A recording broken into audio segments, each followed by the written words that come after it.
All right, we're back with more Pacific Drive. This is a very, very weird game.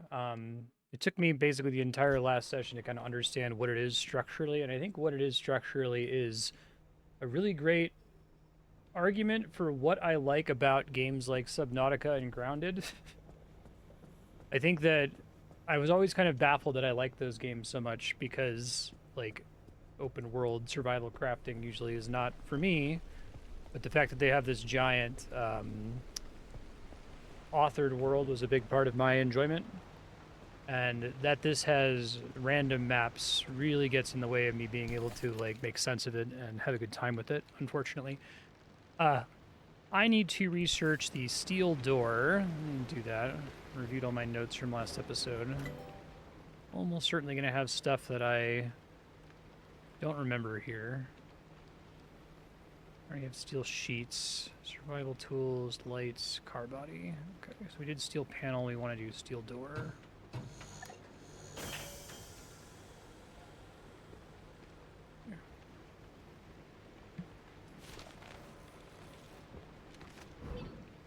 Okay, let's see now if I can make those. Interesting.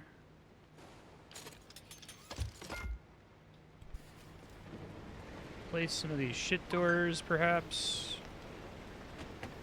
I think I have to, like, drop this on the ground and then pull this guy off with the Y button and drop this on the ground.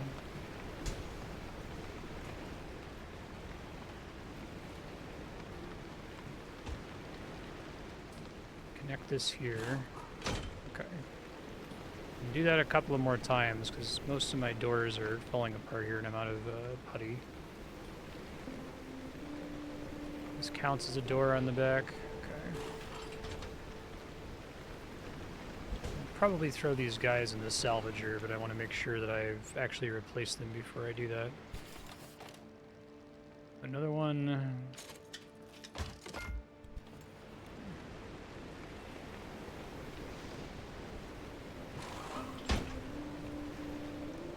Should help a little bit in theory.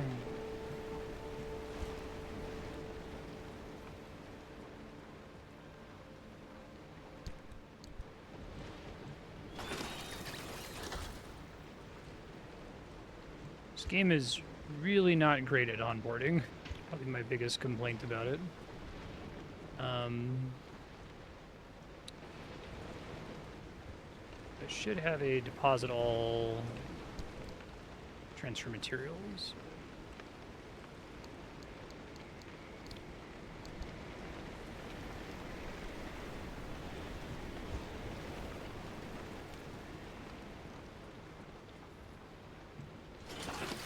It's essentially a big Terraria crafting game, but it's not structured like Terraria, and it's not structured like Subnautica. It's like a third thing that I don't really like. I think the game's still really interesting, and it has a lot of cool ideas, but holy shit, do I wish it was authored instead of having random maps.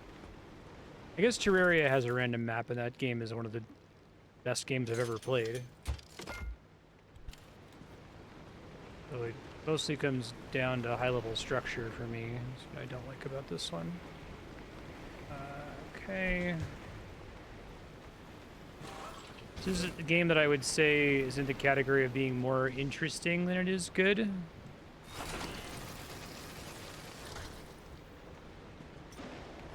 Would be very interested to see an attempt at making a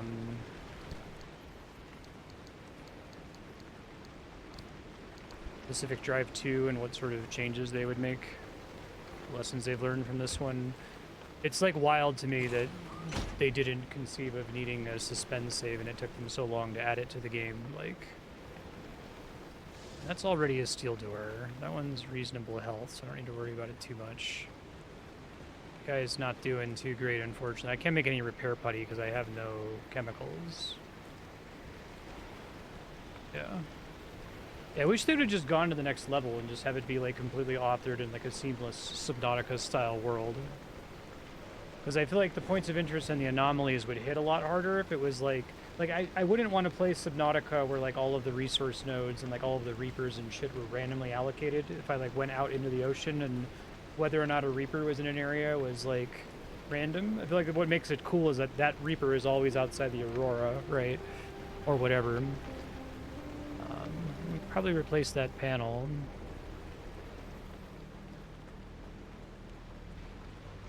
Okay. Steel panels and require more steel sheets. Do have scrap metal for that.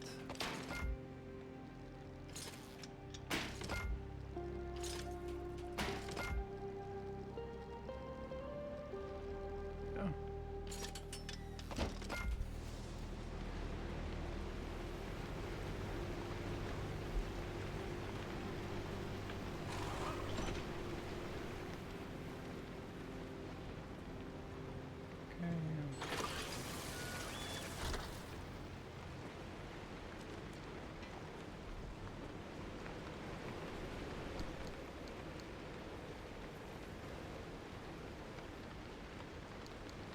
This game might also have, like, one of the least player-friendly onboarding experience I've ever experienced in a game. Like, it's wild.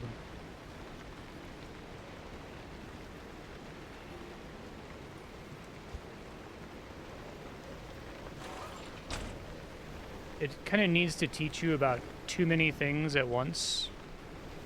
I want to replace that bumper. Bad bumper up here, too. Right, that bumper's doing okay. See if I have to research it.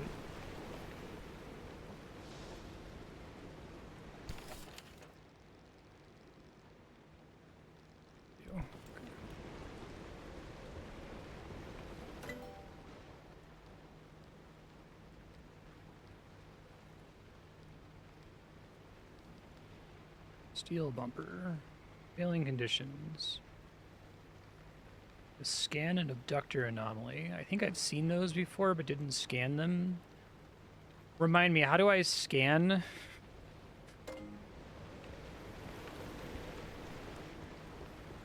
Hey, Bucky, how you doing? Let's see, I probably want to keep replacing panels if I can. Just, like, no reason to be out here.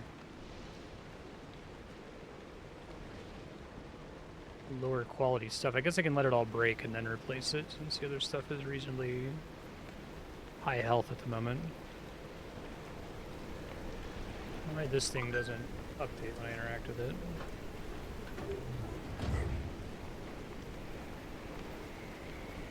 Still have the task on the right for some reason. Okay, so one of the notes I left myself is that even though I've explored easy areas a bajillion times now, this game is kind of a tricky learning curve, so I'm going to go to an easy area again. What I really need to do is get chemicals. So I need to figure out what kind of building offers chemicals. So this is our route planner. I think we just go like here is probably fine.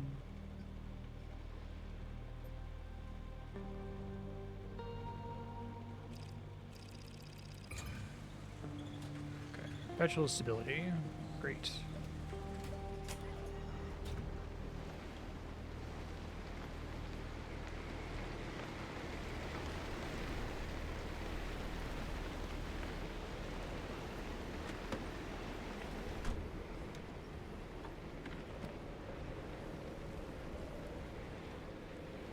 Turn the key.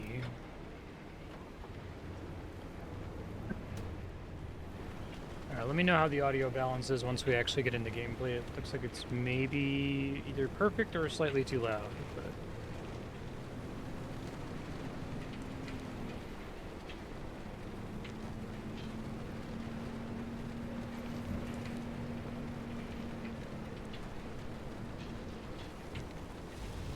Looks like my headphones are being a little stinky.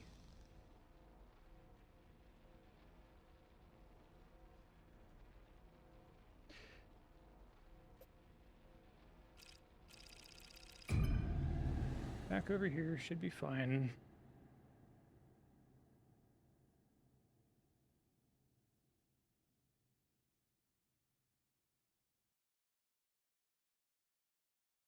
Yeah, it definitely feels like the procedural stuff in this game exists as a shortcut to avoid having to put stuff in a specific spot, right? Maybe to get some more bang for their buck, essentially. Cabins. I think cabins can randomly have anything. Sorry to hear that, Bucky. I saw you talking about that in Discord. Make sure you get Paxlovid. Oh yeah, I got a new engine that makes me go crazy fast.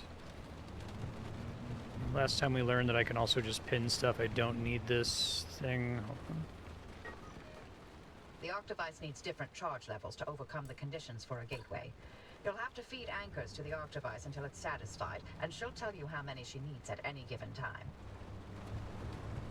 Yes, yes.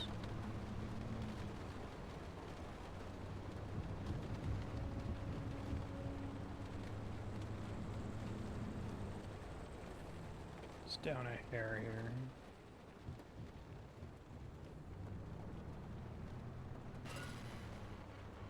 Like us. The remnants are like us in a way.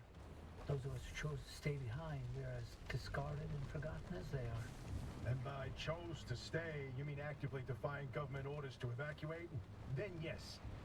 You remember how we went without electricity for 4 months to dodge the clearing crews? I do like the car talk guys. There's, like, what? Only 100 of us left? If even that. Frankly, I'm surprised so many of us were unable to move on, for one reason or another. Oh, speak for yourself. I'm here for the hunt. Hey, even better now there's no one to get in our way. Pneumatic deposit box. Oh, yeah, I'll take all that shit, thank you. Paint stripper.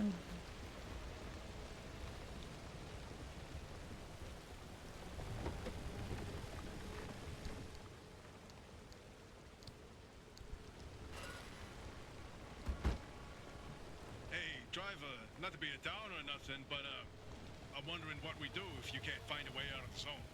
They got themselves over the wall. They'll find a way to survive here like the rest of us. Or not. Won't be my problem at that point. I'd hardly call what we're doing here Doesn't surviving. seem like a fun anomaly. Don't want it to fuck up my car. Always going on and on about putting up with this, ensuring that. There's more to life than that, you know. You, for example, Oppie, you're brilliant.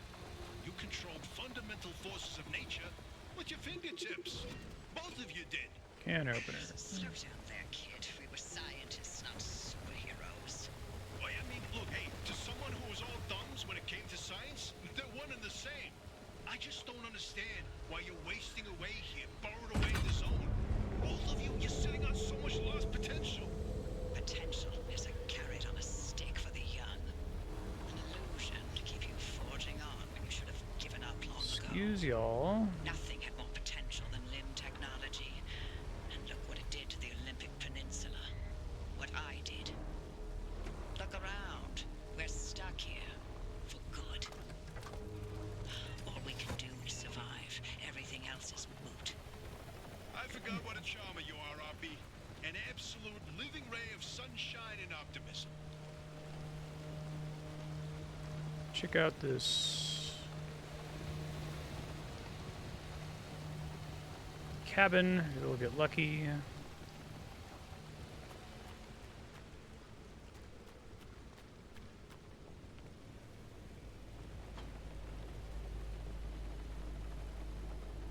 Do I have the thing I need for this? I need the, do I not have the pry bar on me? Hold on. I think I do.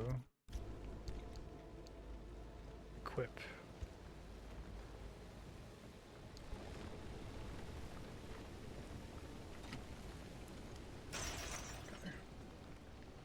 What do we got in here? Storage box.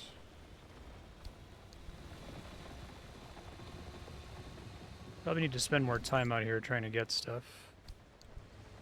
Battery. Anything else in here? Is that it?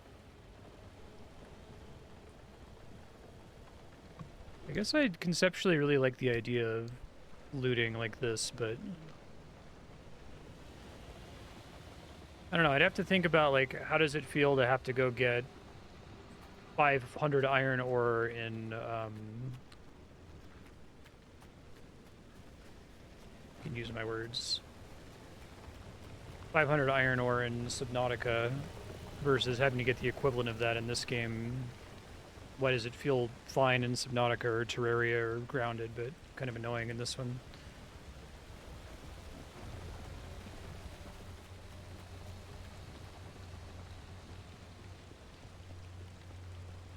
I guess we'll see if they eventually add stuff that, like, simplifies a lot of the farming. That would be nice. Did I get any chemicals here? Rubber, scrap metal, plastic, copper wire, 9-volt battery. No, still no chemicals. Fuck. Okay. Well, let's look at the map and see where we're going next here. I don't want to exit just yet.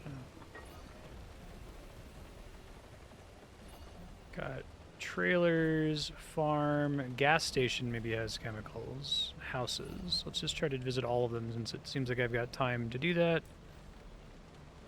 Only have one pin at a time. Yeah.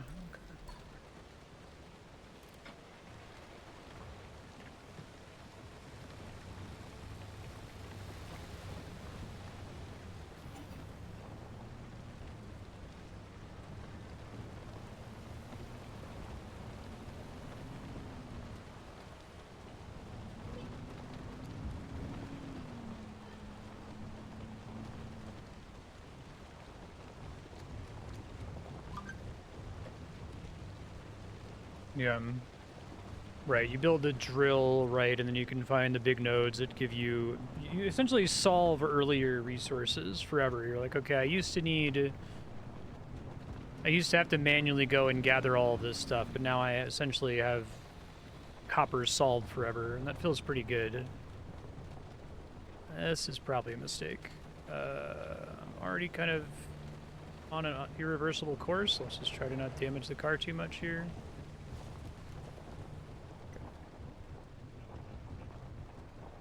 To get off-road tires at some points, maybe a good idea.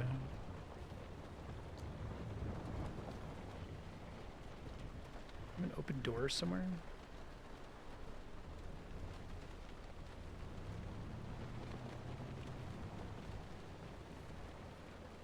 Yeah.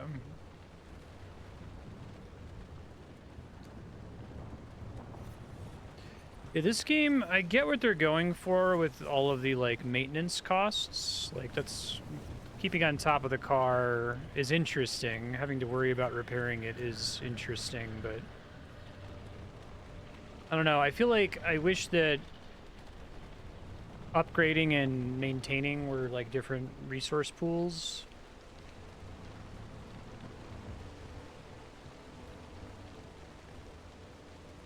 It's nice that this game feels like it is so experimental and doesn't super trivially map to any other game that exists. Like, I am rarely so baffled by a game to where I can't just, like, classify it right away and say, oh, okay, this is this game mixed with that game, right? This is like Stalker mixed with the movie Annihilation mixed with Subnautica.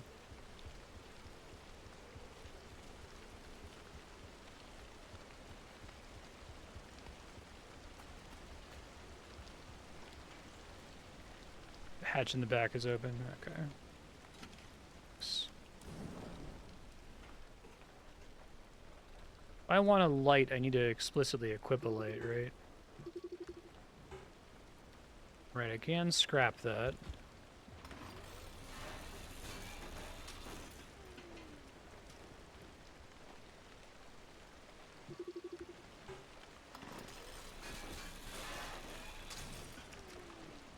Although I've got plenty of scrap metal, what I need is chemicals.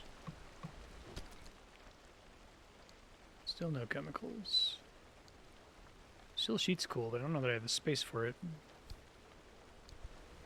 Oh, I didn't deposit one of those steel sheets back at the base. Whoops. Oh. Pry bar.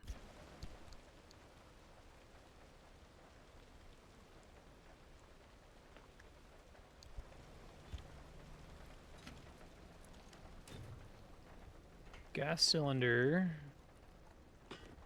Chemicals. Alright, well, good. has been a successful run even if I leave now, which I might actually have to because I think I'm running out of storage space. Doesn't count as chemicals.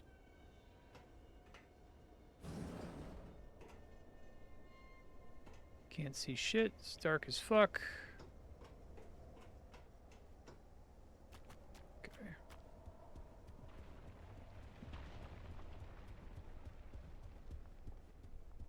Liberator. I don't know what that is. Less precise than a cutting tool, the Liberator will nevertheless cleanly and carefully remove individual sections of a vehicle by precisely placing small explosive charges. Interesting.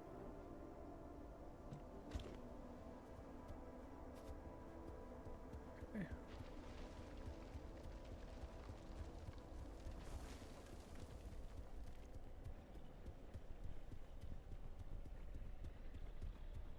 Okie dokie. Is that the thing I'm supposed to scan? Ductor?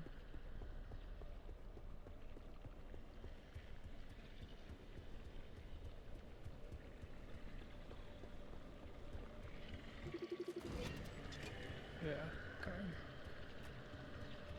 I do kind of like that they have like scan requirements in the big crafting grid. Like I pointed out last time, it took me to the end of the episode to realize that big crafting grid is like the game. Like, but it's so, I don't know, it's not really sold to the player as important as it actually is.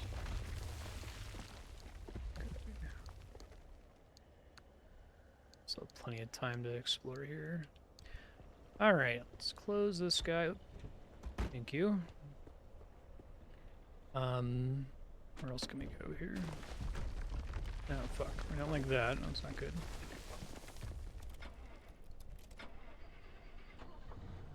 Waiting for the engine to turn over freaks me out every time. I have poor person anxiety associated with getting a car to start. Okay.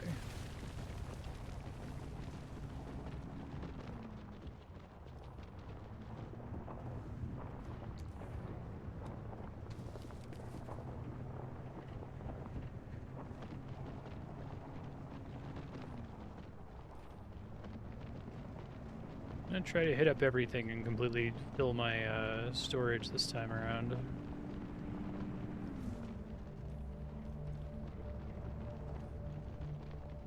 So the farm is in there. Okay, I guess I can start checking it now.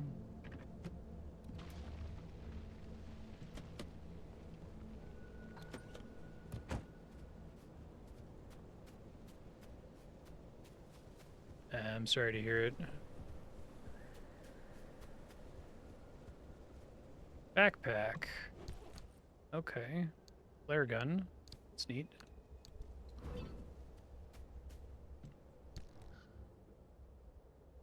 Okay.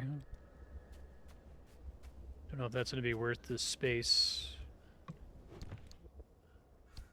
Game based in the Pacific Northwest. Your truth or gun nut that comes on the radio every hour. It's funny.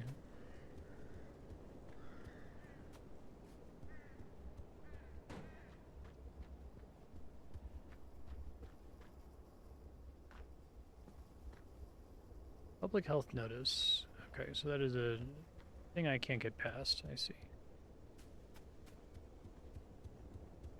That's cool. So if it says that it's like a steel part, I can use that instead of salvaging it and maybe not getting a steel plate refund.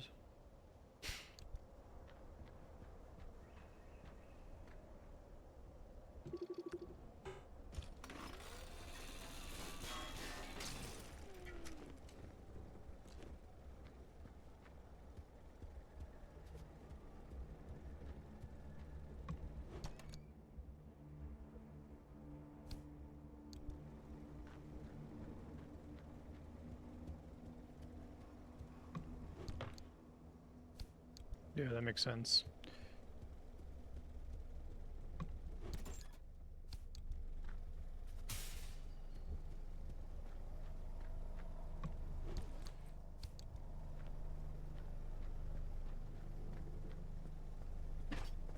Get in here.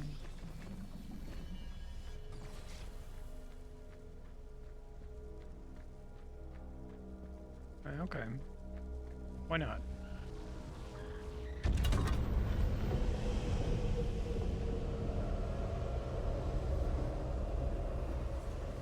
It's funny.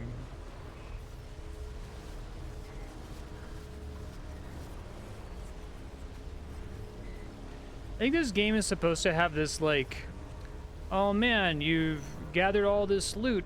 You better, you know, make a decision about when it's time to leave, because the longer you stay here, the more you're risking that you're going to lose all your shit and your car's going to get damaged.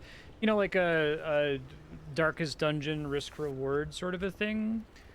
Like, I get the sense that I'm supposed to have that feel playing it, and I don't. And it might be because I've mostly been playing in these, like, peaceful areas where there's not an implicit time limit, but I don't know, I guess the risk-reward aspect of Darkest Dungeon really works for me, because the game is, like, fundamentally turn-based, right? So, like, I feel like I'm making that choice. I'm making very discrete choices about choosing to stick around versus risk it and stay longer. Here it feels like something bad could happen to me and on, like, a continuous basis. You know, it's not... I'm not making discrete risk-reward choices like I am in Darkest Dungeon. We want to go this way. I don't know why my brain wants the left side to be the car and the right side to be my inventory, but it does. I enjoy the platonic ideal of this game, yeah.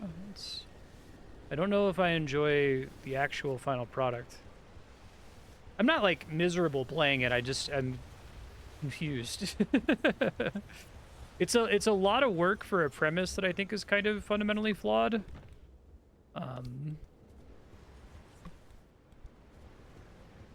I'd be really interested to see, like, what reviews this game gets, like, how many people, like, bail before it clicks for them.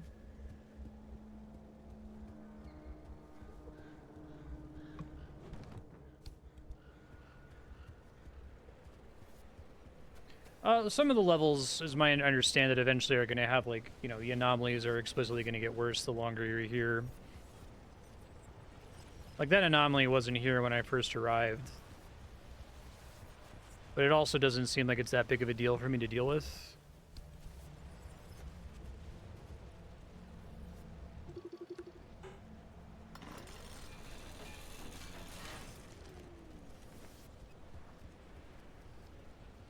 Yeah. Yeah, like the literal Fortnite walls. I think part of it is that how do I put this? I appreciate the tone that this game is going for. Like, you could easily go for, like, pure horror, and it's definitely not a horror game. You could say it's, like, horror adjacent, I guess. But, like, as soon as you meet Oppie and the car talk guys, it's like, okay, it's willing to be a little bit silly. It's not taking itself crazy seriously. It's not going for, like, full-on eerie either. It's kind of like this weird mishmash, and I feel like I would love that tone in a different genre if this was like a visual novel or an RPG or something. You know, what they're going for makes sense to me, but it feels like dissonant with the like core gameplay loop. I feel like the loop that they're going for should be more like horror and survival focused than it is, if that makes sense. Maybe I can just cross over and check that out without having to go all the way. Turn this off. I don't think I have to worry about that anomaly fucking up my car here. Although the idea of even conceptually having to worry about my car when it's far away from me is not fun for me.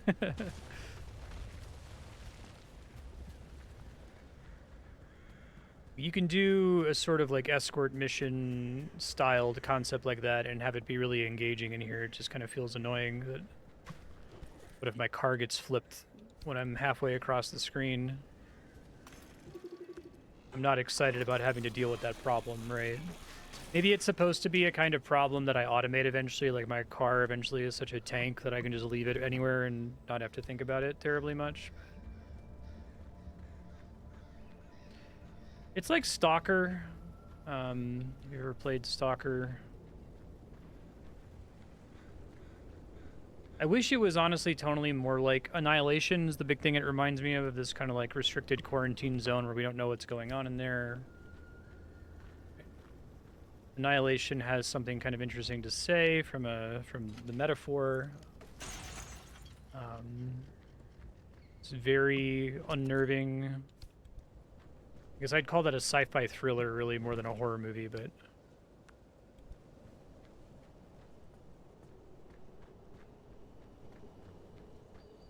But I think people should study this game.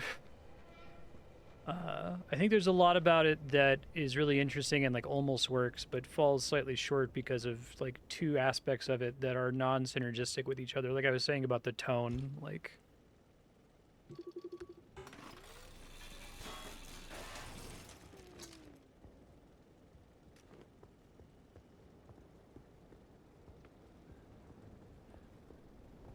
I think Subnautica manages its tone really well.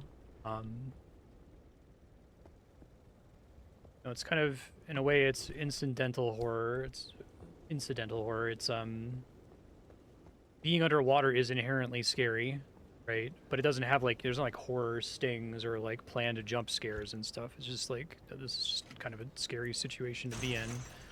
But most of the actual Subnautica story is, you know, this kind of anti-capitalist, hellish future dystopia they're commenting on, and that all seems to work and synergizes just fine with the core gameplay loop, I think. I don't know, it's weird. I don't often struggle to articulate what feels off to me about a game as much as I do with this one.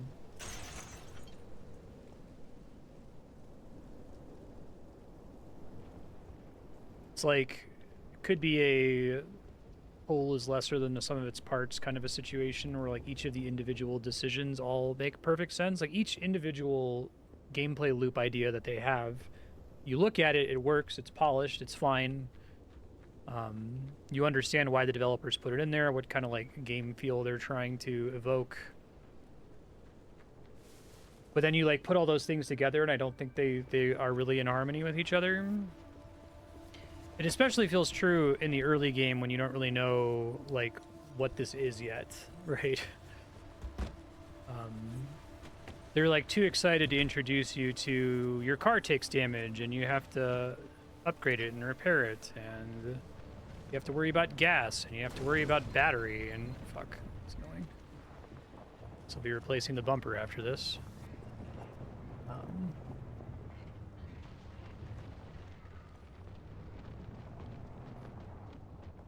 Yeah, and I wonder too whether fixing this game for me would actually be like really simple, if it would just be like one really simple change that would cause everything to suddenly feel like it's in harmony. I already searched this guy, alright. We're all done with this building.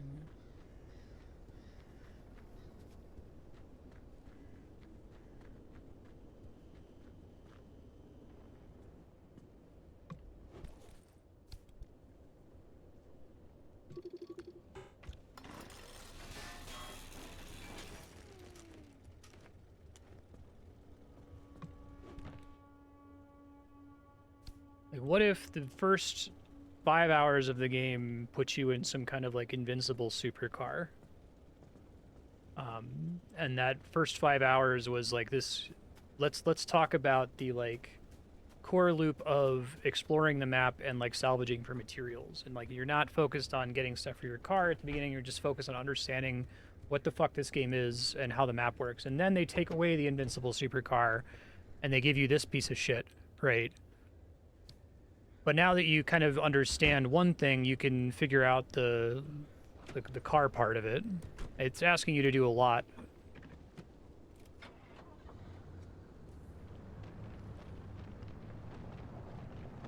Like accessibility settings. I mean, I can look.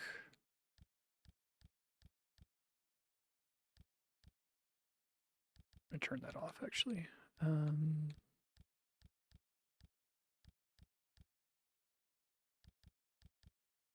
No.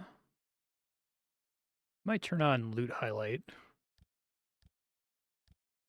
Keeping finding stuff is kind of annoying. Definitely turn on brighter nights. It's like almost impossible to see, and not in a way that's fun or great for the tone. Yeah, most of this is just like mild quality of life stuff. None of it's like transformative. So no, I don't think this would meaningfully change that. Like, good idea to look into it. Yeah.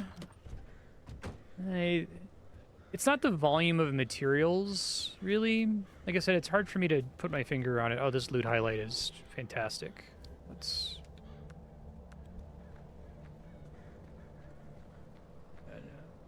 It's maybe a bit too much that it lets me see it through walls, but... That through a wall. Well, I don't know, actually. Maybe with the way the game is structured, that's preferable, to be honest.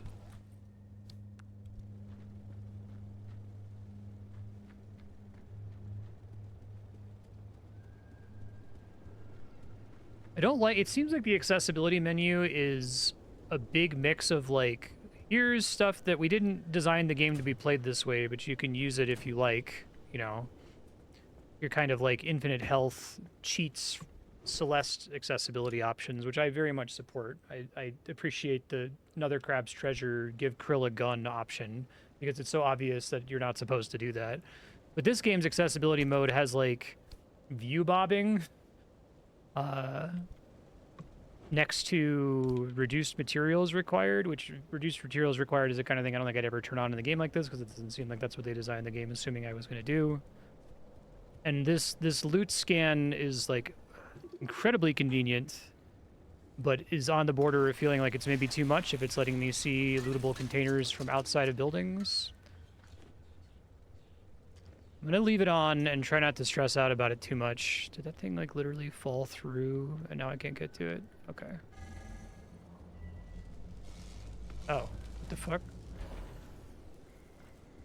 don't think I've ever done that before.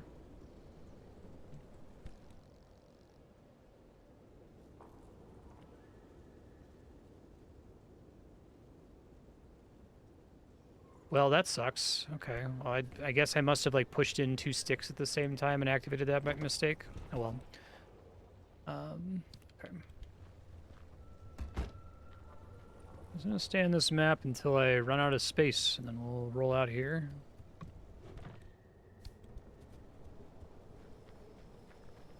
This loot highlight setting, though, is really great for... There's a lot of, like,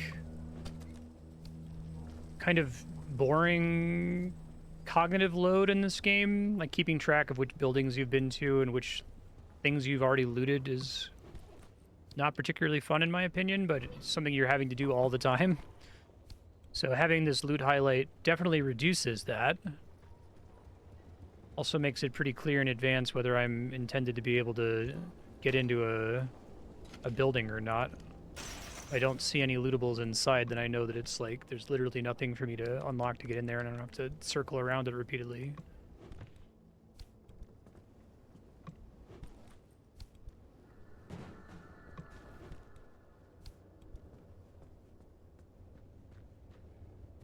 Definitely has an interesting problem where, like, there's a lot of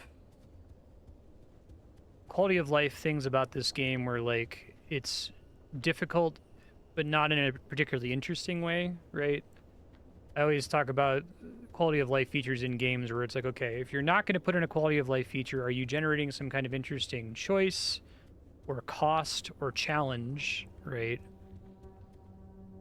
And if you're not doing any of those 3 things, then maybe you should just put the free quality of life thing in there. Maybe it's stupid that you don't have that. So I'm trying to think about, like, do I feel like this container highlight feature that I just turned on is too much? I don't think so, because I don't think not having it is... Oh, teleporting my car totally drained my battery. Fuck. Okay. I don't know how I did that. I did it by accident. I must have, like, pressed in a button at the wrong time or something.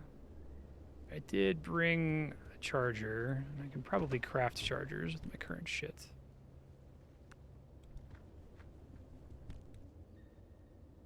Equip.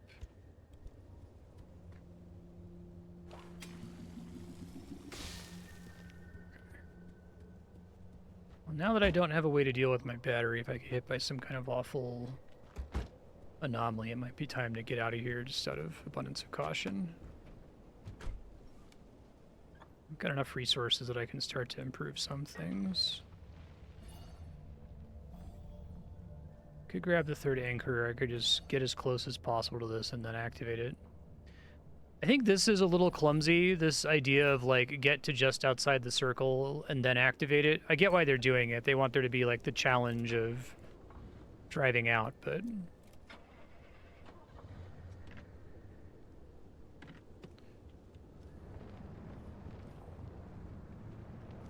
yeah, if they have any of those metal plates, then there is no modeled interior. Sure, makes sense.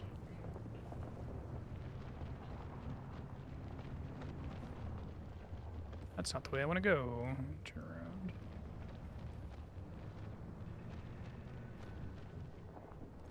I guess I could also... Jesus Christ. Activate the one that's close to me here.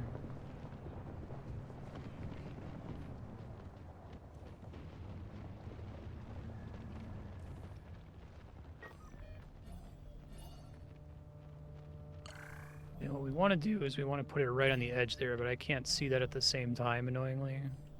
Okay. That's fine.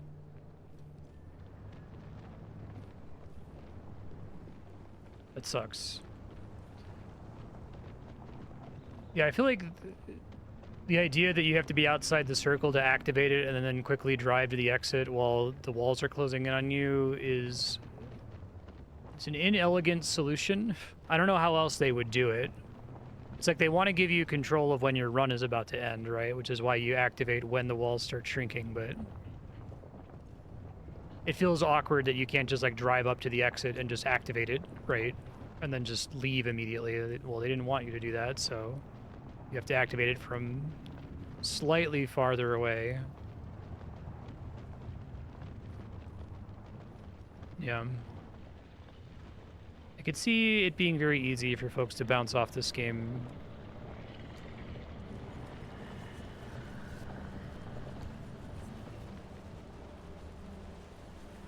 Whoa. Come too close to an anomaly here.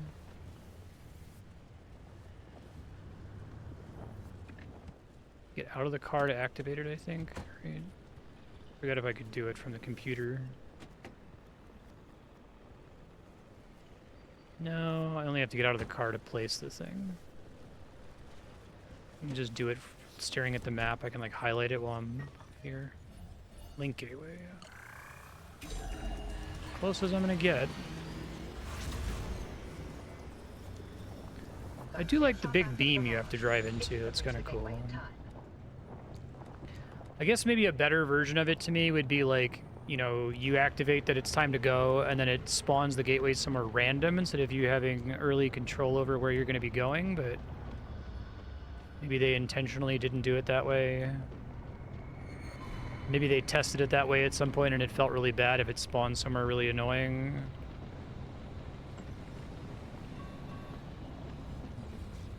I don't want to deal with that thing, or it is. I'm on my way out of here.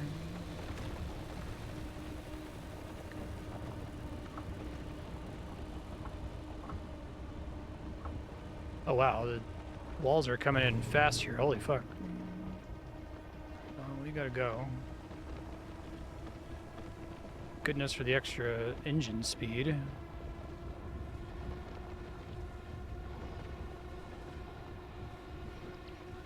my battery fucking die? Holy shit. I'm about to have happen to me what Scarf was just talking about. And I have no... okay, let me get out and try to craft, I guess. I feel like I didn't do anything wrong here. Like, I started it at exactly the distance that was reasonable.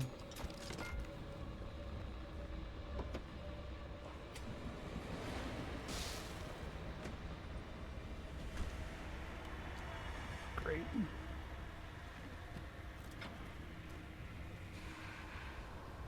Can't drive at all. Put my hood back down, but...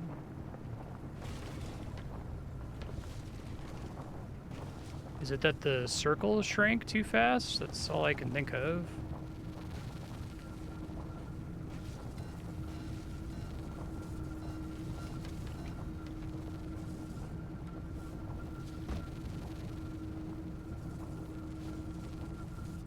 At least I didn't die.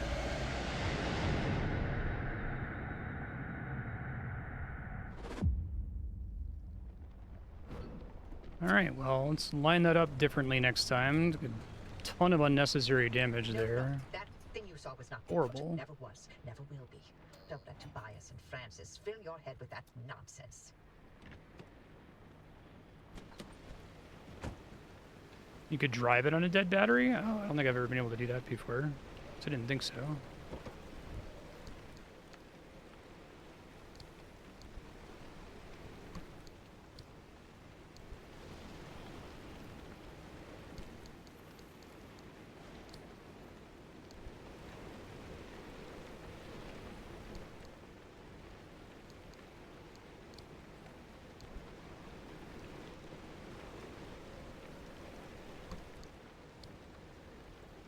Oops.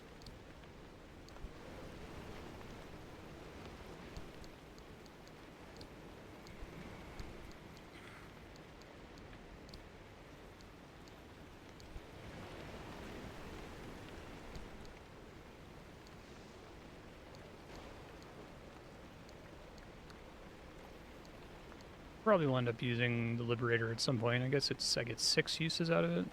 Okay. Somewhere there's like a paint shelf, yeah, okay.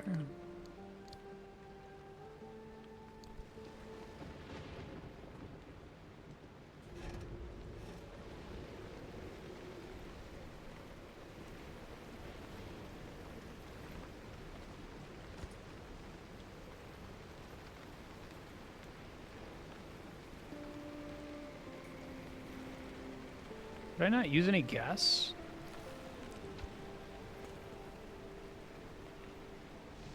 Doesn't seem right.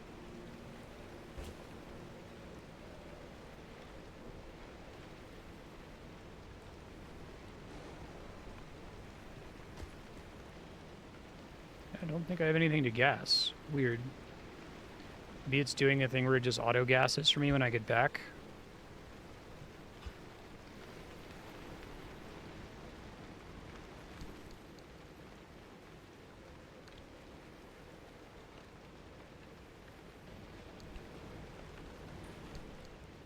Where the fuck did that...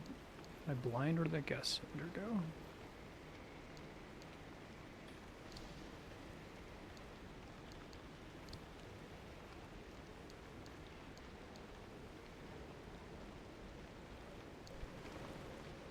It went somewhere. Okay. This is not a big deal. I'm not going to think about it.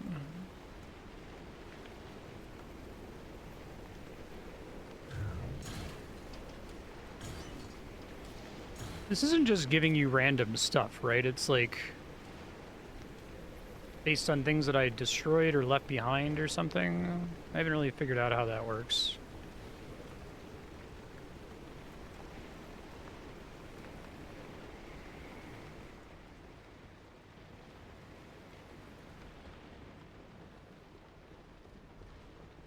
I haven't gotten back there yet. Okay.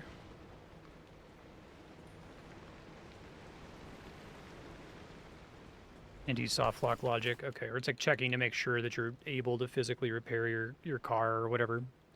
Sure. I think unfortunately I took a fucking shitload of damage, question mark? Maybe it's not that bad. I do want to get rid of that panel on the front. It's probably better to just make the repair putty than to get rid of it though.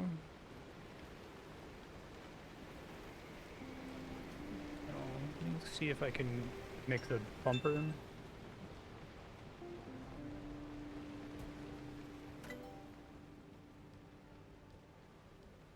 If I had died there on the way out, that would have felt really terrible.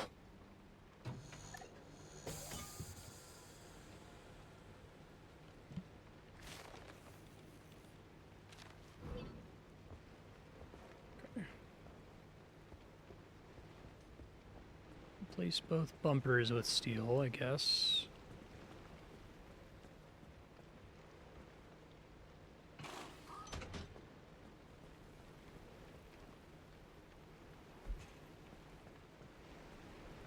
glowing pickups is really, really helpful.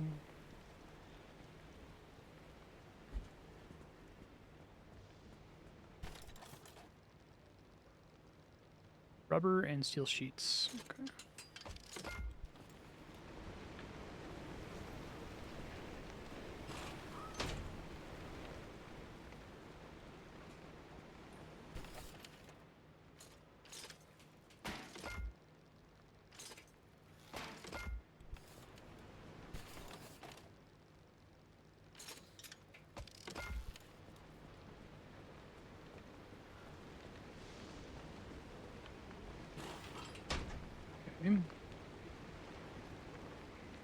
Headlights are basically toast. What does it cost to make new headlights? Can I get higher quality headlights? Okay. Let me see if I can make them from this thing here.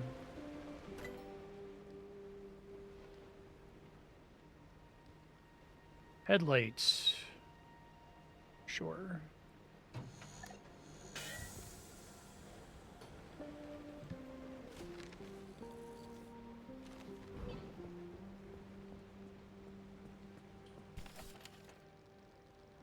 Place one of them here. I need bulbs. I can craft bulbs. Okay. Requires pressurized cartridges, of which I don't have very many.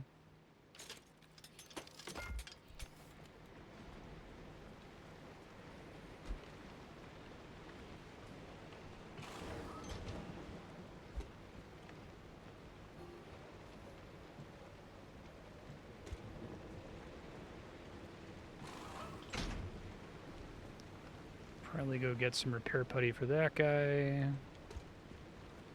Salvage all this junk really quick.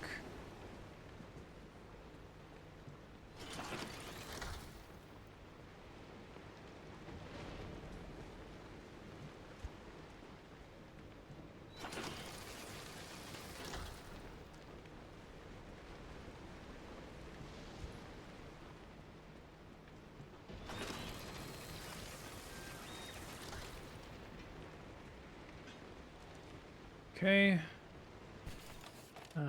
Repair putty is still pretty expensive to make, unfortunately. I guess because I'm so bottlenecked by chemicals.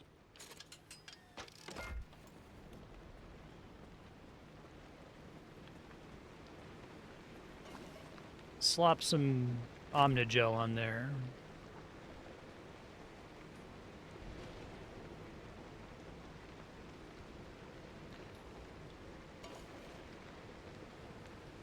So you want to try to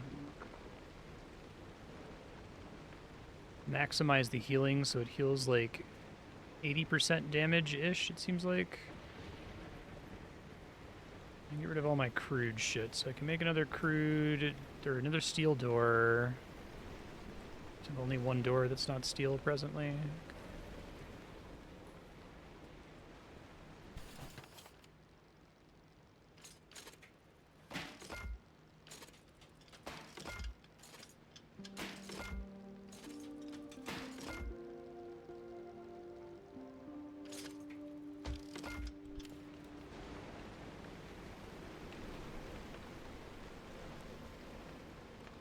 Does anyone have any idea why I have max gas? I feel like I was always using gas no matter what.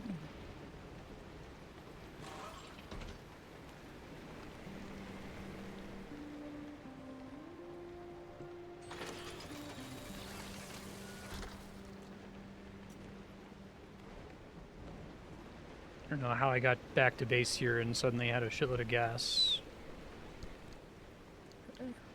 Store the repair putty for an emergency.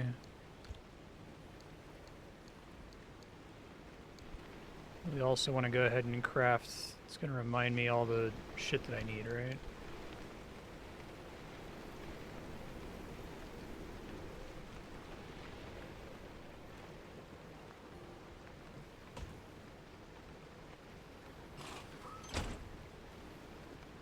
Steel door, steel door. And a crude panel. Don't think I would have turned that on.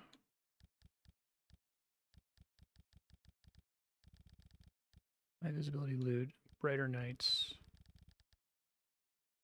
Yeah, I don't know how I got here without using gas. It's really weird.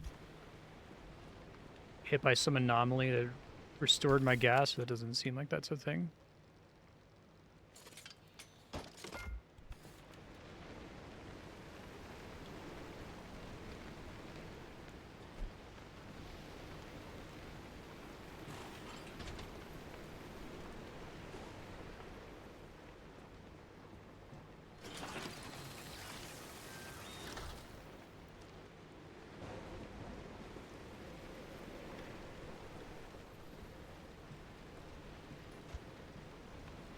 Alright.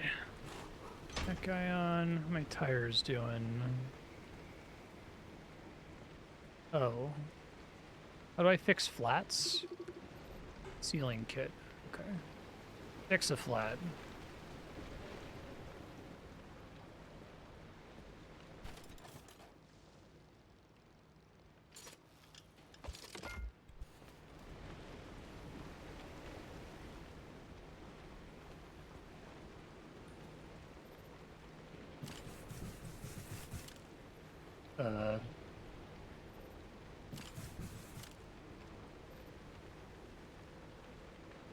Do I have to, like, take it off first?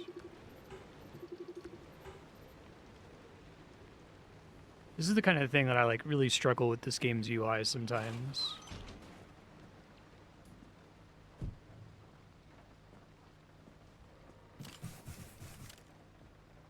Hold the button until the kit disintegrates. Okay. So weird. It looks like it wasn't doing anything.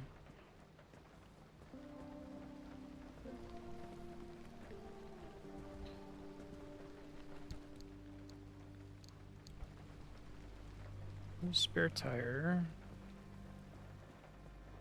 Weird. Okay.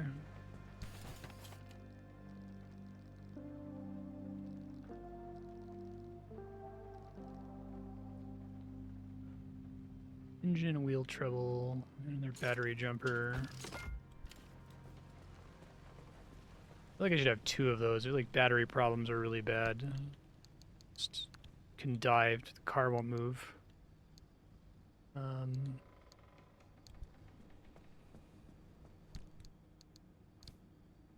Don't need 20 flares.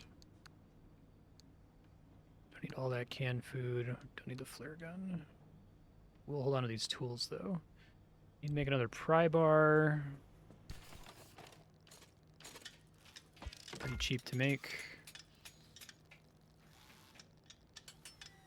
I still have a crude panel installed somewhere.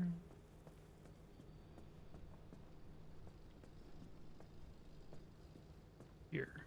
Okay.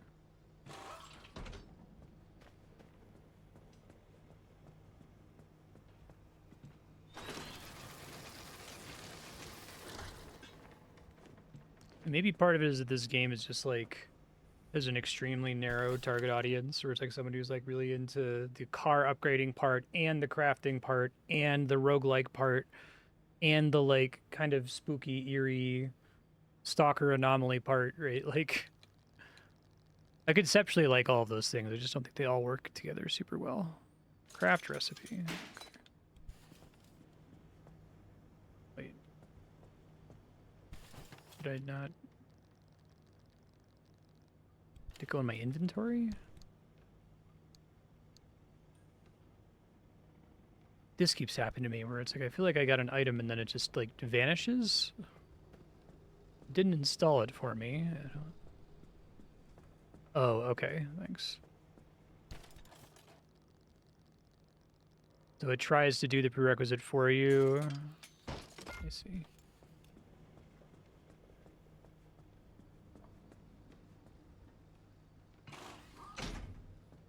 Alright, so we're all steel now, so that's cool. Feels like a pretty significant upgrade. I've got headlights.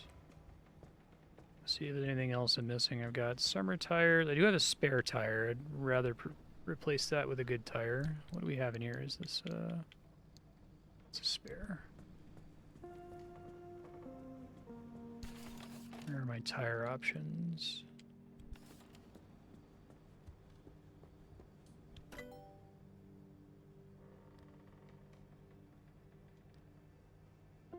tools, anchor radar, blowtorch.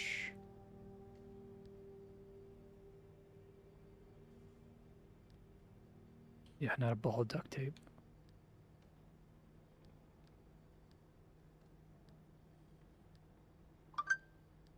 Need to scan more anomalies. I guess I eventually have to make the advanced workbench. Okay.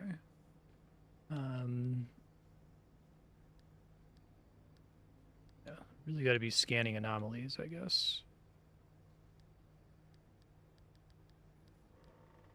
Summer tire.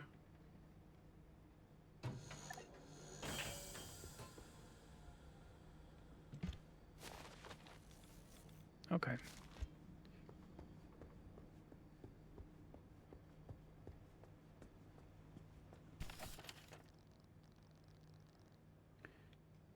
Okay, but if I do this, it'll start to make the gear. Okay. I understand now. I like that it tries to autocraft the prerequisite material, but I feel like the animation doesn't do the best job of conveying that's what's happening. I don't know. I can't really tell you why.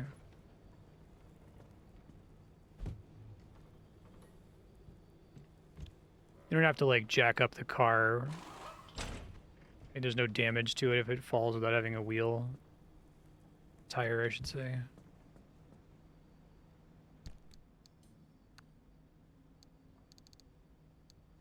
Probably dump this guy now. Hold on to the tire, though. Oh, is this the thing that this guy keeps spitting out to keep me from soft locking?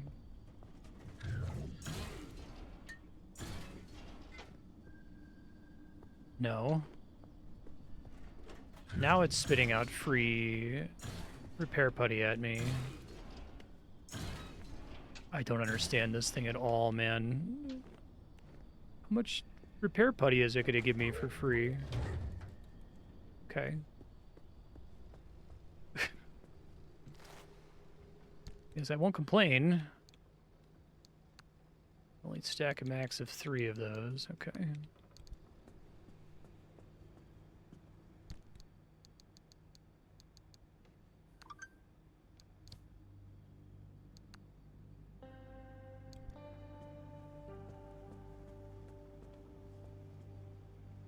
Anything else I want to do here?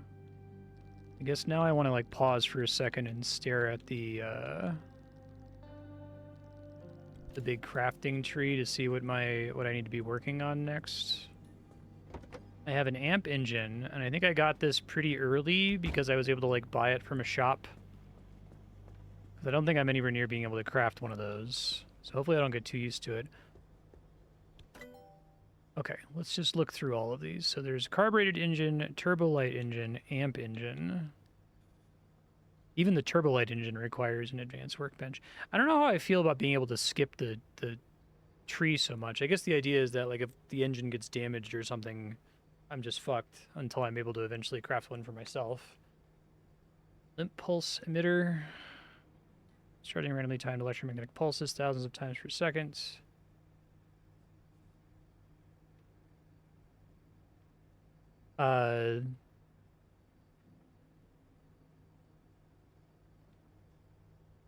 So just having this on the vehicle, okay, but I have to, like, activate it? I see. I feel like I should just go ahead and make it. It's pretty cheap.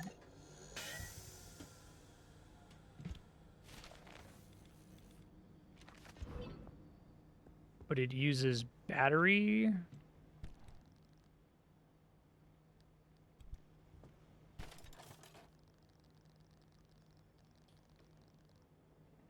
Okay, well, I have the plasma and stuff.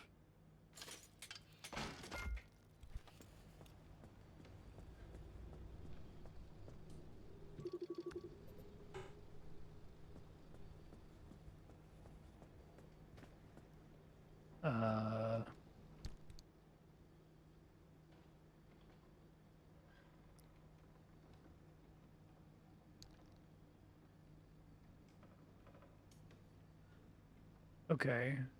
It's instead of a bumper. All right. I guess I'd rather have durability for right now.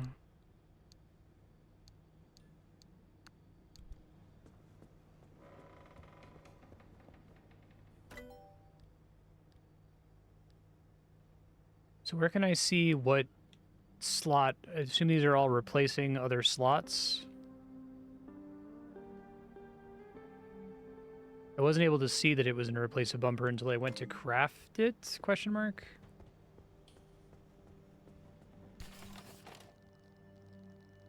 Okay, well it says it mentions bumpers at the bottom, I guess. Alright, well. Gonna give me a version of the part of the icon for the part itself. Okay. So this is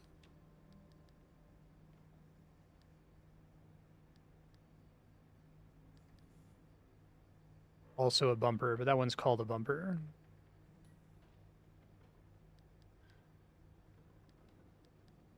Unlock a roof rack. Lightning rod.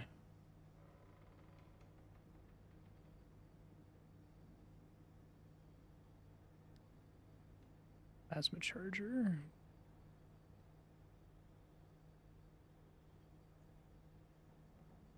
So what's the difference between this and a battery jumper? Oh, now I'm out of energy. Okay. Large fuel can hasn't really been a problem so far. Side storage. XL roof storage isn't the same thing as a roof. Oh, no, it is a roof rack. Okay. Guaranteed zone proof for 10 minutes. Unlock a side rack.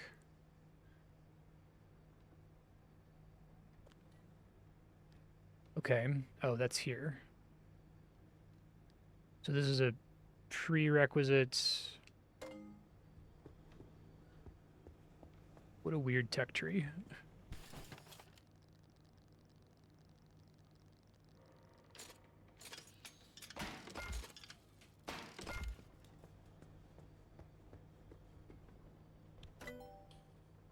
Yeah, I'm not looking forward at all to doing a level where I have to worry about, like, a time limit. Doesn't sound very fun to me. I guess if this thing did something on its own, it would feel less weird to me.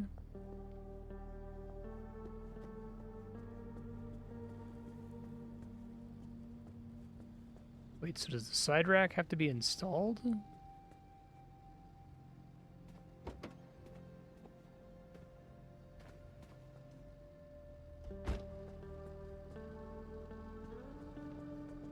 I don't see anywhere to put it. Here we go. Yeah, I feel like fucking while I'm carrying it, highlight that. This game very strongly sends me the signal of, like, we know how to make this, how to play this game because we're the ones who made it. So it makes sense if it already makes sense, right? It's not very excited about onboarding me, I feel like. Okay. Unlock a side rack. But that is the blueprint, not the actual thing. Just how that's fucking weird. Is that not weird? It's weird to me that you have to build the side rack, which as far as I can tell does nothing on its own. It just enables the ability to put something else on there. So, like, ultimately what I want is side storage, right? So this is build a blueprint and then craft the thing, and it costs trivial, like, fabric materials. I guess the fabric is the fabric on the blueprint, right? Then go craft it and put it on there. But as a prerequisite, you have to make this, which doesn't have a blueprint. You just get the item directly. What? It's very odd.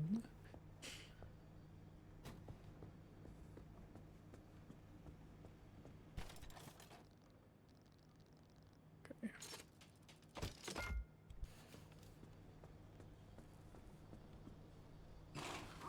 Great. Lovely. Seems like a decent amount of storage. Probably bring some more emergency stuff for future runs. Let's see, the rack is a permanent undamageable upgrade, but the storage itself is not. Okay. I guess that makes sense.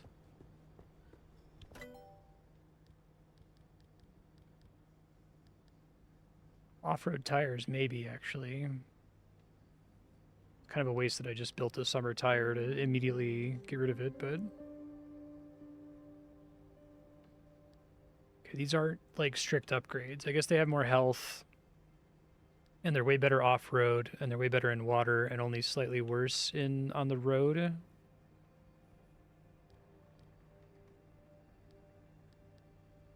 Side floodlights.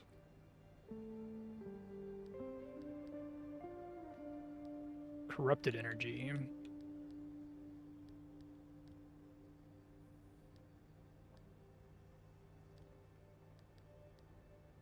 Circuit boards. I'm probably going to need this for other stuff later, so I may as well unlock the ability to do it.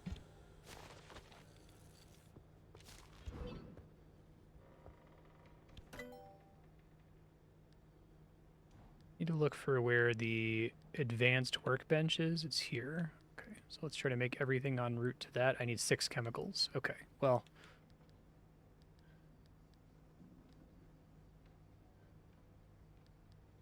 Expanded locker.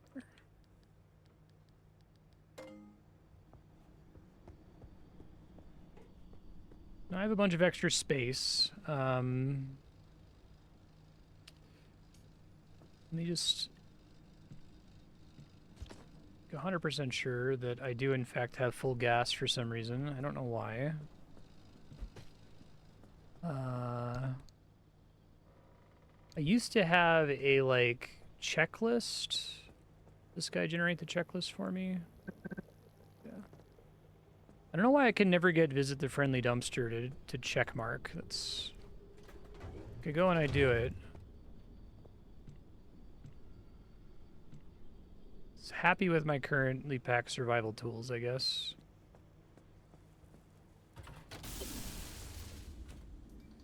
I don't really need to repair the car to 100%. That would be a waste.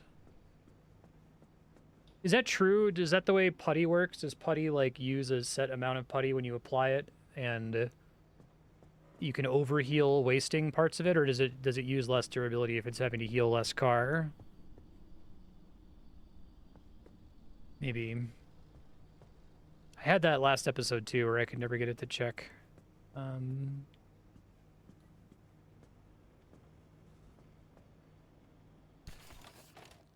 see if there's anything else I want to craft here before I move along.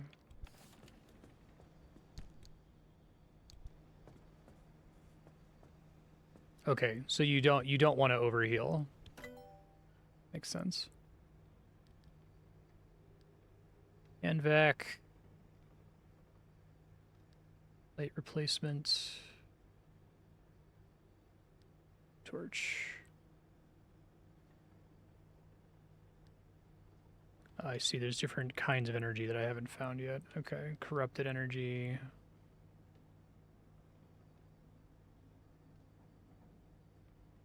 I don't need an anchor radar. I feel like I already can see those really easily, but I want to get like actual upgrades first. Backseat tank, fuel synthesizer. Is the lightning rod as good as it sounds? I guess I should try to scan these anomalies and unlock more stuff.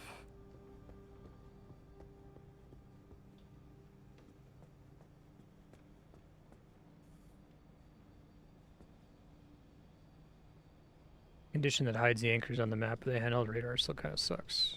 Let me see. Is that... I guess I want to prefer upgrades that are just like permanent, undamageable benefits that I don't have to like spend battery or energy on. Is that one of those? This,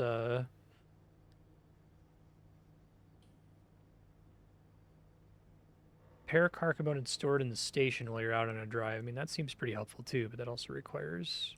It's the thing that I need those 6 chemicals for. It's a tool I have to carry around. Okay. Yeah, I guess if I'm looking at the tree and there's some kind of like permanent base upgrade or permanent car upgrade that's just a nice to have that I don't have to maintain, then let me know, because I'd prefer to do those.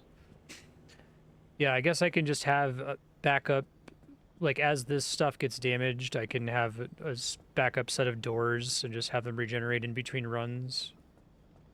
Yeah. That seems pretty strong. So, more chemicals. Not a big change.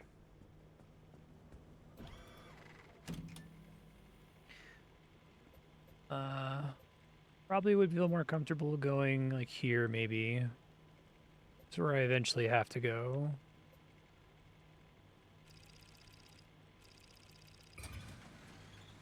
Anomalous clouds. So given that it doesn't explicitly say peaceful, that means that the walls are going to close in eventually no matter what before I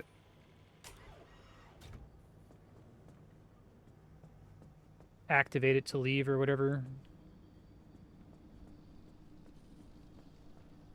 Let me make a second battery jumper because I feel like that's a big problem.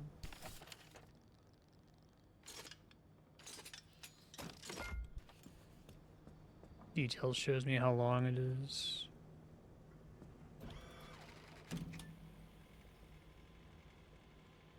Disable exits.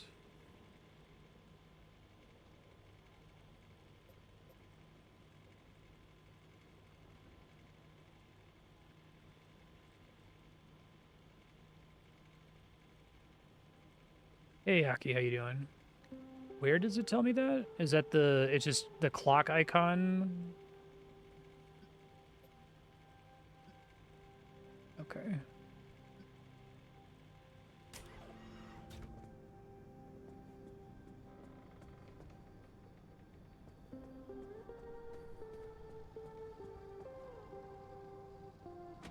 Let me see. So is it...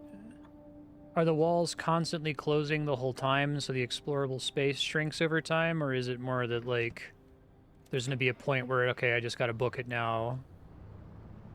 I guess we'll find out.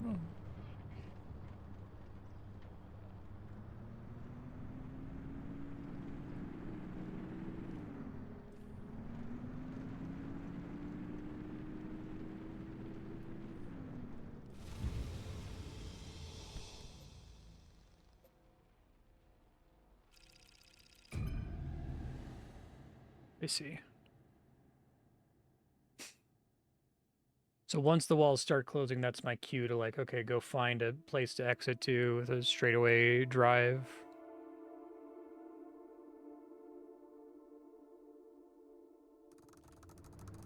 Okay.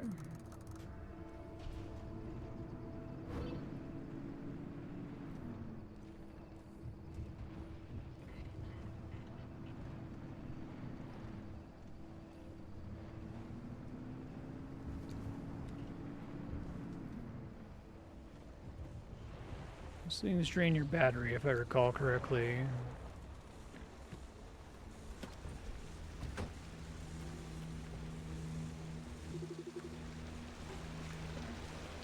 Got my scan.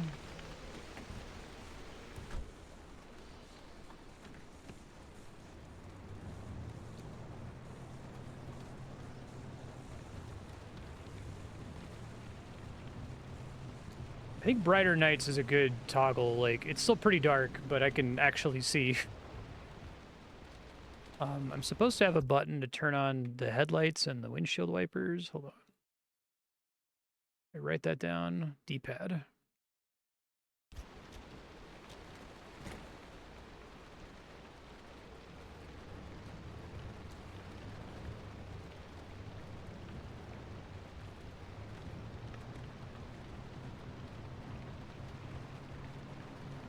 Where are my buildings this time? We got Arta trailers, houses. Still haven't found a thing that's like likely to have tons of chemicals. Too many junkyards. I'm probably just gonna skip that junkyard that I'm coming up on here.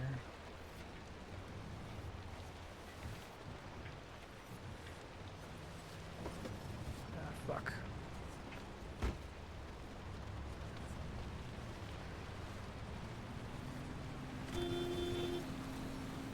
Fuck. The anomaly fucked with my steering there.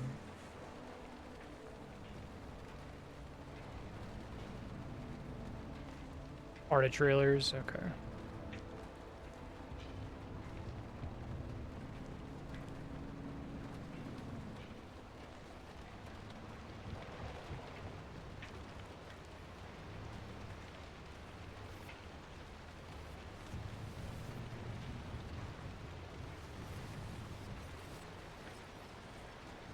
Oops.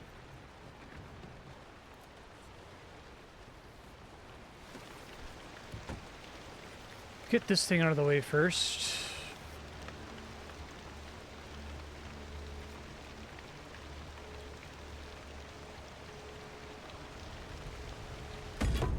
Now, it feels like removing the stable anchors would cause problems, but I don't think it actually does. Like, doing that doesn't introduce new anomalies, does it? Maybe it does.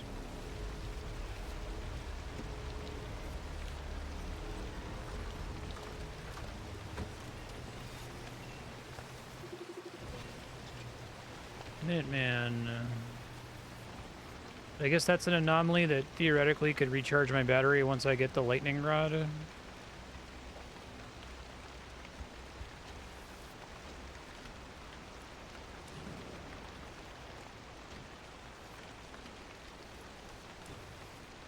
There's some chemicals, okay.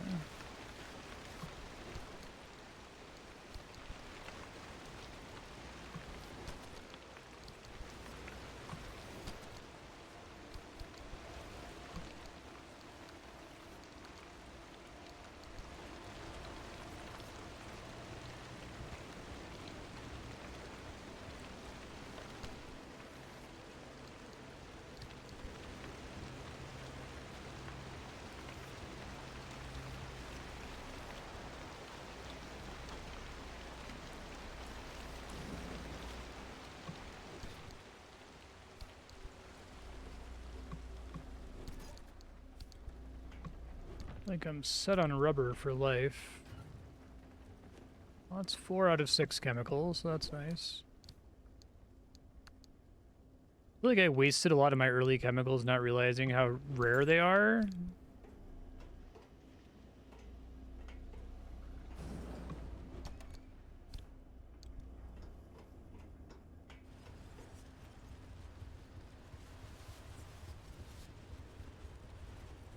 Sure.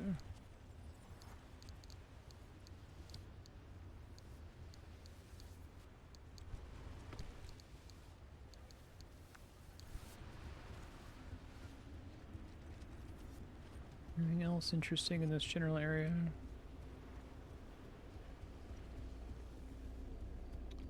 Right. Get that with an auto hammer, I think. Impact hammer.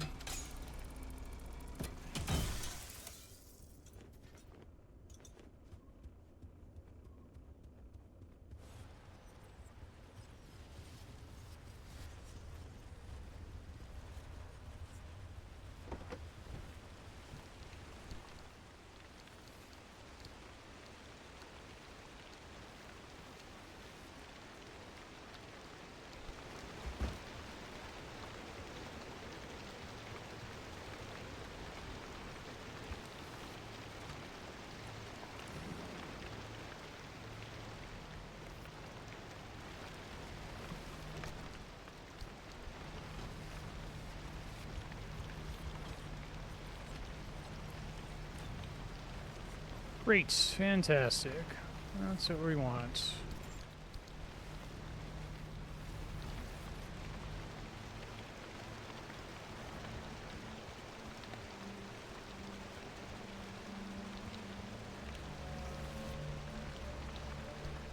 Whoops, fuck. I always wanted to default to my inventory when I'm looking at one of those. Okay.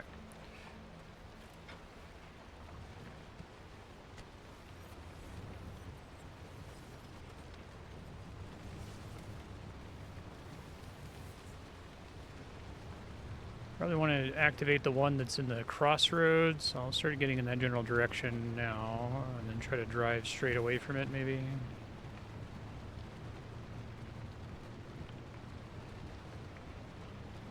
We probably want to do the off-road tires next. Or I could just back up now. Well, let's get down over there. Maybe I'll find something interesting en route.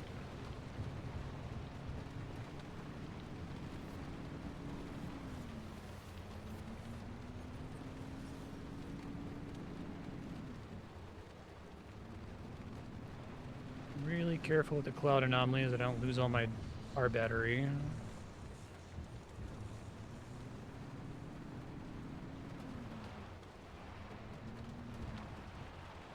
I don't think I've been anywhere that has any kind of energy other than stable energy so far. Is that true?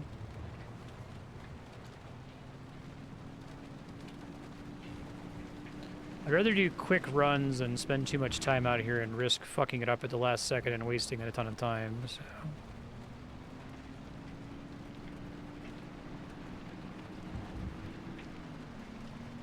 Whoa, that's creepy.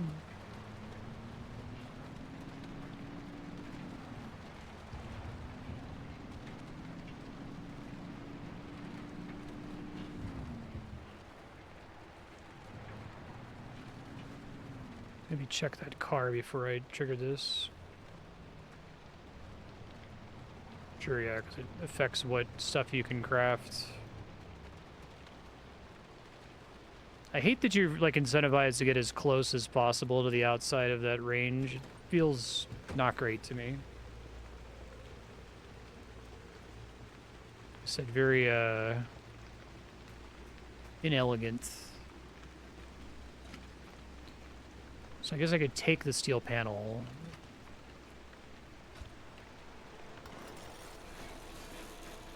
If I had the Liberator or whatever.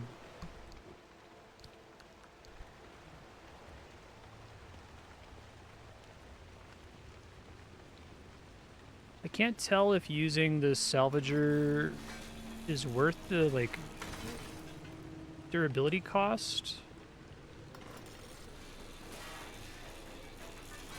Oh, if you scrap the panel instead of prying it. So you want to pry it first and then scrap it? I didn't realize that was going to affect the trunk at all. It's weird.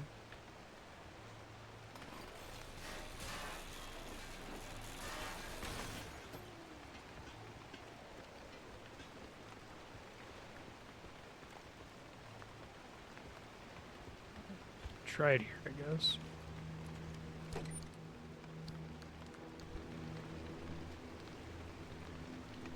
I left my lights on, which is probably bad for battery.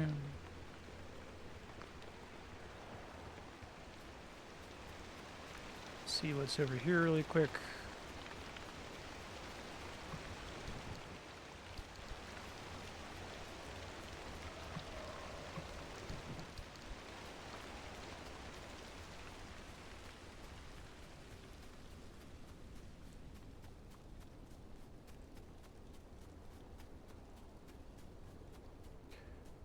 So I haven't died yet.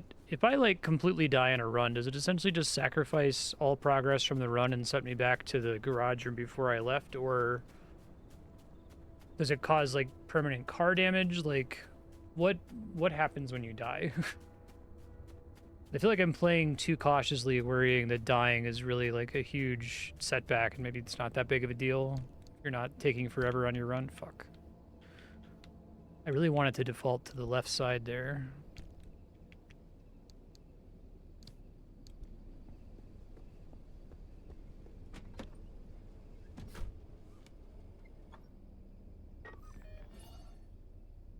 Right on the edge. Oh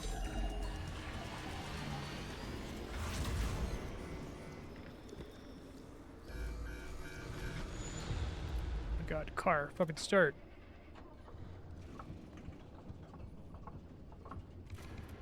Dude, why does this keep happening to me?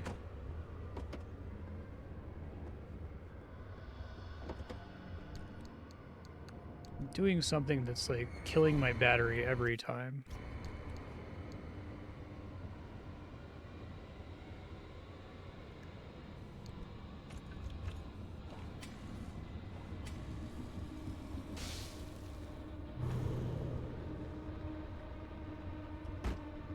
It's really weird. I don't know what's causing it.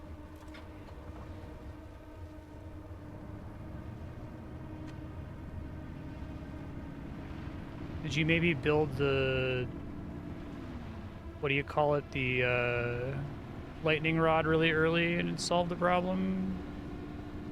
I feel like I've been like trying to keep the car shut off and not doing anything really excessive in terms of battery usage.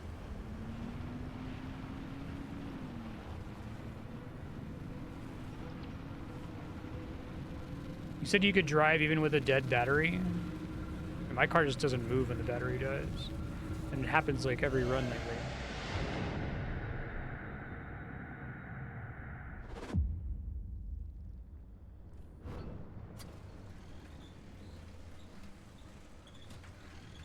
Looks like you're getting the hang of things.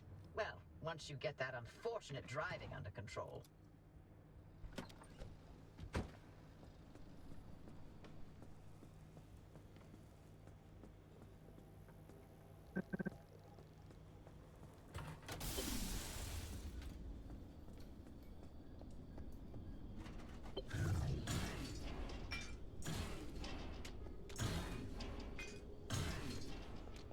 Like it wouldn't give me plasma for free unless if I like accidentally abandoned something in the last map. Whatever.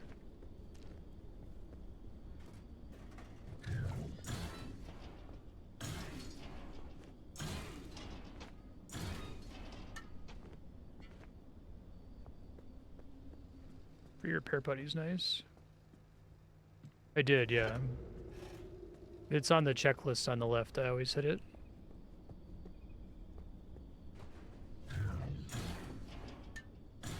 Gives you a big thing on the driver's checklist that tells you when you're low, so that's not it. Okay, is that it?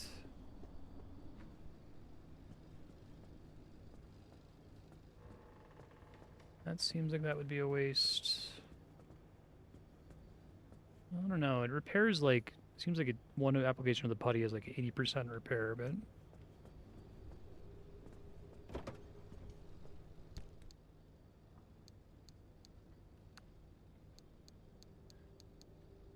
I guess I could try Googling it.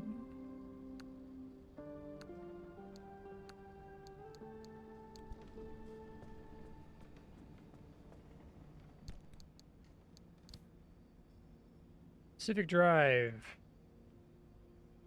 Battery keeps dying, can't drive car. Why does a car battery die? Oh, this is a lore question. Now I want to know.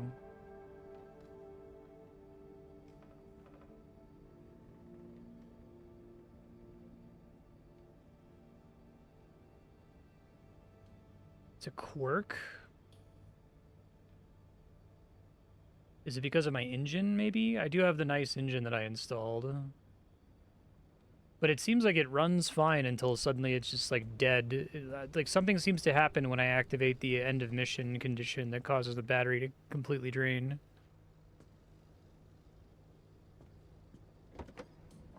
And you can only check for quirks if... with this thing... drains quickly.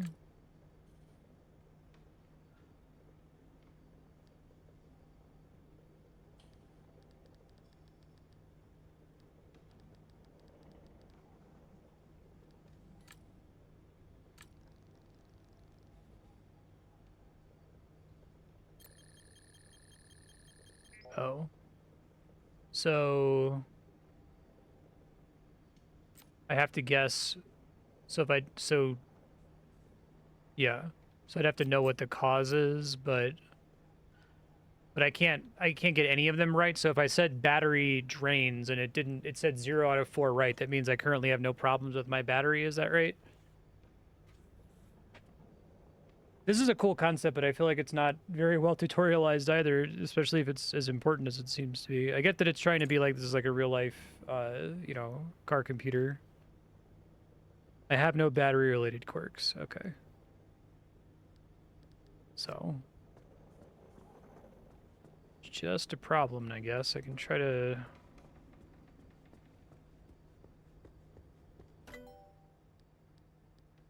That one required 6 chemicals. We need it anyway for the advanced whatchamacallit.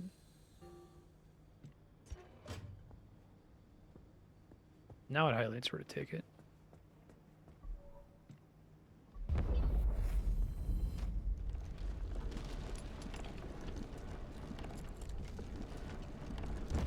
Alright, so I probably want to use the Liberator to bring back some spare parts so that I can have a set of spare panels and things to swap out, so I'm taking advantage of that in between runs. Okay.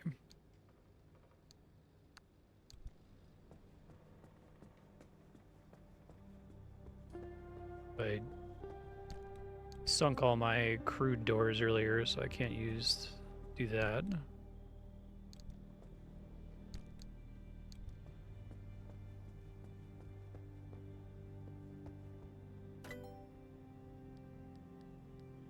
That requires unstable energy. Investigator.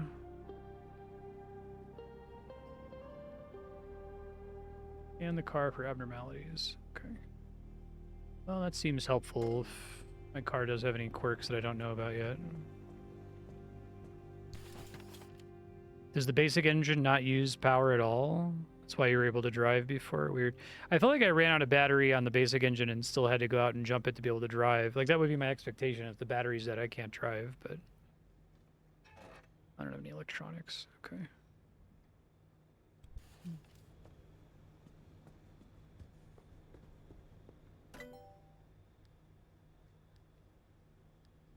What are my options for battery? Need to find a wriggling wreck.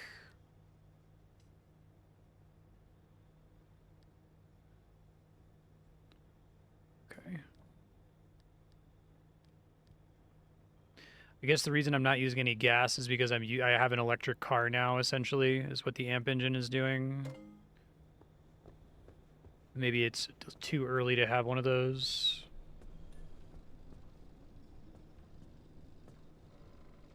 Okay. I guess I would rather... Let me see, what does it cost to make a battery jumper? If I have to get out and jump the battery every so often, because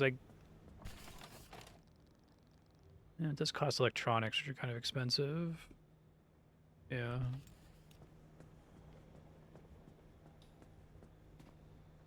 Yeah, I wish that they wouldn't let you get that stuff early. Did I save my engine? Might not have.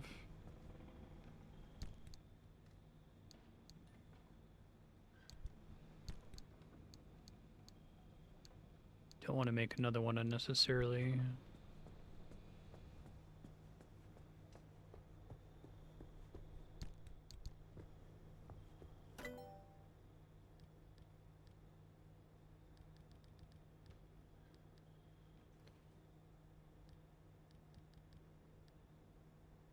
Requires the advanced workbench.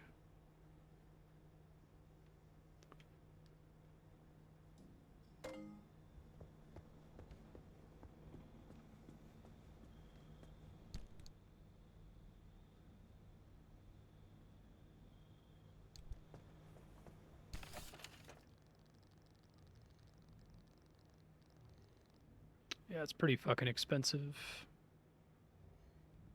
I guess I'll just try to deal with it for now. I'm a little bit worried. I think I'll be okay. I need to start finding more electronics. That's going to be a problem.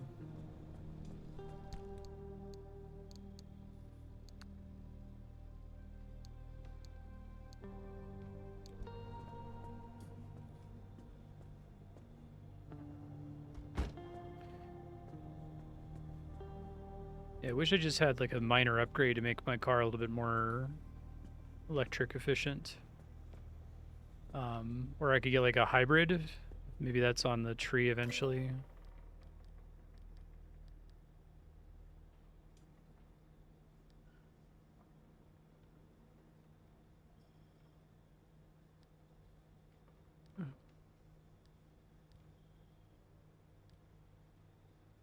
Because you can siphon it from other cars on every level.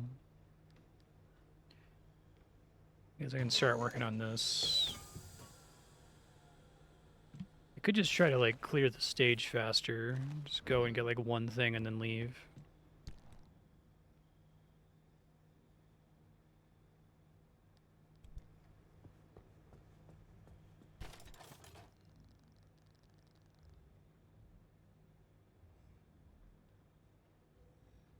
gonna wait till I get 48.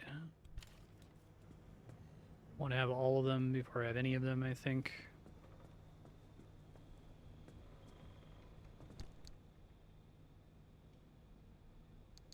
This will only repair car parts, or will it repair like tools and stuff? Car parts.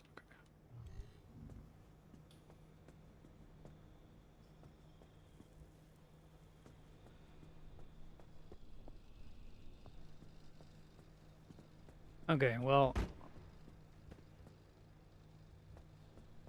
what's the main thing blocking me from getting the lightning rod? Wriggling wreck anomaly. This a side battery would be nice.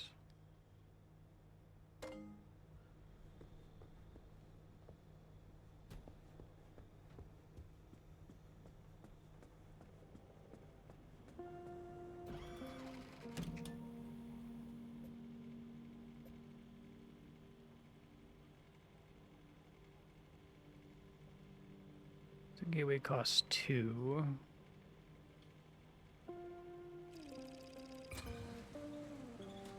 Take all the time you need.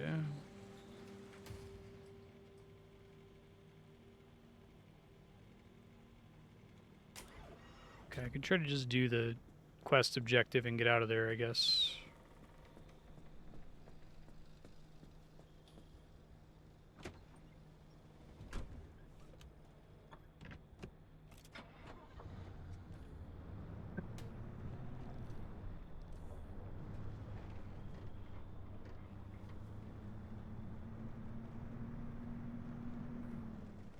Is the red number my current battery? Because I can try to, like, not accelerate as much.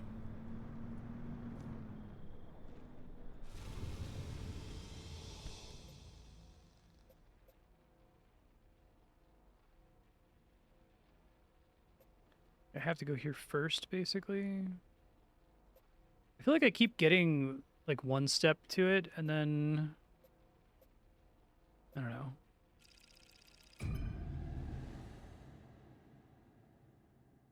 Doesn't let me get all the way to the place I'm trying to drive to.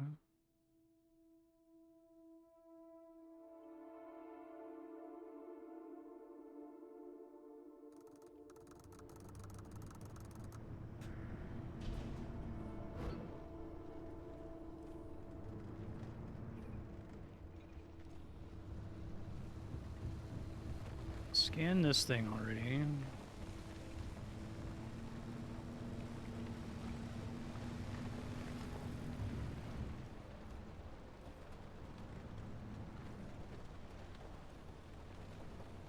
I see.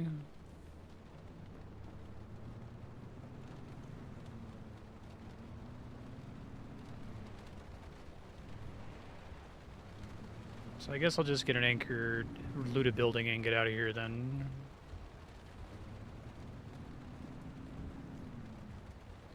Yeah, how does it... I see the marked exit. How does it know... Is that just the only other... On the big map, is that the only other place that goes somewhere that I could drive to?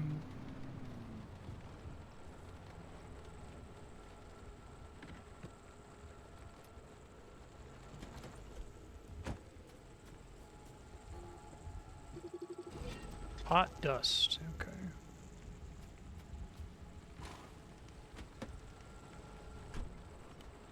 Okay, got it.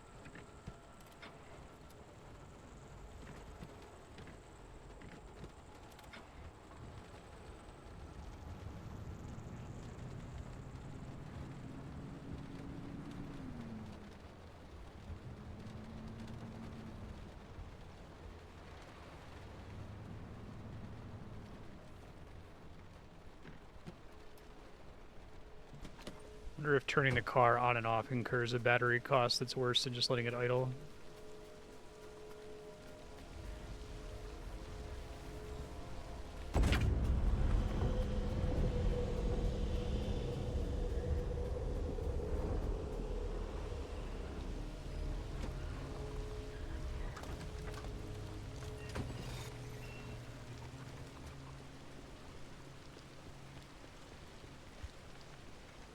Whoops, fuck. Wait, I'm confused. Is that... Only sometimes does it let me use that to get into the thing without damaging parts? I don't understand. Oh, I think I failed to offload all my loot last time too. Whoops.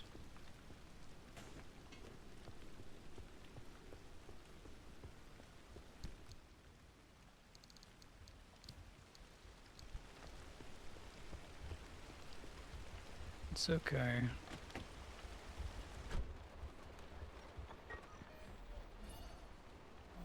Gateway too close. I can do the Arta trailer and then get out of here. Let's do that.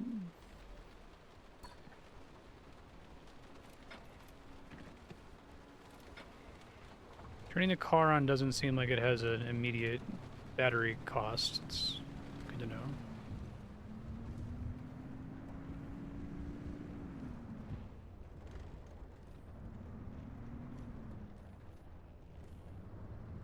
Give me some fucking regenerative braking, game. What the fuck? I guess that could, there's design space for that to be an upgrade. I think it's kind of lame that like the first upgrade they give you is the handbrake, which like I feel like most players is not really gonna matter.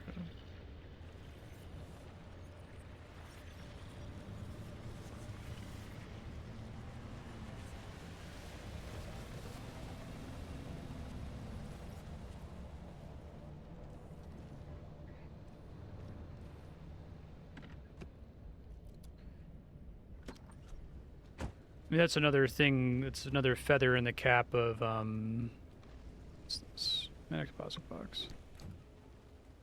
It's another feather in the cap of Subnautica that all the upgrades are like obviously useful. Never used the handbrake. That surprised me.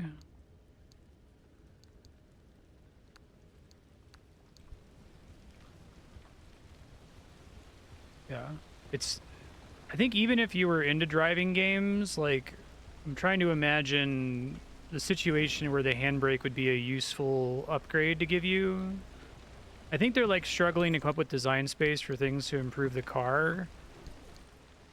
And if the game was structured more like Subnautica, where it's like, okay, well, here's the thing that, you know, is an obvious progression upgrade, or here's the thing that's like an obvious, huge defensive upgrade against this one kind of problem, you know? It seems like it's lacking that.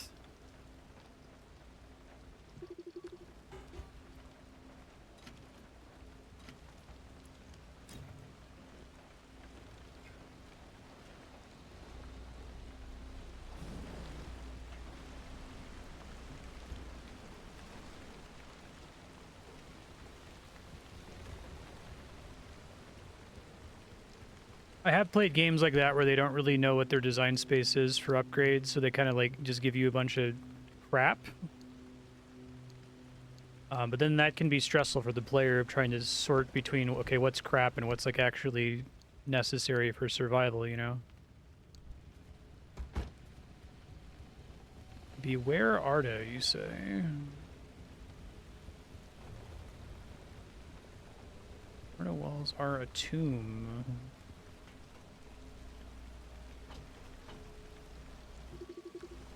It requires the hammer, which I think I still have one of those on me. Yeah.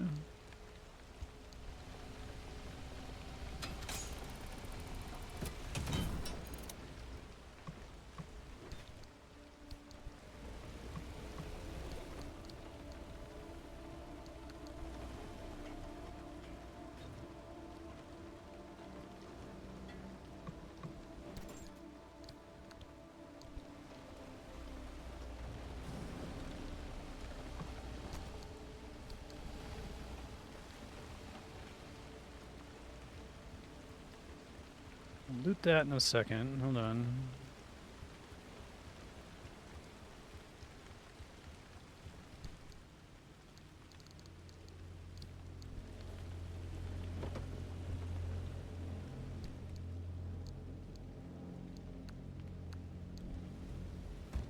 Ow. I hate that you can close the door on your head like that.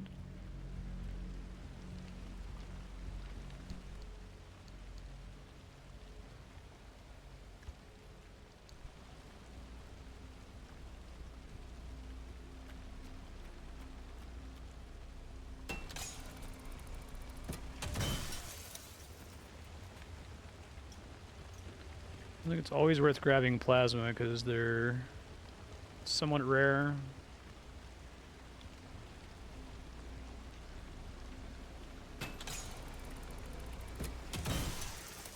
Double plasma, nice.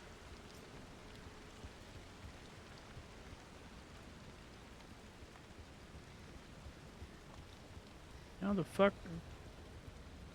Did it render stuff in there without rendering a way for me to get inside? Oh wait, here we go.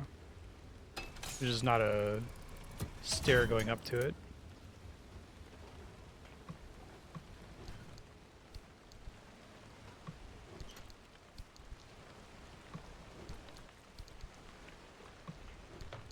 Oops.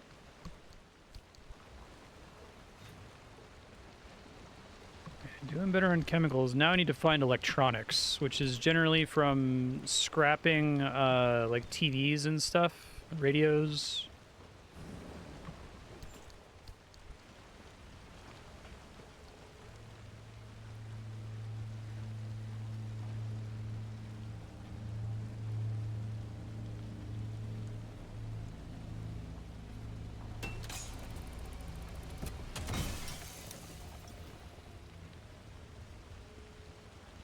Whoa.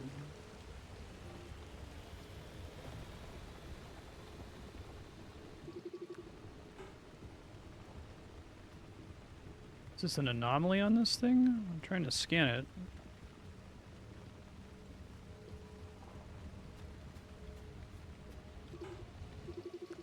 Looks like it's supposed to be, but...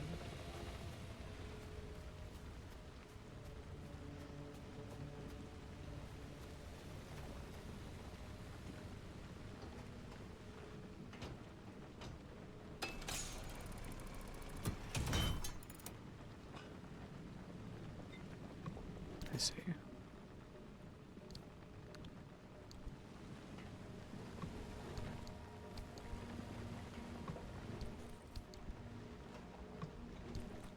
Like slowly draining health, it looks like. Oh fuck. That's creepy.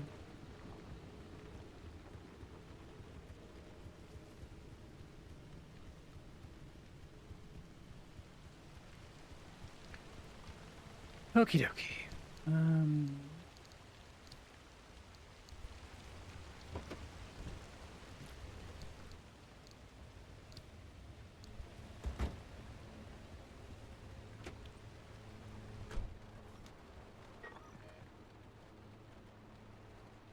I need to get relatively far away, unfortunately. Battery's likely going to be an issue. I'm going to do my best.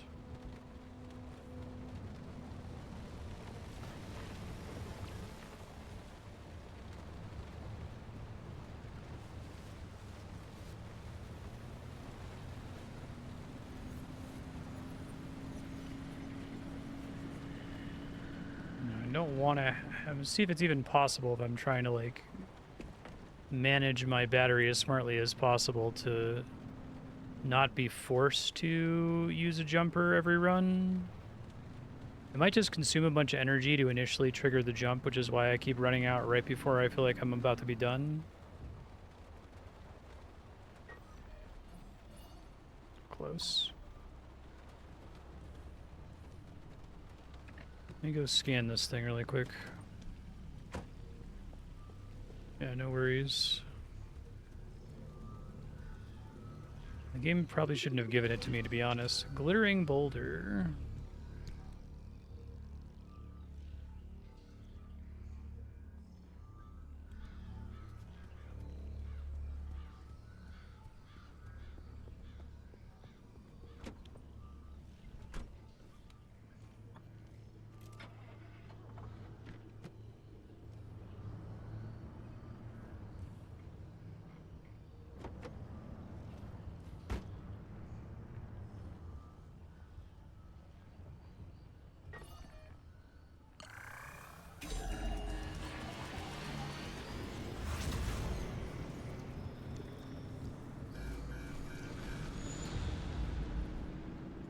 I think we might be alright.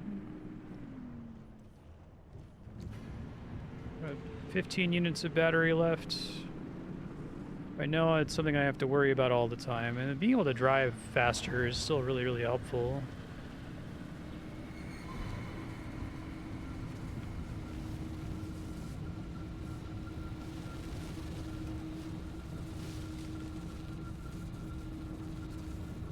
Okay.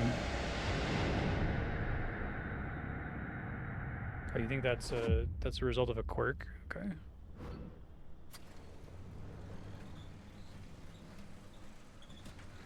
Well, what do you know? You made it back. Wasn't too sure for a moment there. Okay. Let's grab that. Heal. I'm getting stuff that I need, so I don't think I'm wasting my time. Let's put everything away this time. This is why they give me this weird, like, case, I guess.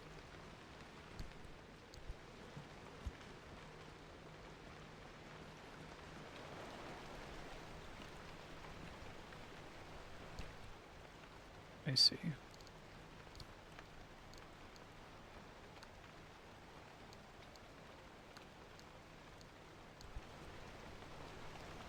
Oh, they want me to have some road flares. Interesting. I split the stack.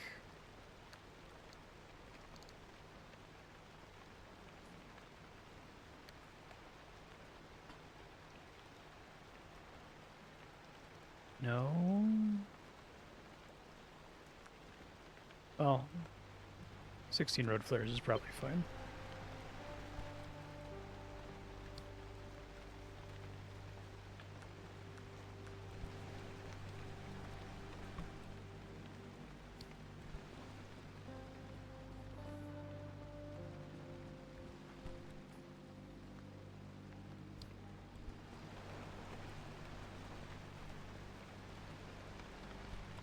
I feel like it's a little mean to have like the require you to pay precious resources for the cosmetic station. That should probably just be free, I think. Otherwise, your players are going to make stupid decisions about it like I'm going to. Okay. All right, transfer trunk. I bet this transfer trunk wasn't in the game on launch.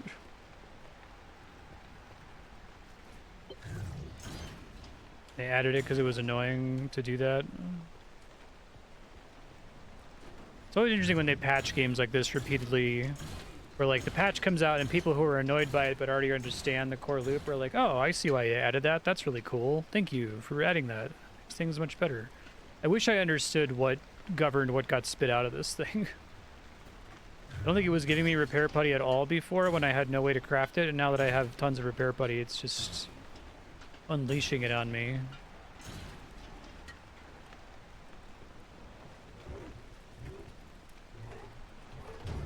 Okay. I may as well use it if it's going to give me so much of it, you know?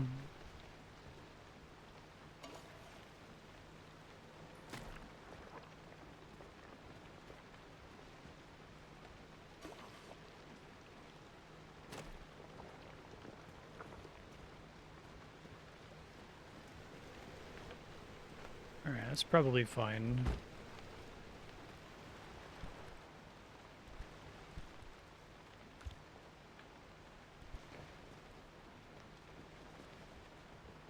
Do I get like a limited number of guesses per run or something?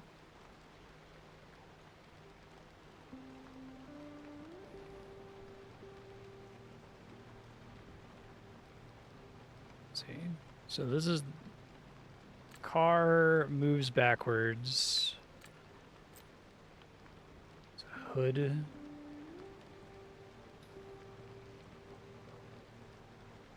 Hood.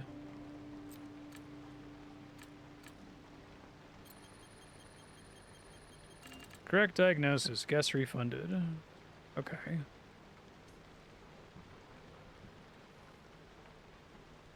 Mechanics kit.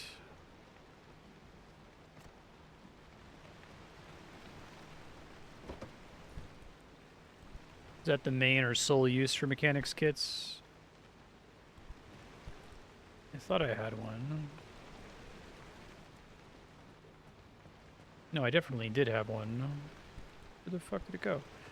I keep having items feel like they're disappearing on me. I must be doing something wrong for that to keep happening, but... Not in the trunk. Not there. Wouldn't be over here. Wouldn't be there. And I guess I can craft another one, but I know that I had one.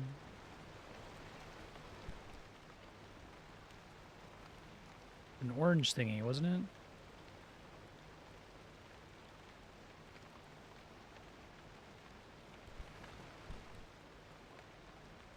That's the light replacement kit.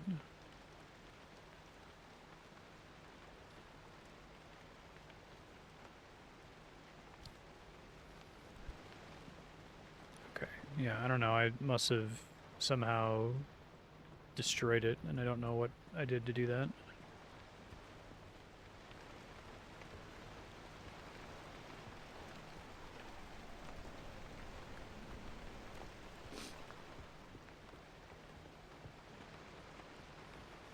I guess it's not a big problem. Can your car develop an unlimited number of quirks? Because that's like a tolerable quirk. I guess I could just live with it.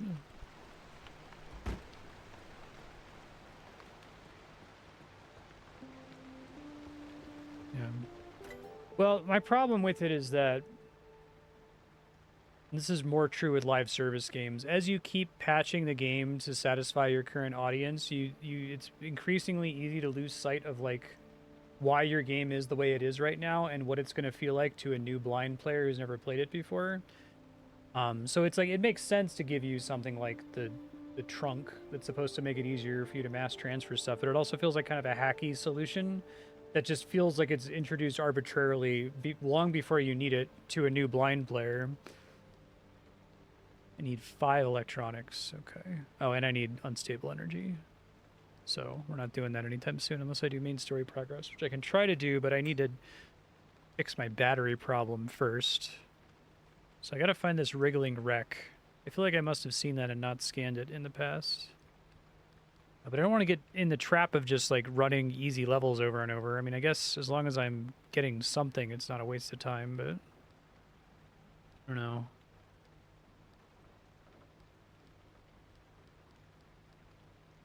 It would be less of a problem if the battery chargers weren't so expensive, because they're pretty expensive.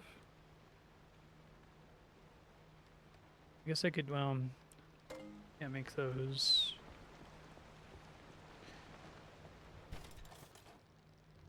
Oh, I thought they used electronics, okay. I don't know what happened to the one that I had, but... Oh, so this tells me I do have 2 other quirks. I see.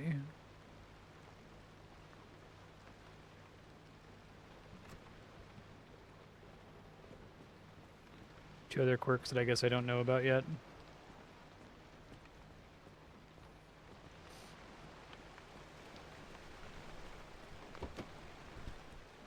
Alright, well, I desperately need electronics. What's my situation with my scrapper? It's not doing great.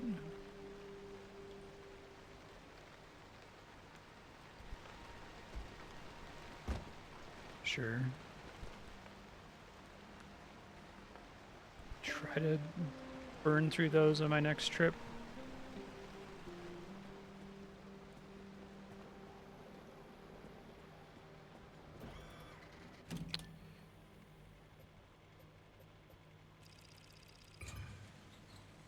Malfunction anomalies are stronger. Okay, maybe we'll try to go here. So, like, the reason there was only one highlighted exit is... Well, no, that's not true, because... So, why did it highlight an exit is what I didn't understand. There's technically 3 different zones that this could go to, right? Is it just highlighting the one that's required for story progress, but I could leave out any of the paths? I thought maybe it was going to be like there was only like one exit from this zone marked on the map, which is why that was the one that was marked, but then there wasn't one marked for this guy.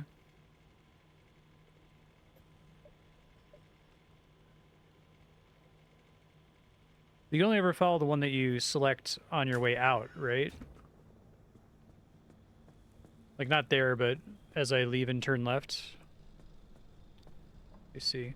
I didn't think I was able to select the second location, but let me check.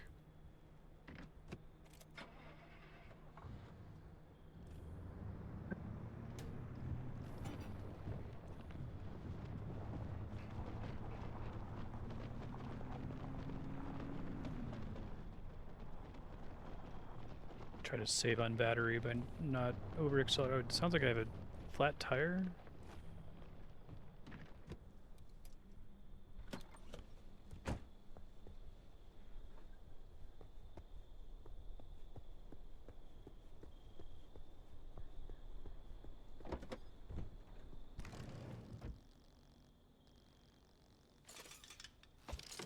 Those are relatively cheap.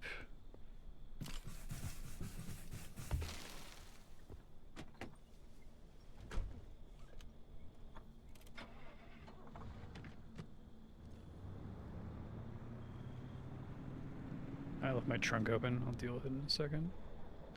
Come on, coast through. Save me a couple units of battery. Yeah, so like I can't select this one. I can select this. That's what I was trying. I was trying to select this one, knowing I had to drive through an interstitial area, but it wouldn't let me select it, so I didn't understand why it highlighted an exit.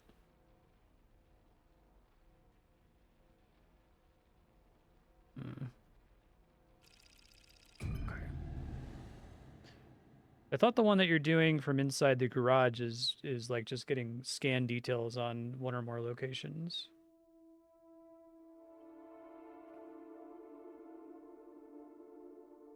Yeah, no worries. It's kind of confusing. Yeah, now I have a marked exit again.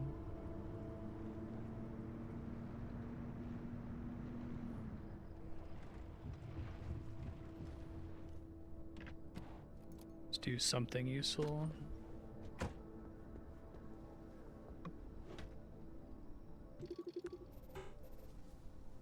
Right bar, I'm gonna have to get another one of these soon.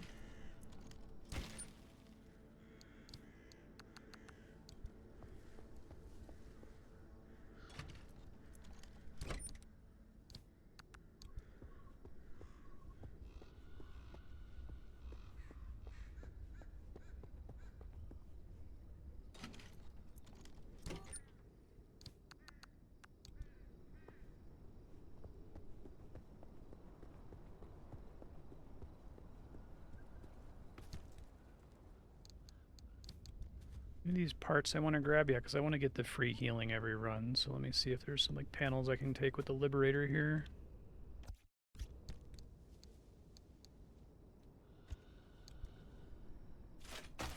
Whoops, I did not mean to hit that twice. Shit. Okay. I guess it got me 2 parts though.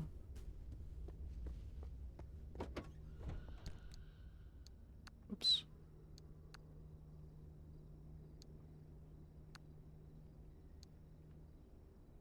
Come on. Sometimes the scroll gets all fucked up. Really do a maximum of 2 of these. Can I not? I want to empty my hands.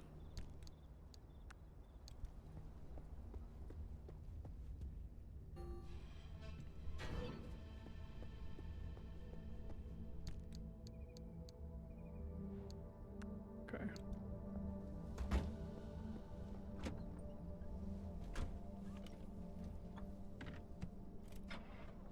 What do we got here? We got art of trailers, houses. Maybe we do the houses. See if I can get some like TVs to break apart.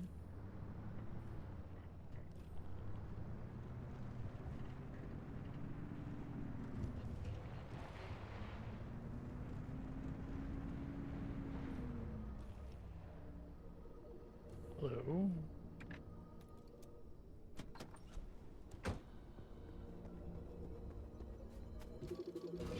Beating heart. Okay, it's not one of the ones I need.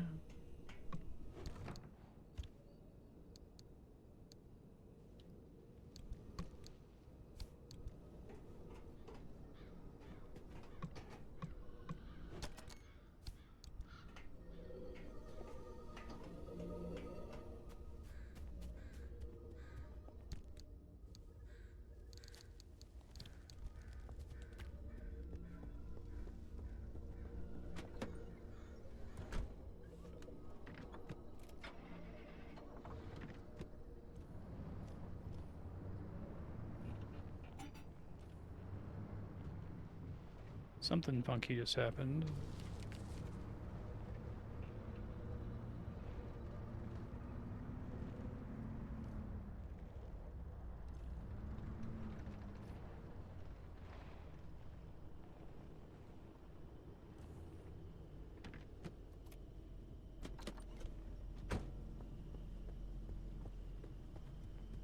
Oh, okay. That does not require me to scan it to know what anomalies are going to be available. I can see those in advance. That's a way to know if it's one I haven't scanned yet, so basically.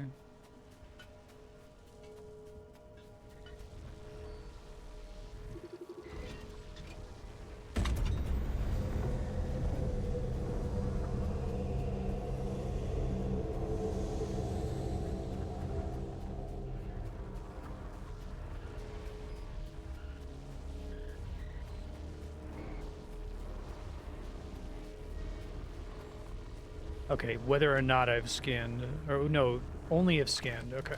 So it'll always say question mark, but if I scan the area, it'll tell me. But if there's still question marks after scanning, that means I haven't...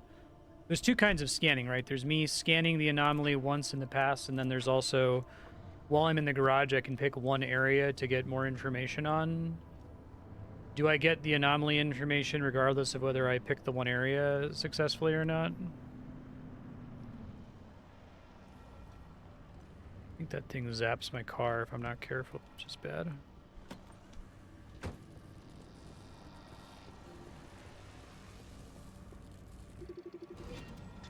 Spark tower.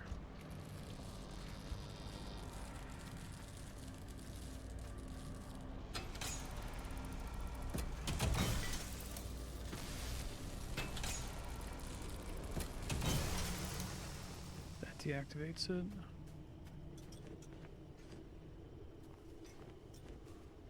I wish I could use the plasma to charge my battery.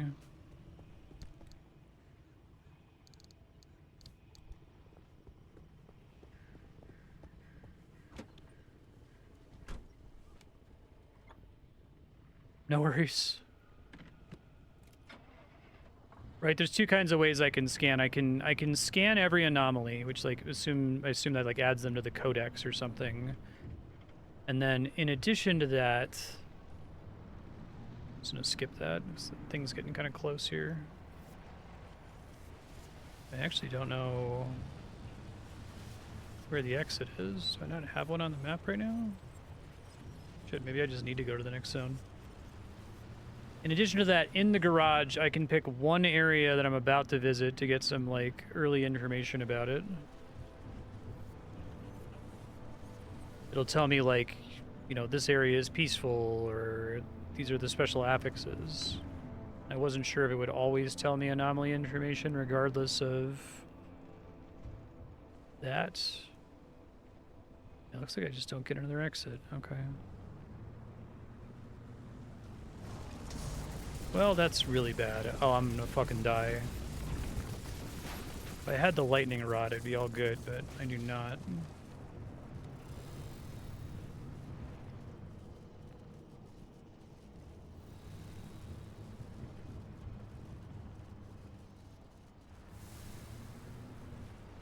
The one that, but it just dissipated, didn't it?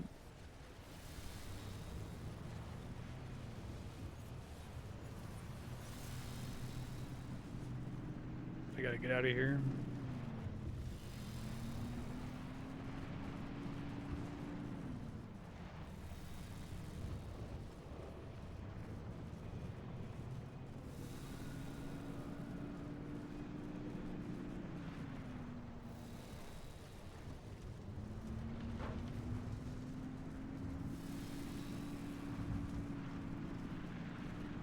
Gotta fucking go, man. This thing's creeping up quickly.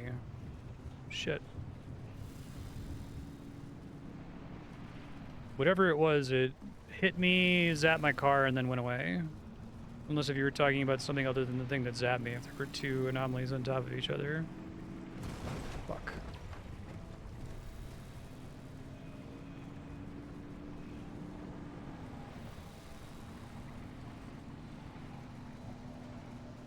I saw a thing that I wanted to scan, but then I got hit by the electric thing and couldn't touch it. Yeah, this thing, right? don't have time to do this, but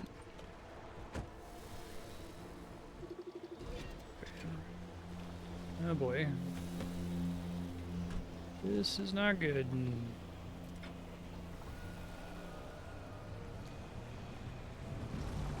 Fuck. Gonna have to jump the car here in a second.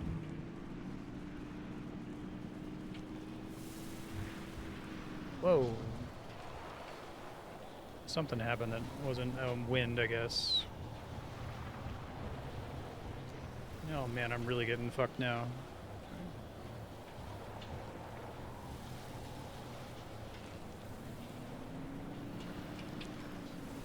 Battery's almost dead. I'm just trying to get out of this zone. Fuck.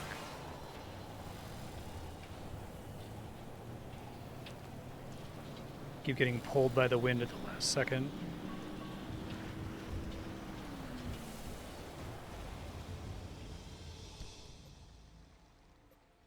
Yeah.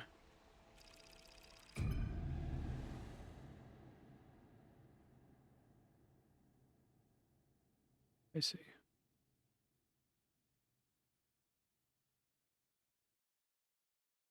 Get out and jump my battery and then see if I can do this story mission and then move on. I do have 2 battery chargers and maybe I'm fucked after that because I don't have any electronics right now.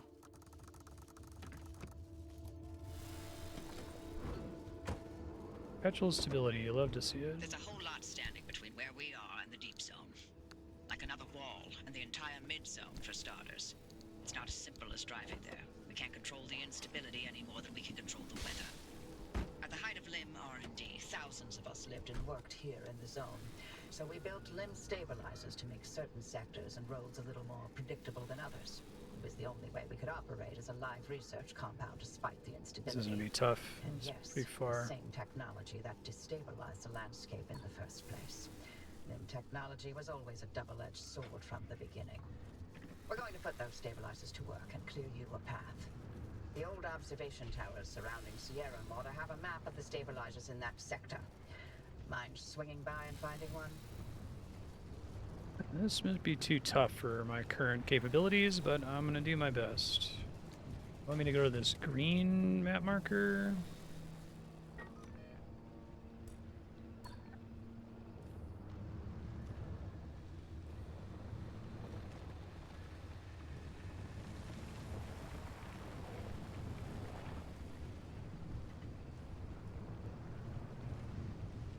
I could always get lucky and just find the materials that I need to make another battery jumper.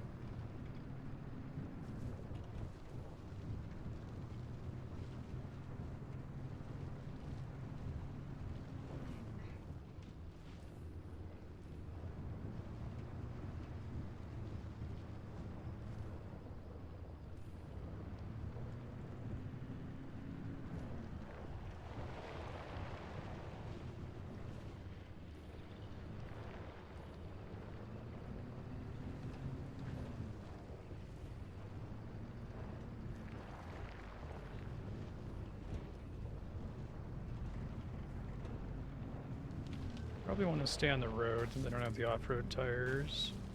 Assume it costs more battery to drive off-road otherwise.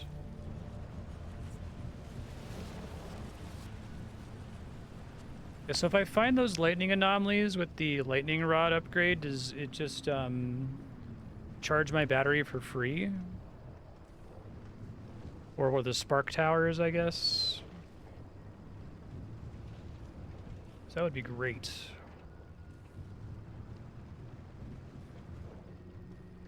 The towers are locked up tight, but you can tighten up security protocols all day, only for one disgruntled employee to program in his name for fun and mess it all up. Anyway, the overload code is 4735. Find that stabilizer map and scan it for me. Oh boy. I was assigned to clean these towers out every time the guards rotated. And things I saw. Yeah, I would have done storage too. Watching Sierra day in and day out did not make for a good time. I didn't envy those guards one bit. I guess it's like really problematic that you can even get pieces for your car so early if the whole game is balanced around like assuming that you're following the tech tree in this very specific order, and it's like, oh, you only get the electric car finally that no longer needs gas once battery is solved. They shouldn't give me the parts. Like it to me, it was the point I was making about RuneScape. Like, you know, what if you were playing a Metroidvania and you could play through the map and just, you know, get all of the Metroidvania progression upgrades, or there was just like a shop that just sold you everything. That's what it feels like to be able to get some of the parts that I'm supposed to get from the tech tree. It doesn't feel exciting to skip the progression. It feels like what breaks the game, you know? It's fine, just very weird design decision. Okay, got some electronics, so I'm not going to die on this level from lack of battery.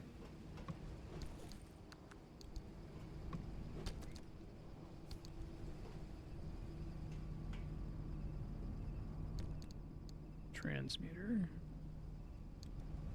Okay, well, I guess what the transmuter transmutes is random, I assume. In that case, that's a pretty shit trade, it seems like. I'm overlaying the map with the available routes near you. There you go. Found 3 sector stabilizers that'll do the job. They're not too far, so I've added the location to your route. The access road will lead you straight there once you're ready. Okay.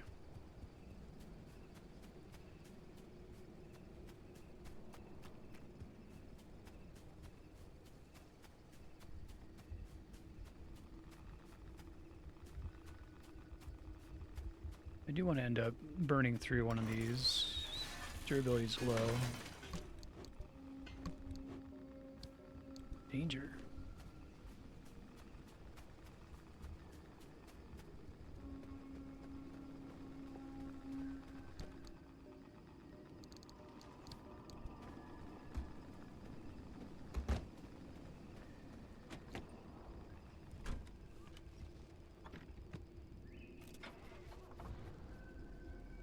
So we want to go down this way. That is a fucking hike, but okay.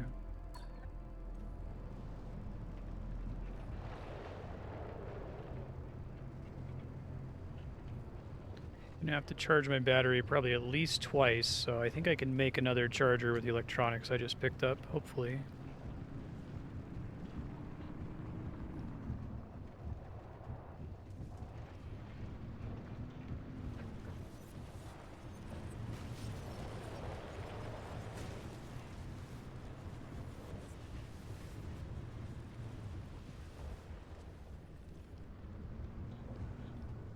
Could try. I feel like that's dropping off the cliff, which is maybe better than spending the battery of driving all the way around. Famous last words.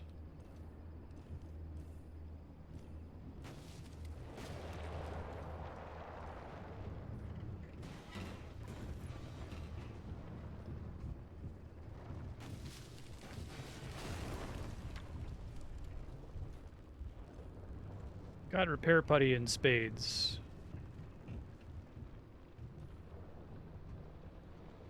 Oh, that's cool. Yeah, randomizers are fun, depending on the game.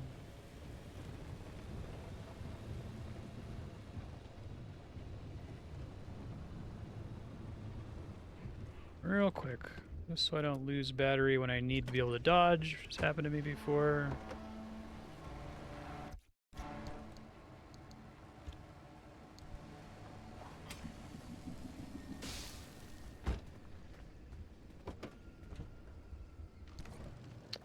Uh-oh.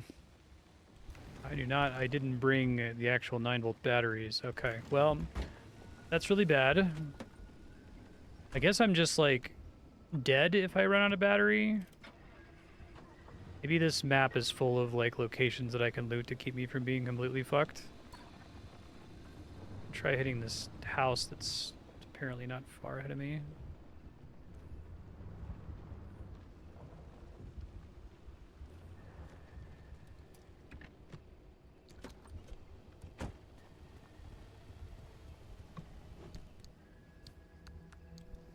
Refrigerator's not great.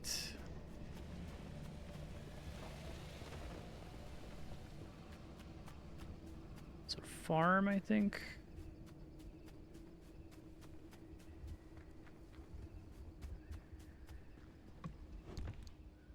Maybe they design these maps so that you're very likely to get the stuff you need to not get stuck with your car unable to move.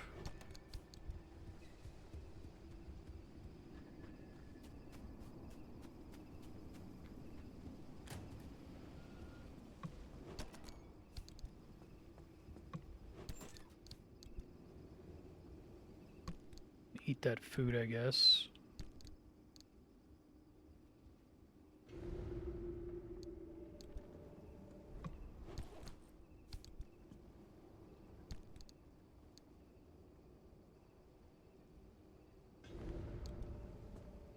Yeah.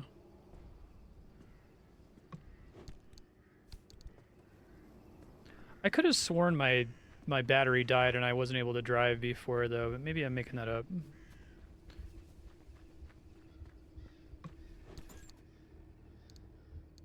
More batteries, okay. I think we'll be alright.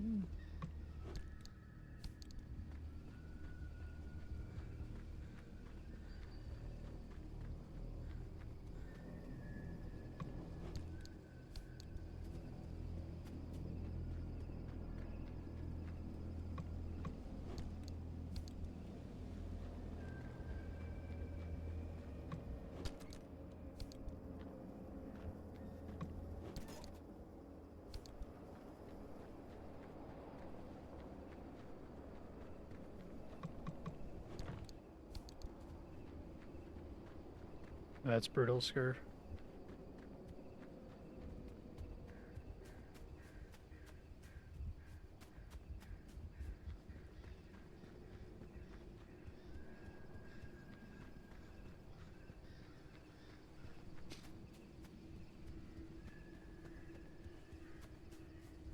The pneumatic tube thingy.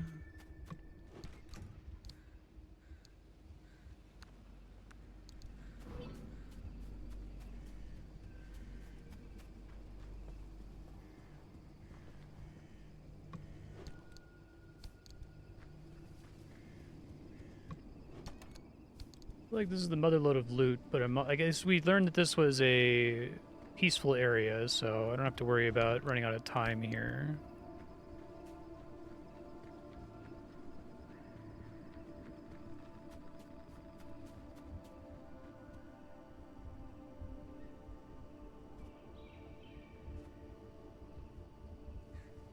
Come on.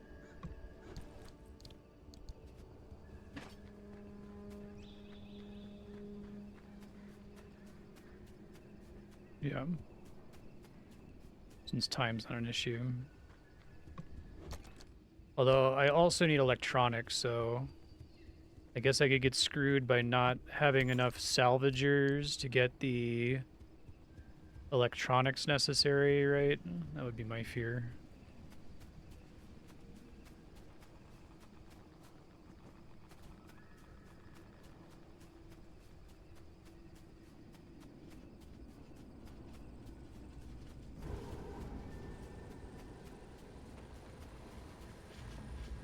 Well, shit. I realize how close this was to my car.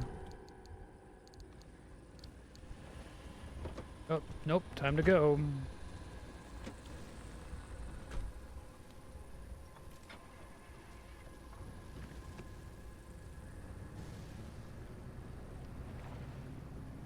Just constant small damage to my vehicle, damage to anything in the area, I guess.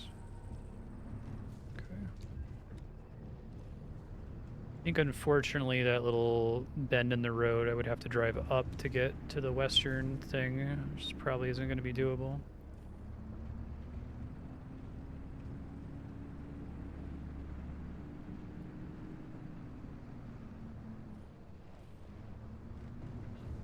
Oh, can I drive up that? It's actually not that steep. Let's try it. Oh, maybe it's steeper than it looks without having the off-road tires. Ah, balls.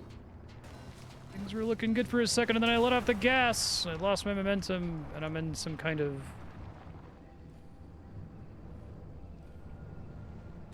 hit like an anomaly, I think?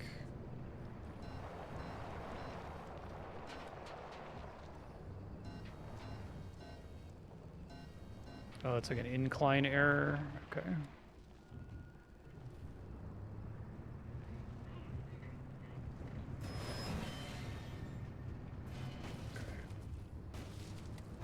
Wasted a bunch of gas there, but that's all right.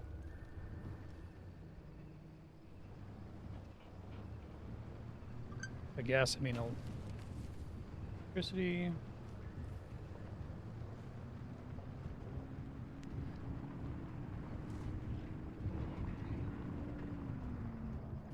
I'll loot this really quick and Oh, there's bullshit near me again, isn't there? Sure is.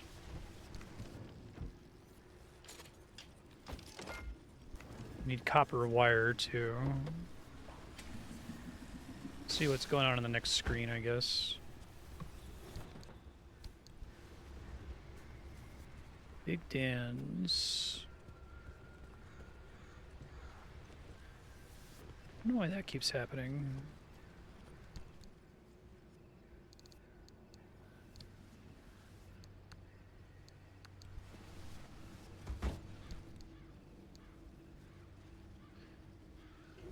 Peek in this gas station just to see if there's anything that would be helpful before I continue.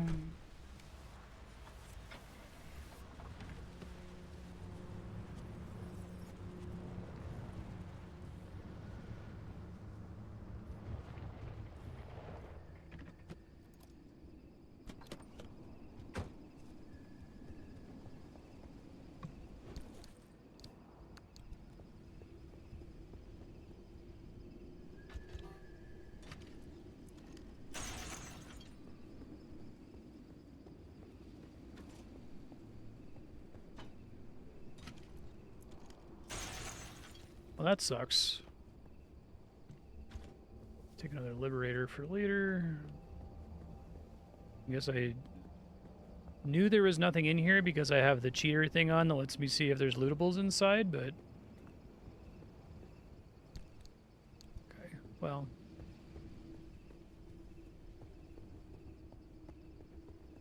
I wish that wasn't quite as effective as it is.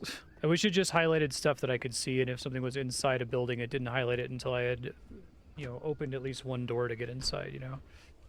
Because then it kind of feels like it's not intended, instead of just being a mild quality of life improvement.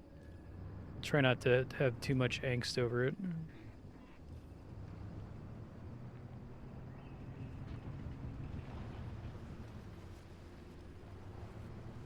I don't know how much I'm going to have to do on the next level. I'm not going to have enough gas, or not battery, if it doesn't quickly wrap up once I visit there.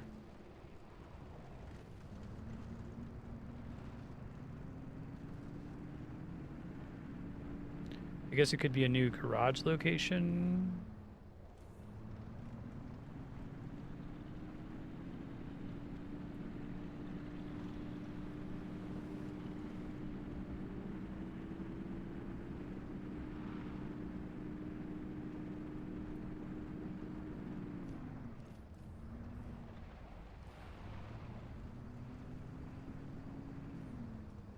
Anything amazing in there before I leave?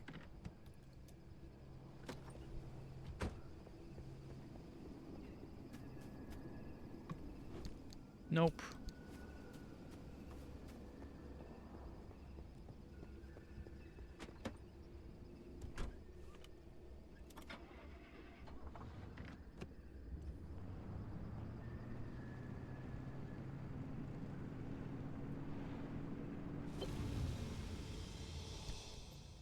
Okay, so I guess that's really weird that they make it seem like you're going here for main progress, then you have to go somewhere else for main progress.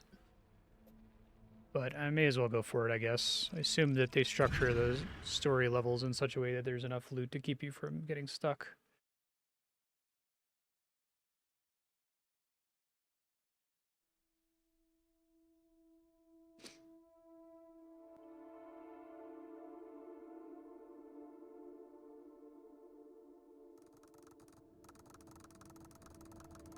Well, what do they want me to do here?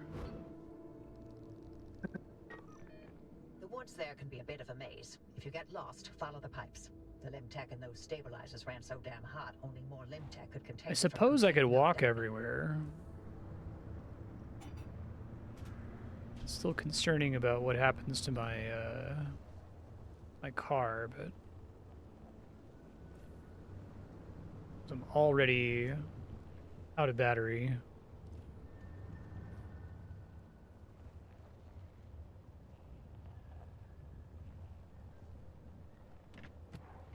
It's my turn to give you an explanation. About the mass Just gonna walk hallucination everywhere. event that Tobias and Francis were going on about. But don't worry, I won't be nearly as long-winded. Because there honestly isn't much that we know about it. It happened on the morning of September 14th, 1961. My colleague, Dr. James Kay, was conducting experiments at a highly classified site in the Deep Zone. He was assisted by my husband, Dr. Alan Turner. At 0400, their experiment unleashed a gamma-ray surge that instantly killed both of them. The surge was an impossible amount of energy, orders of magnitude greater than any man-made source. It also triggered hallucinations in anyone awake within a 10-mile radius. It was a burst of widespread insanity, but only for a short moment.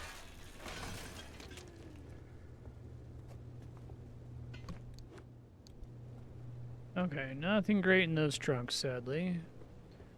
I guess I don't have my map if I don't have my car, but it sounds like I can just follow the pipes, and then we'll see what it does to make me leave here. Yeah, I need copper wire. Let me review what I need to make more battery jumpers. Oh, I guess I got one from all that. Okay, well, I think I'll go ahead and charge it, but still try to walk around the map to conserve charge so I can get out of here successfully. Did I overcharge it? Must have. Shoot. I thought it was slightly less than 50%. Okay, well, let me mark one of them because I can do that for free. Might not be necessary for me to shut the car off all the time. I don't know how much battery it uses while it's idling.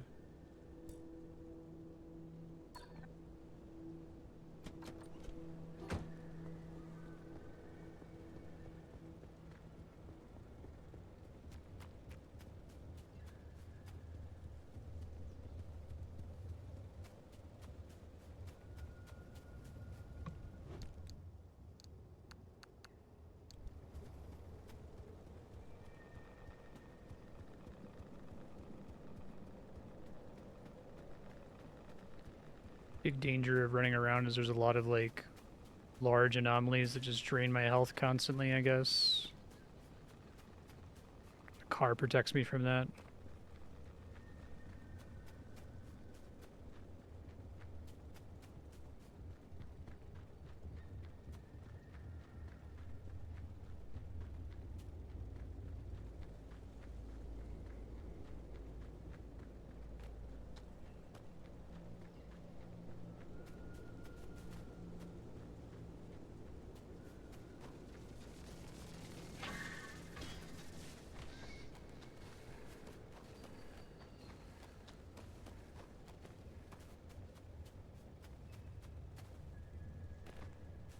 Do you think the story needs to do a better job of conveying exactly? I mean, you don't want to give away stuff, but the fact that the mission actually required you to drive to a third zone, I think is like an unacceptable kind of surprise given the way this game is structured, you know?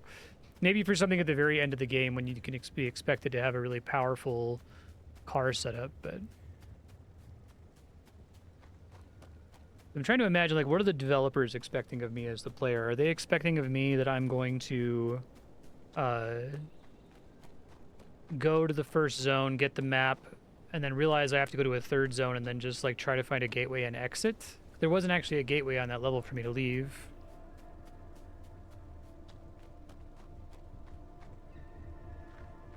Let me see. Well, they shouldn't have let me get an electric engine that early if it was that problematic for the rest of the game structure. Or they shouldn't have allowed me to just, like, they should have required that there be a regular engine in the base that I could always swap to.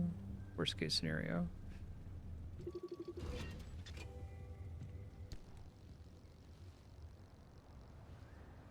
Trapper. This might have electronics and wire. Okay, that's good.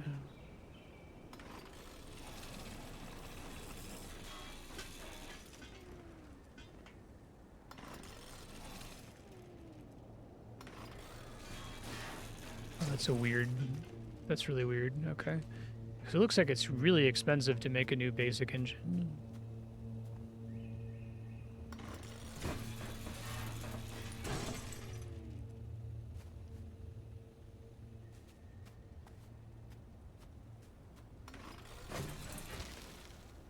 I don't want to completely burn through these if I need them to get it to other stuff.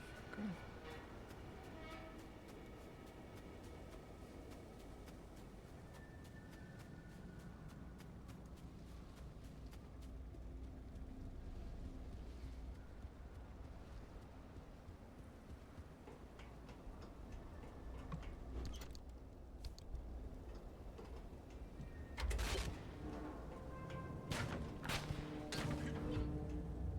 You know, 30 seconds of hallucinations sure didn't feel short when I was free falling through outer space.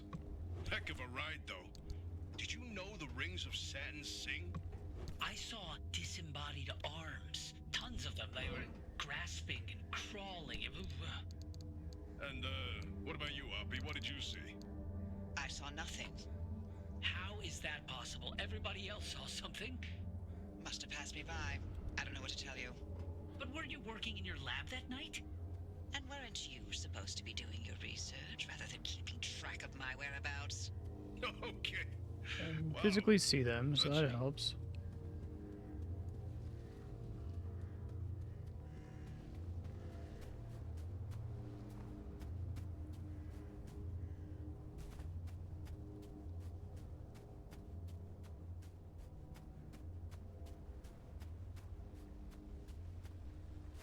New anomalies to scan.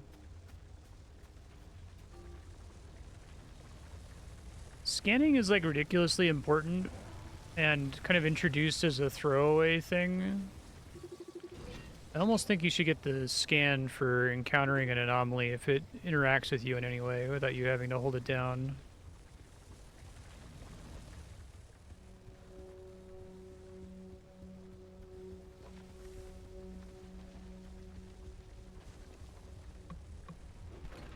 Whoa, holy shit. The fuck? How often do you get all this free stuff? Now that we know the Headlight. remnants were connected to the mass hallucination, maybe we can figure out what caused it. Oh boy, do Dumpster I have theories. Pearl. Don't start. Dr. K and Alan clearly uncovered some new way of using Lim to motivate that gamma ray burst. Ooh, yes, precisely. And where do gamma rays come from but outer space? Feedback on planet Earth, kid. There are plenty of terrestrial sources of gamma rays. Thunderstorms, for example. No. You said it yourself. The energy levels from that night were much greater than anything we've seen on Earth. Sure, but going straight to aliens when there's countless perfectly scientific possibilities. Perhaps Dr. K and Alan developed a limb-assisted mass particle collision. Oh, heck, tapped into some sort of gamma ray reservoir. A reservoir? Or a portal? A portal. Andrea's feeling like someone Where walked on her grave exactly? talking about gamma To rays. Atlantis. Of course! Now why didn't I think of that? That's absolutely it.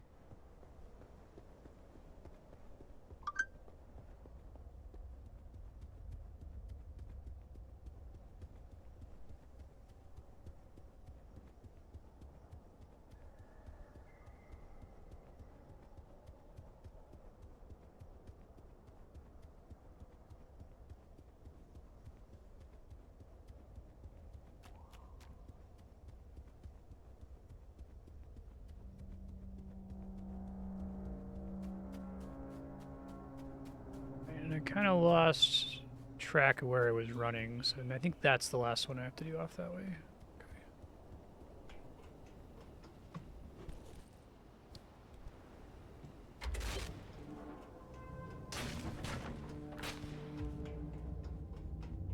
Hey, Oppie, you've never cared about any of the zone's stories and superstitions. So, why now? What's in this for you?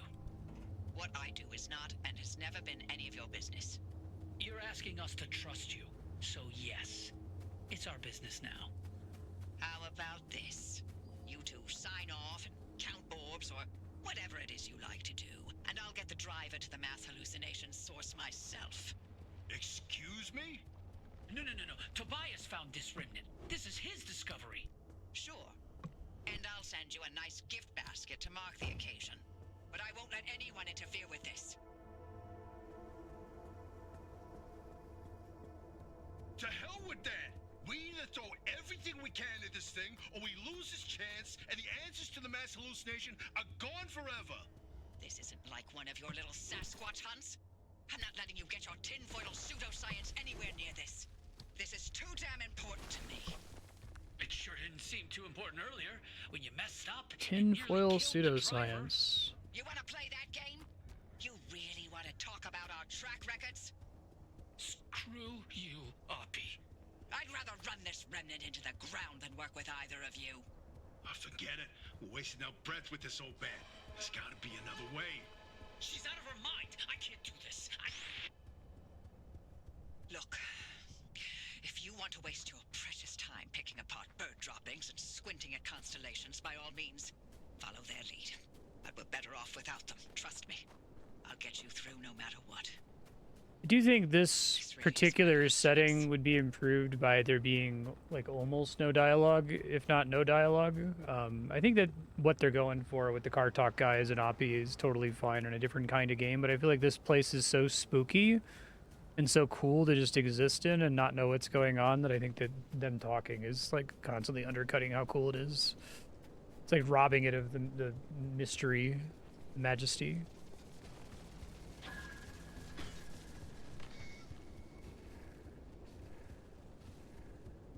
Like, I feel like this game had the opportunity to be a kind of like, you know, lonely kind of Metroid feel to it.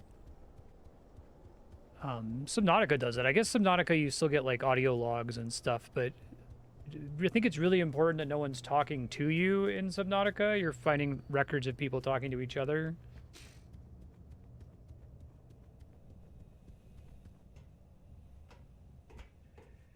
I will go ahead and... Whoops. Electronics, wire would be nice. Okay, great. It's all the things I said I wanted. I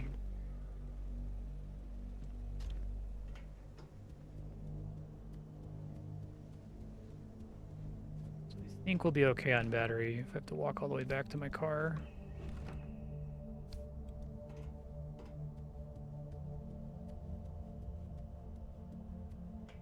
Nice. She hasn't done those in a while.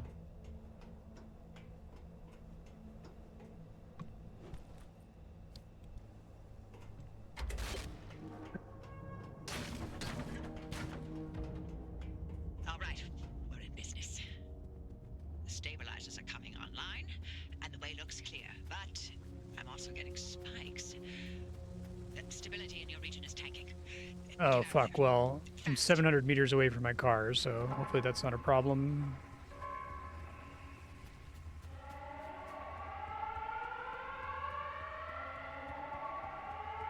I'm gonna die.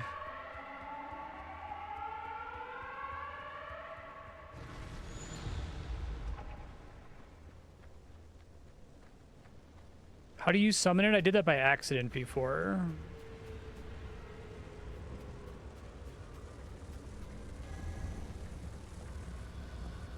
Stick, right click, I guess.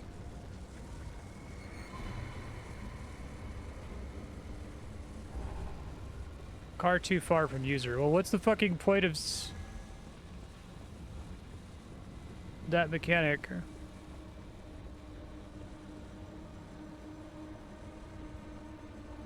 Okay, well, that was a waste. I'm dead.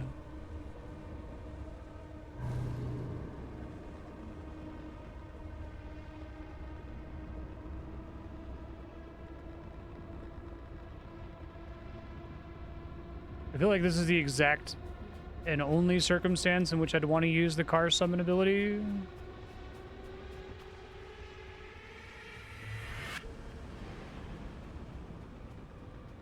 Takes so long to charge it. I feel like they gotta tell me before it starts charging that I'm too far away.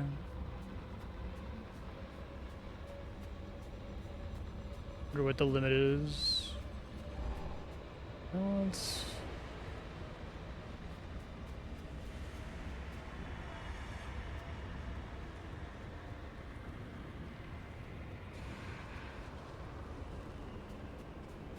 Maybe it's less than 200 meters. Yeah, when it happened last time, it just like I accidentally pressed left trigger, right trigger, and they spawned instantly. It was really annoying.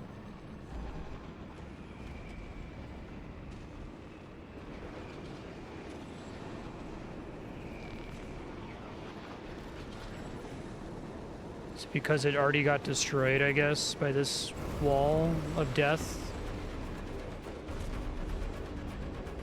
Okay, maybe.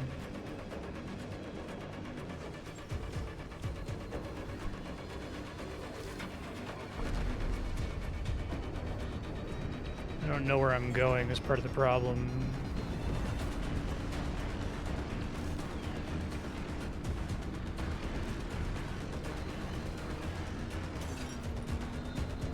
Is it the purple markers where I'm going to?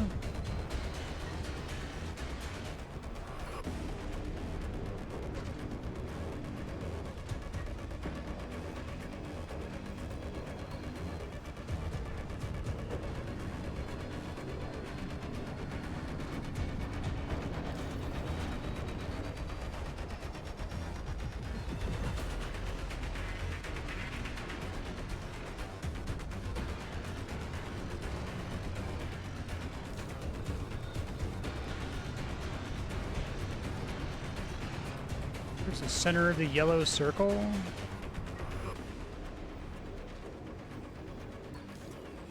There's supposed to be a beam that I can see or something.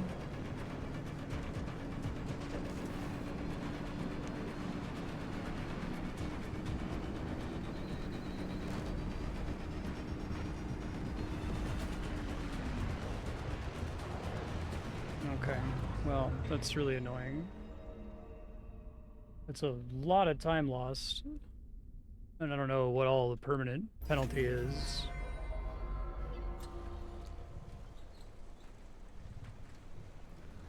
Ah, so close. But all 3 stabilizers need to be online at once to make the connection. You'll have to get back out there. So what all, like, is my car just, like, completely fucked now? Yeah.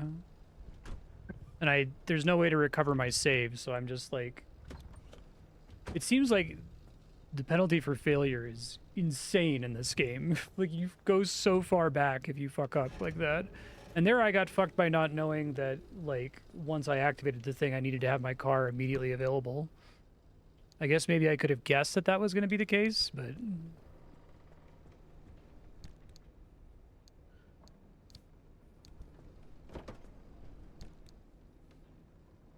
I don't know, it just chose to delete some but not all of the items I had on me too. I don't know, man. That feels really bad. That feels like astoundingly bad. I don't know if I've ever had a game feel quite that bad before.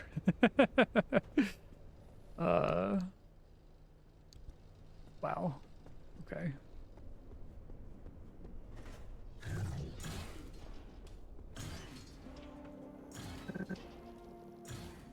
Jesus Christ.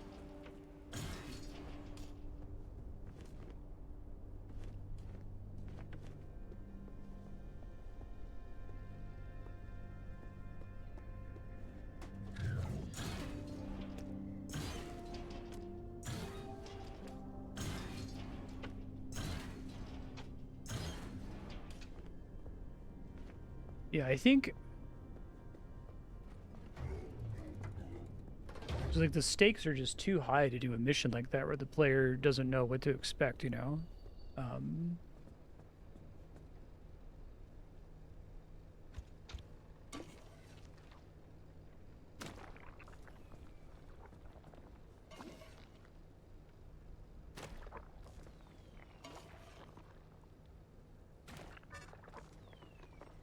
So what happens when the thing is broken? It's taken some kind of permanent damage that can't be repaired.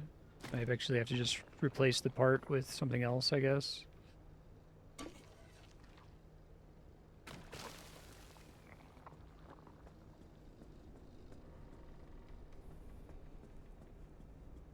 I'm gonna keep playing, but if I wasn't streaming the game, I would almost certainly stop. And I've played games with like punishing death penalties before, but this is max durability permanently. Okay. Like, holy fuck.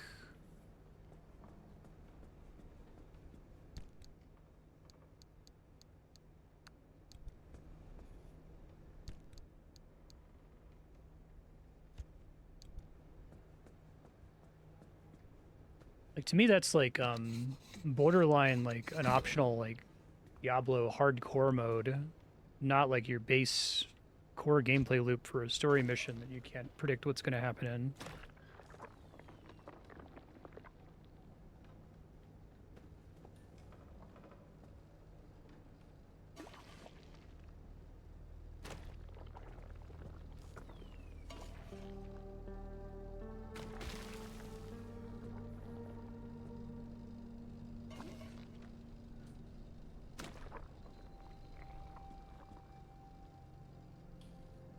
The tires permanently. Maybe I can make the new tires now and see how much rubber I have. Yeah, I've never been so deflated from something, and it's like you can't like load a save, right? Which, I mean, that's fine. Roguelikes, you're not supposed to load saves. But I think it contributes to what I'm saying, that like it has all these pieces where it's like, oh, we're gonna have this like really punishing death system, and it's like, okay. But like it's too much not of a roguelike for that to make sense. It's one thing to be like, oh, you died, so you literally start over or whatever, but you're not really starting over. It feels like it's almost like the worst of all possible worlds in some respects. Okay, so if I want off-road tires, I do have enough resources to do that. I need 3 more gears. Hopefully I don't regret not having enough scrap metal left to do all the stuff I need. I'd rather just replace all of them anyway, because it was something I was planning to do.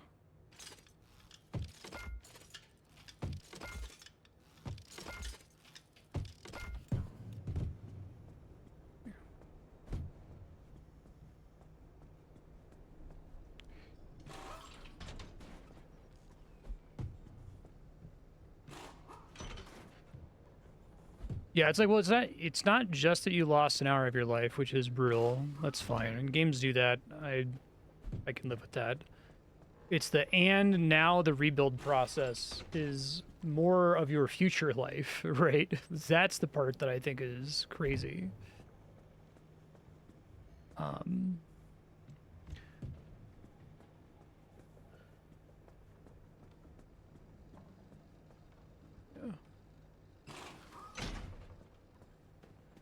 I think there's a version of this game that has a bunch of really substantial structural changes to it that works a lot better for me. I think even like if you commit to like death is this punishing, there's a way to structure the rest of the game where that is fine. Like it sucks, but it's absorbable.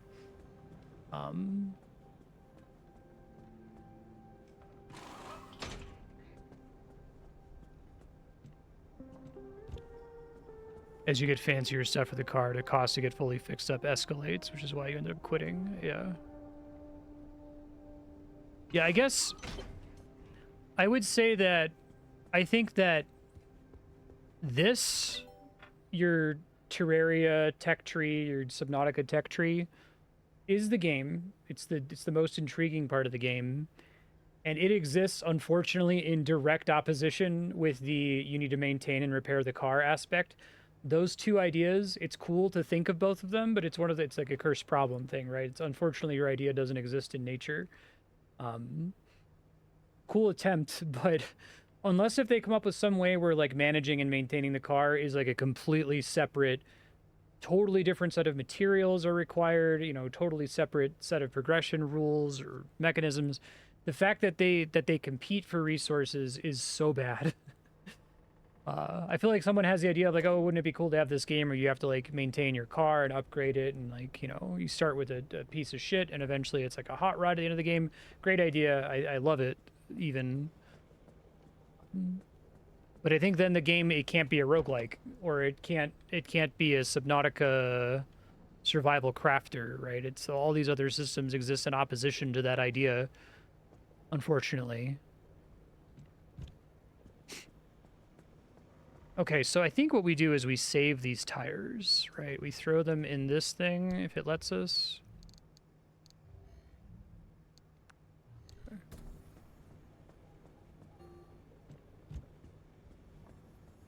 We can have backups in case the current tires get fucked. I don't have to craft new ones.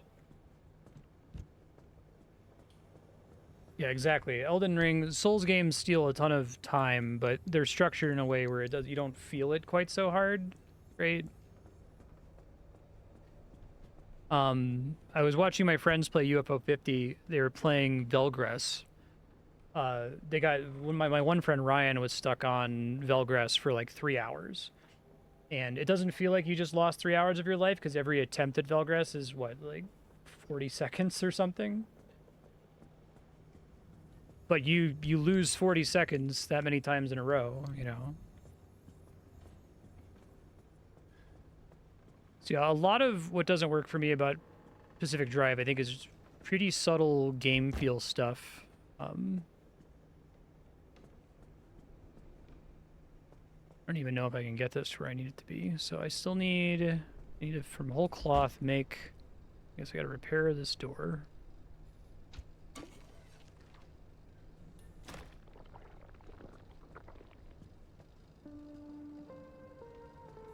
Door.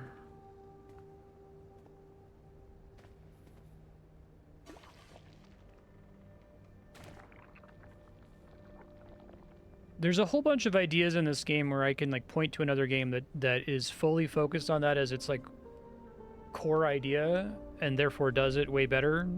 And here, because it's mixed with a whole bunch of other things, it can't do it well because it's trying to do too many things at once, right? Like, I think in some respects it wants to be Darkest Dungeon, right? It wants to be a game that's about risk versus reward. It wants to have really truly brutal punishing penalties for failure.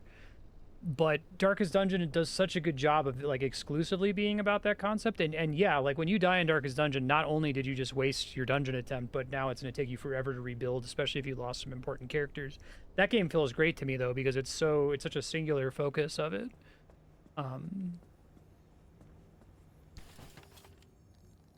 Okay, so may as well pop this guy off and replace it if I can.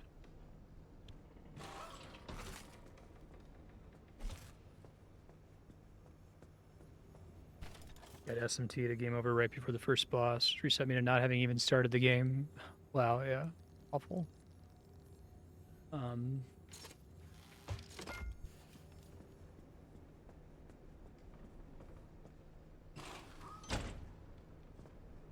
I think they kind of need to pick one. I think that they have a kind of classic game problem here where the fact that I died and lost the hour is already like a phenomenally gigantic punishment. Like it would already be bad enough if after I died it just like loaded exactly where I was in the garage before I went on that last mission. That would already suck really bad. So then to also have the car be broken is it's pretty nasty.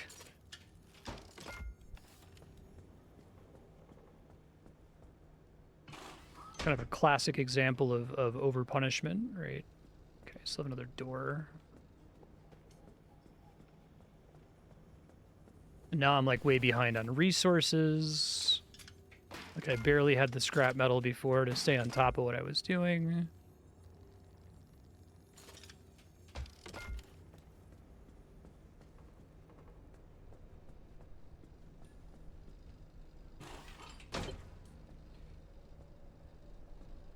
Okay, car is at 97%.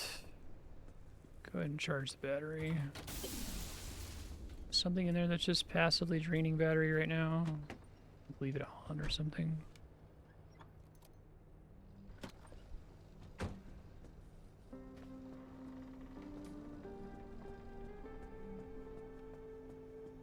Did it eat all my fucking flares too? It like ate some of the stuff that I brought with me initially. Wow. Okay.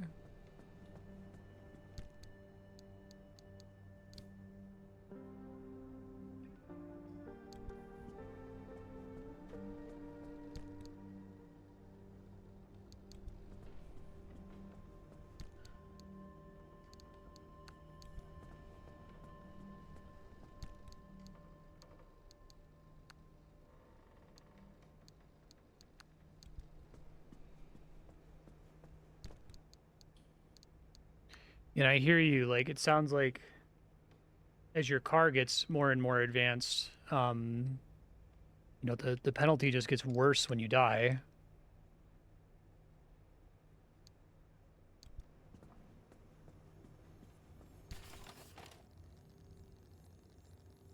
This thing isn't like repairing in real time, right? It's only starts repairing while I'm out on a mission, I assume.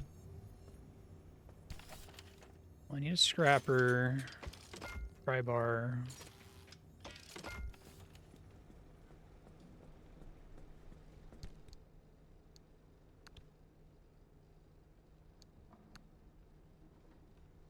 Want to have that on me because there's a lot of things I need for progression that require that.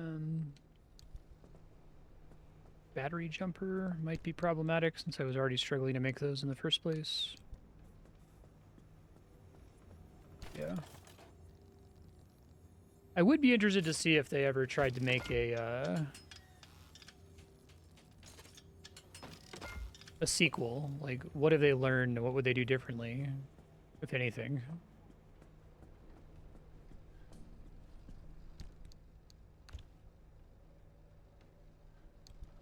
Did I, like, make a second one that fell on the floor or something?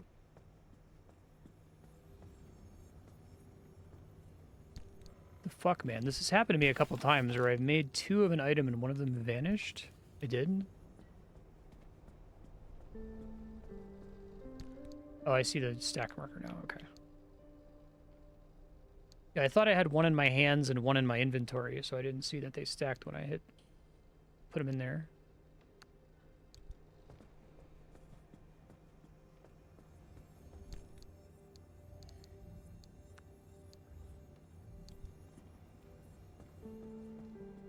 Guessing that max health reduction is never able to be fixed.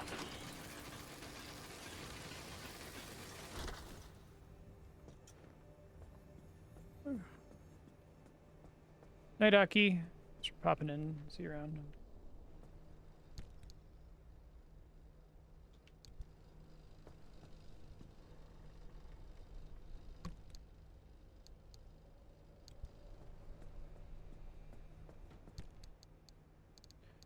All right, well, it's boring, but I feel like, you know, another aspect of time loss here is that I just learned that that mission requires me to have, I need like several battery jumpers to have a chance of succeeding. Maybe I can just hang out forever on the one map, like get out of my car and walk around to try to get everything. But I feel like I just need to go to an easy level.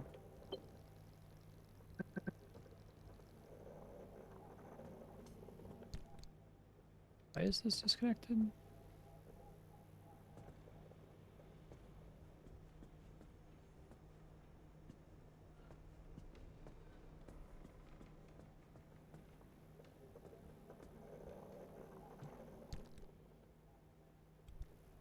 My car? No, it's on this right spot. I don't know.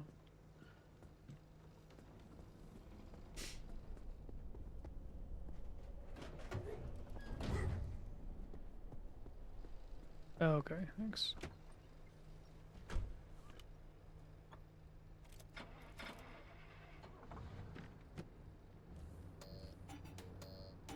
Barely. That's funny.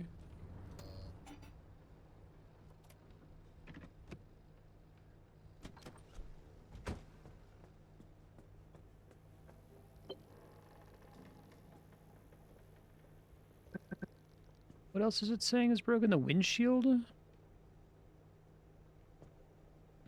I even fix the windshield? Oh, I have to use like there's like a specific glass repair thing.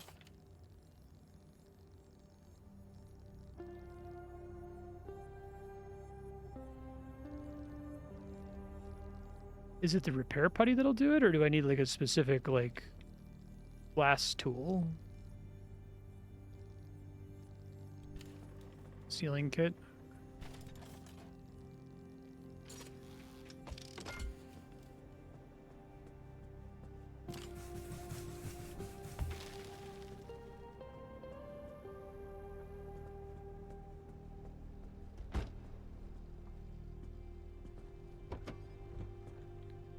Seems to just something else is busted. Oh, it's that the door was open. Okay. Okay.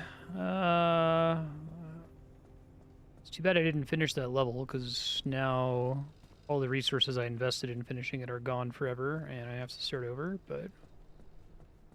C'est la vie, I guess.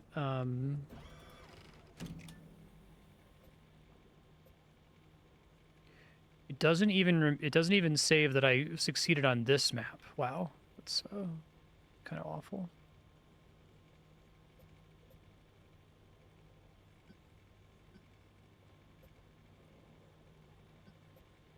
I'm gonna just try to get resources here.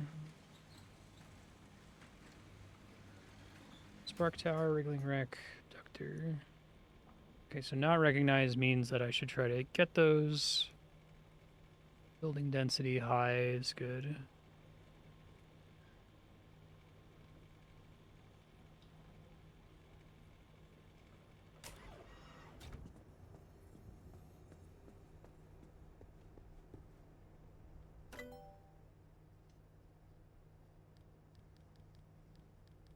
Can I get this now? Okay. That unfortunately is the blueprint, not the actual item.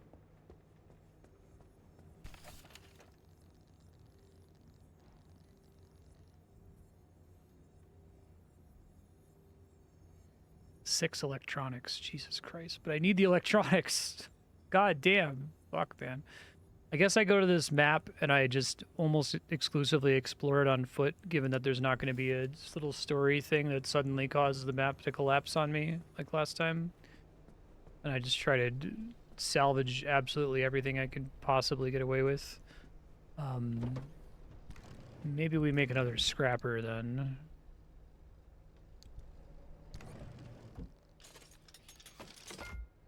Yeah, exactly.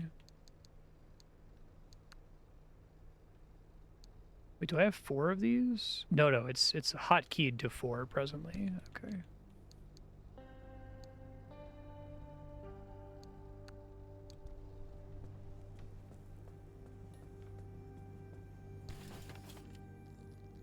Yeah.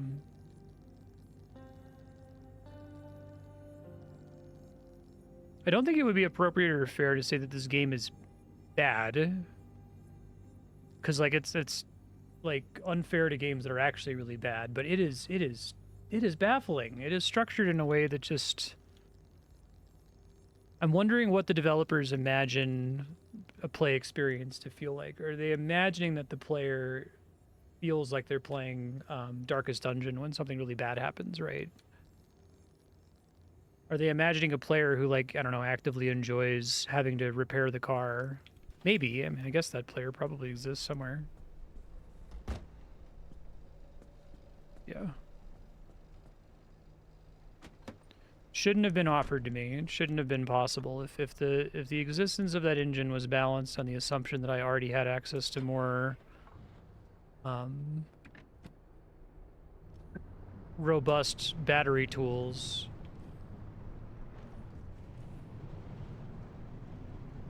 It should be true now if I don't drive the car around. If I go to a peaceful level, I can just get out of the car and run everywhere. It's just gonna be annoying to have to run back to it all the time, but...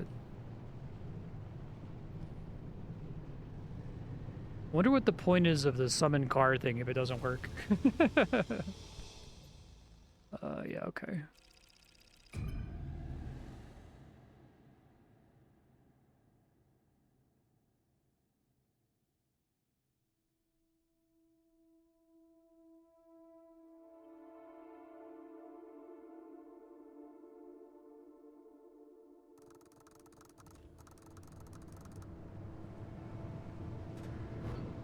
Let me see.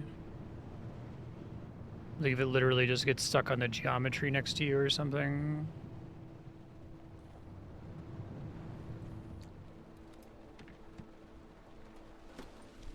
I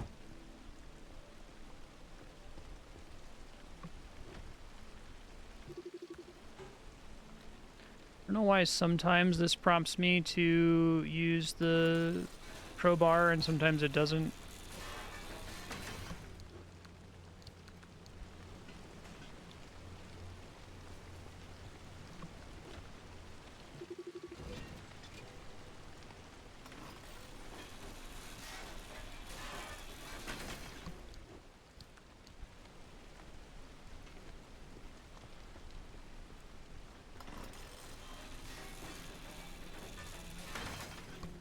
But it also seems like the summon car thing consumes a shitload of battery.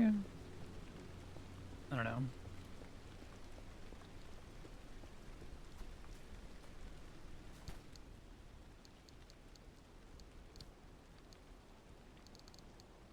Guess I had some stuff I didn't dump from the side. Okay.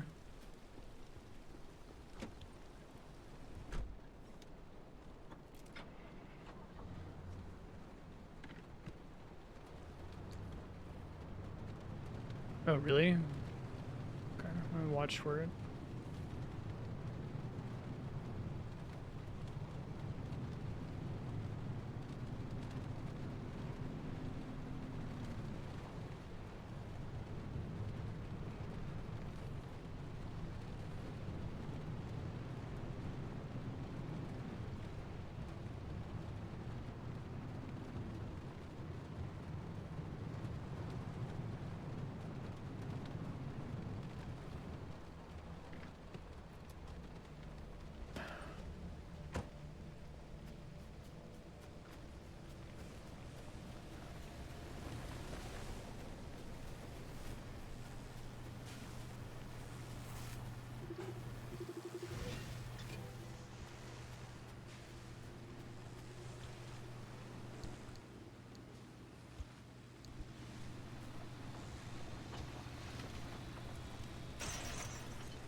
Underwhelming loot so far, unfortunately.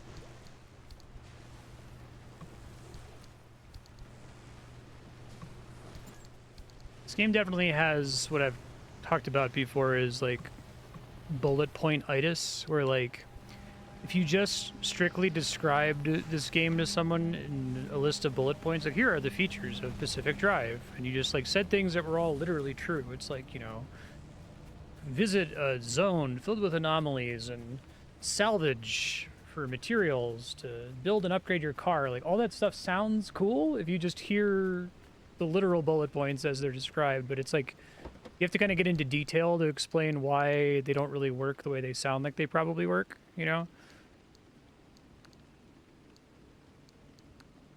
Now, I don't think I've played games before where it feels like there's like a cynical push to include stuff so that it can be a bullet point on the back of the box, where it's like, okay, this game has a day-night cycle, but like who cares? It's completely fucking meaningless. It means you can't see half of the time, right?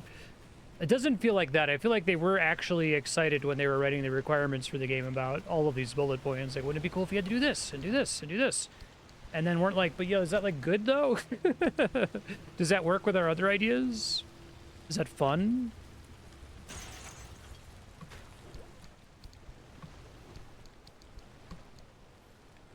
I can take those.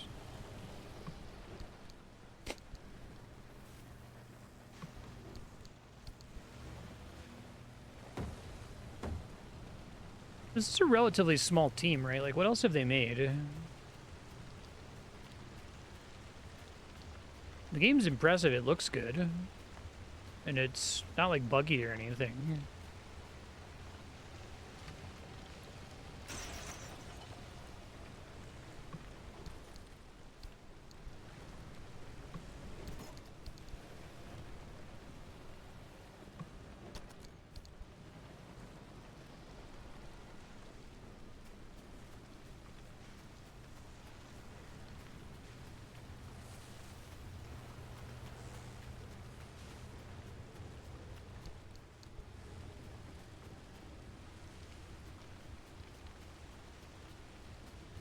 was kind of under the impression that this is a relatively tiny dev. It's kind of a very ambitious indie-like game, maybe double A at the most.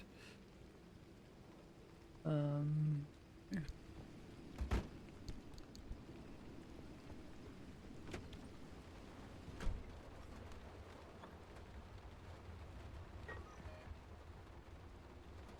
I think we just run everywhere from here, to be honest. I do want my car to be somewhere convenient for me to get back to, I guess. Let me at least mark something.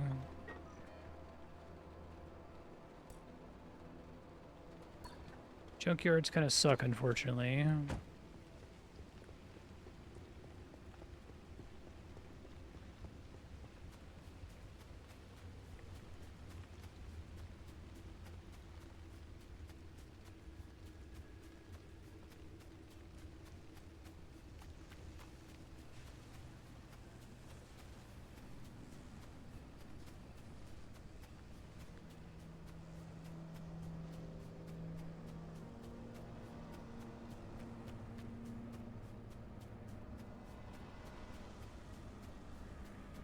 At this point, I'm kind of just holding out, hoping that I can get the necessary... Ow, Jesus.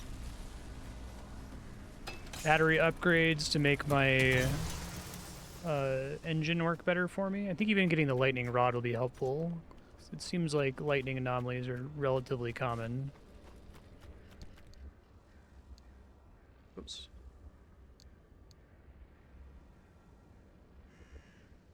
The fuck? Okay.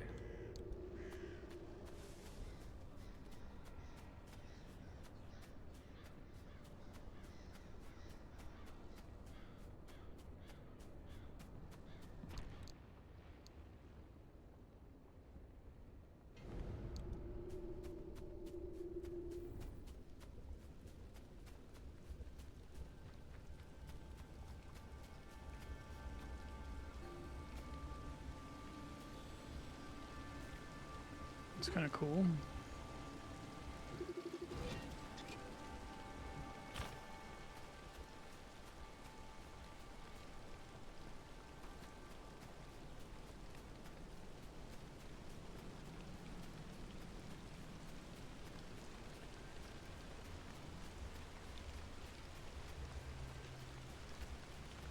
No way to get up there. There is loot in there.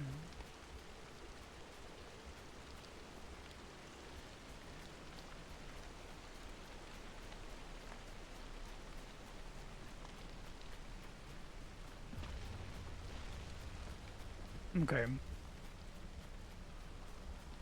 Single A indie game. But it's quite a bit bigger than, you know, solo dev or super small team, fewer than 5 people type.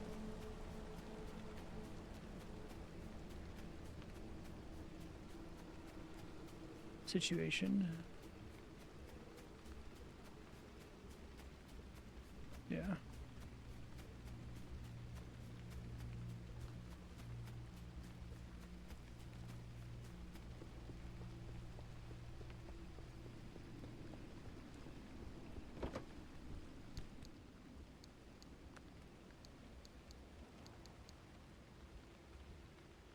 Locked. Okay. Is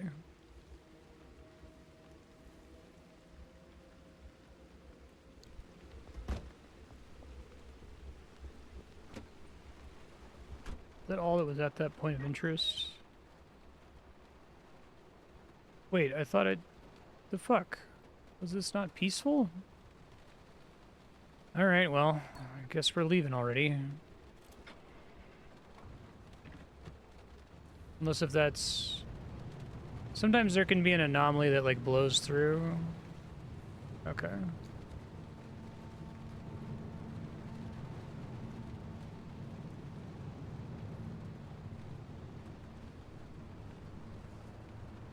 I think I remember that happening in the tutorial levels.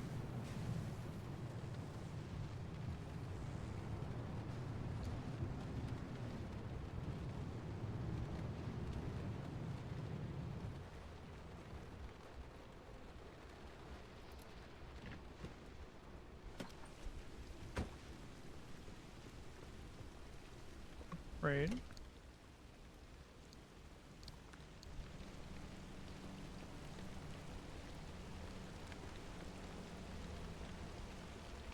Grab some of these panels so I can restart more easily next time I fuck up.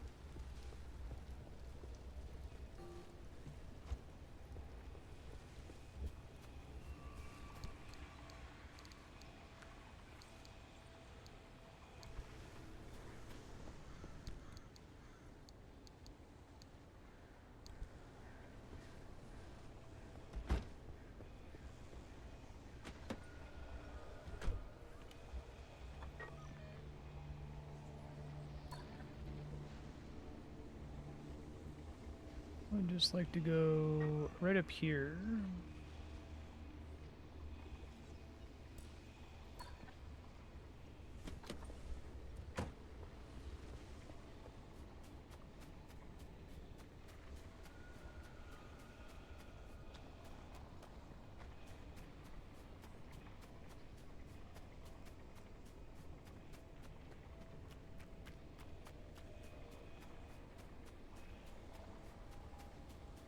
Wonder if it's like one of the staircases didn't load in, so now I can't get up there without like a power up of some kind. I don't think I can just like jump on my car, right? Alright, well, I guess I just don't get to loot that place. That kind of sucks.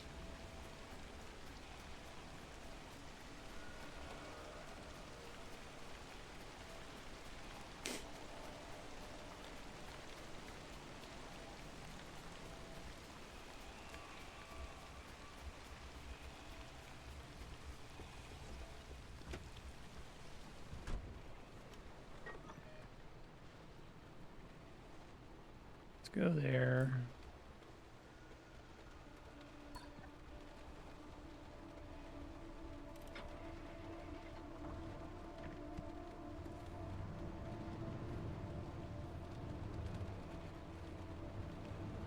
The off-road tires are pretty nice. That'll be noticeable if I attempt that mission again.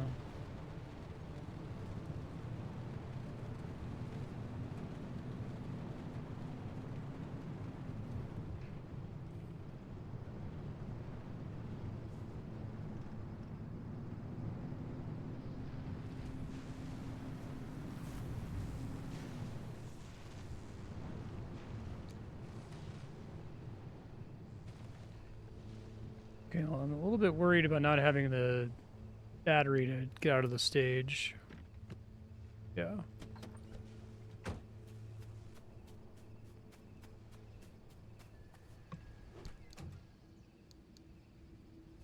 I like that last time I found one of those cars that had just like a fucking shit ton of loot in it. I don't think I've seen anything like that since. It was like a truck, a lab truck or something.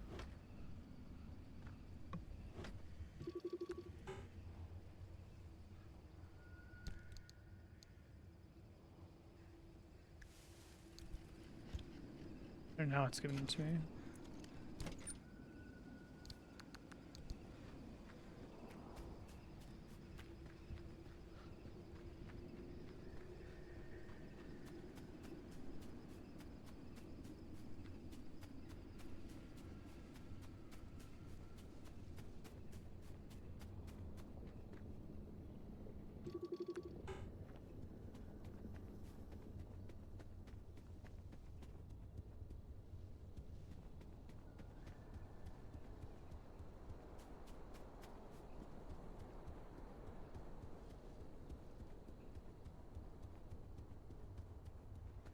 Oh, that's cool.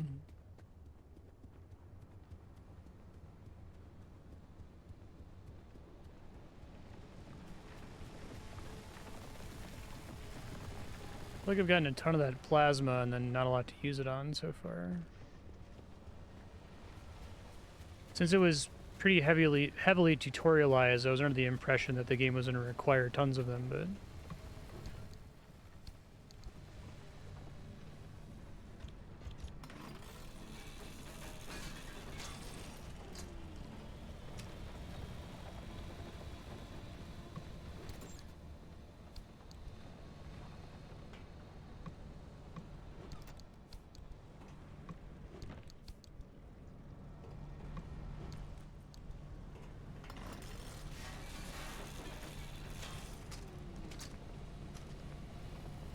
electronics and wire, stuff I need. Transmute gears into what? Gear in a road flare, not helpful. Plot blocked. Let's see.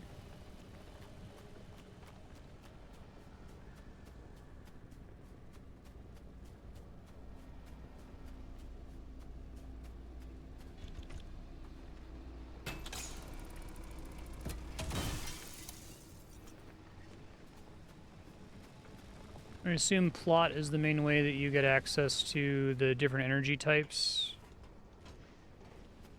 Unstable and so on.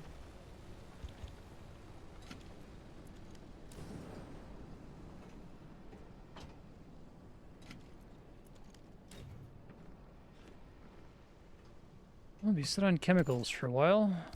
Really?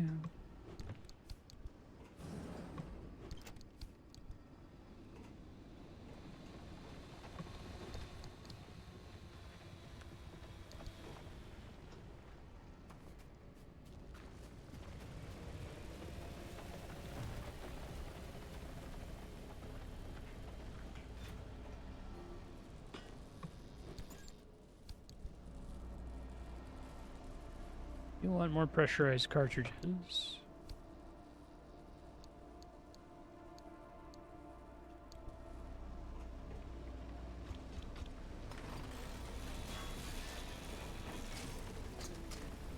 Needed 6 electronics to get the thing I'm working on. Hold on. 3 so far.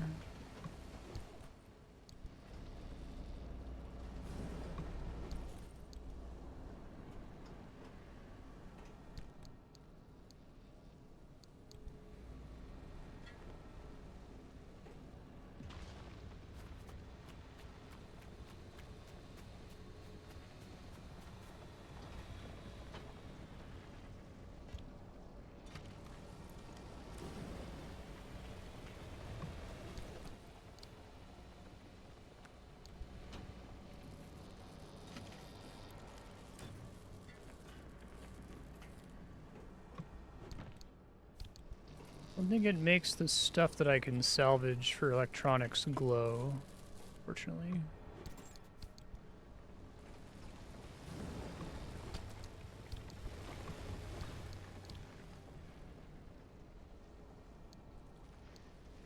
We're good on scrap metal and glass.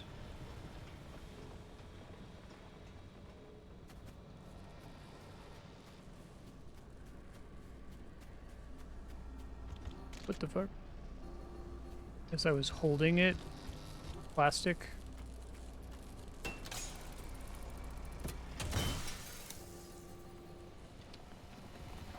Let me check the last building. I'll go back to the car and we'll come back here one more time.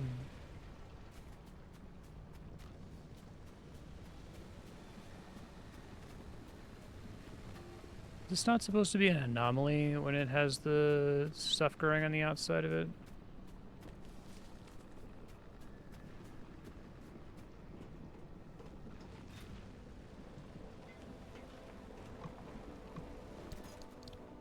Oh, I'd love to get a new crowbar.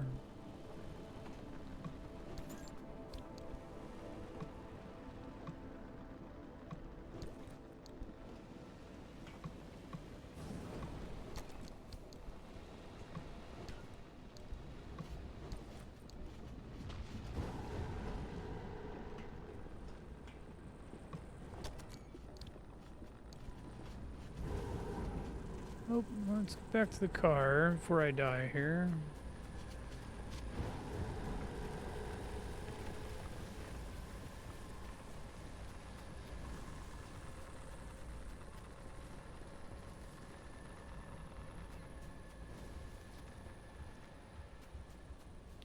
Actually, I should go grab the anchor. I think I'll be able to carry it. Might have to drop this scrap metal that I'm holding, but...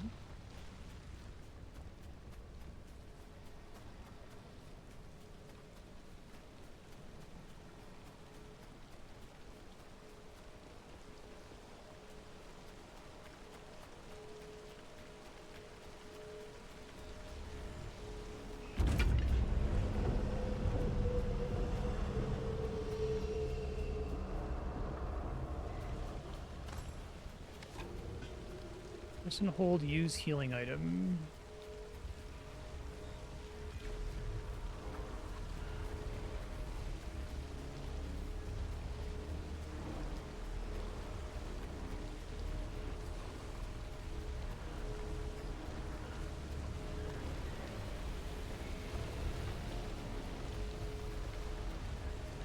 Does this thing have radiation? The thing I'm carrying right now?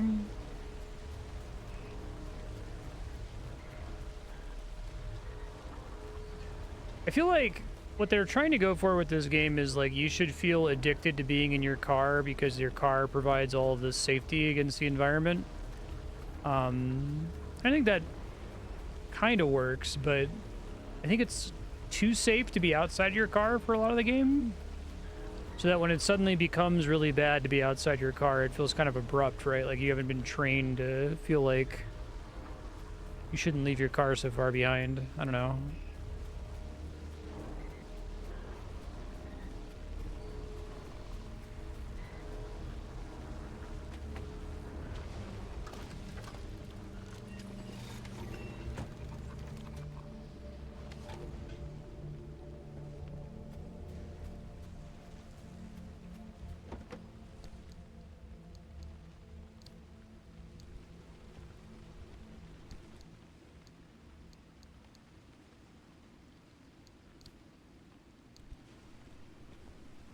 To be fair,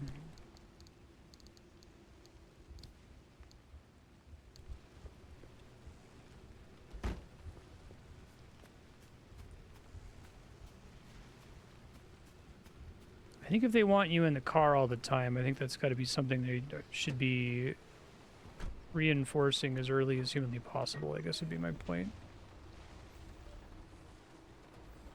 Well, that's not great.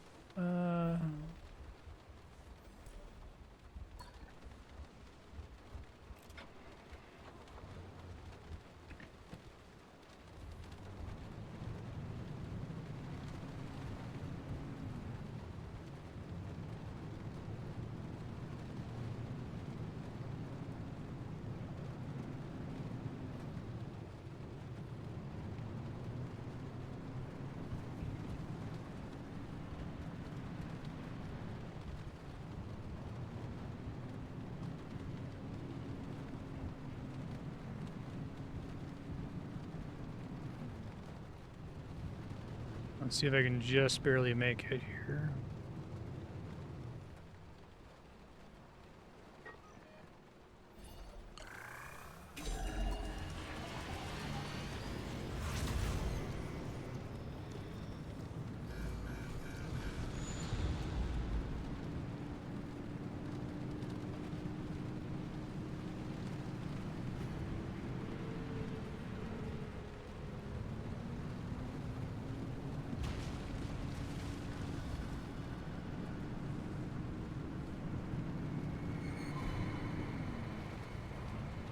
Oh, we'll be okay. I just gotta not turn my headlights on and play it safe with the battery.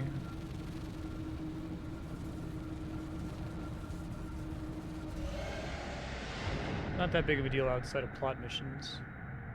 I got a decent amount of resources there. Hopefully should put me in a better position. Huh.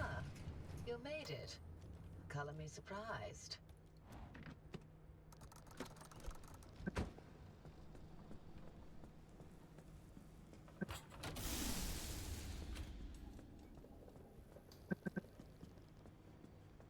Yeah. Didn't take any car damage, which is nice.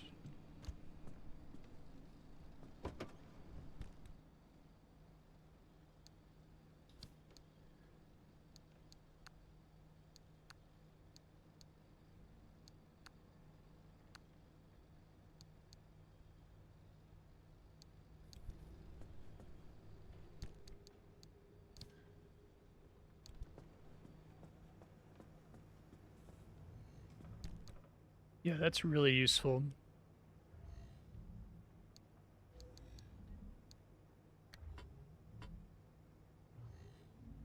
Can I not do doors? Are they just too big for this thing?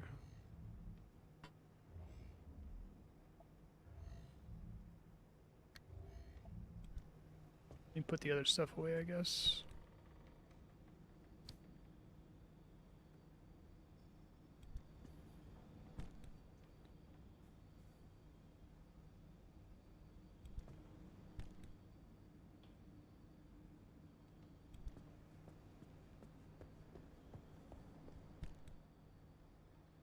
Kind of lets me get away with just throwing stuff on the ground, which is kind of interesting.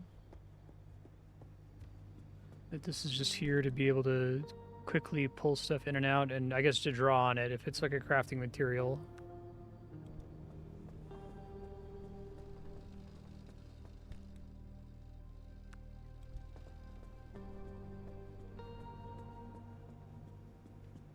Trunk's empty now.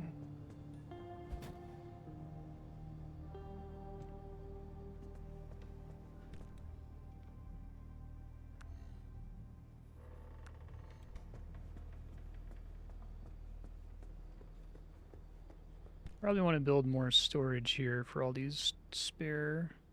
What's the orange icon on this guy?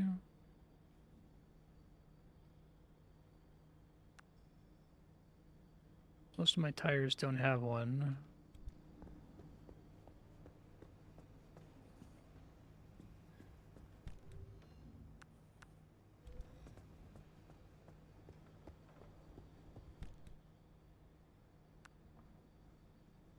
Okay, got a full set of replacement tires.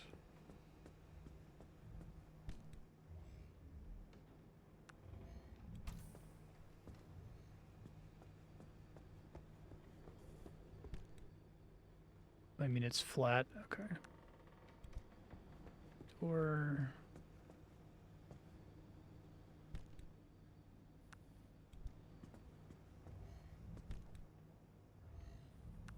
panel does technically fit.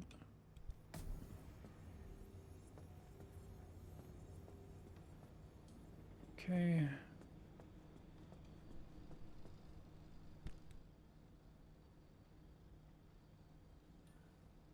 Store in the fax machine. Where is the fax machine? That's the ZEDI system. Is it even something I'm meant to have access to yet?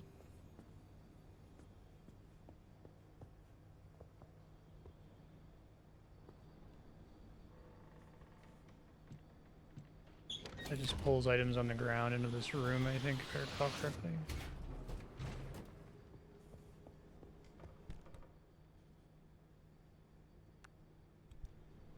Okay.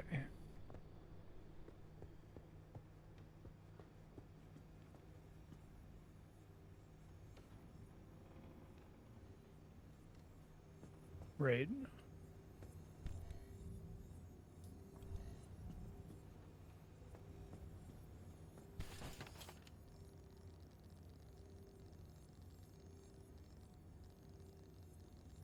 I just think they needed to rethink the way death works. I think the idea of like having to go back to super easy zones to farm to catch yourself back up doesn't really work for me in terms of like a game pacing thing.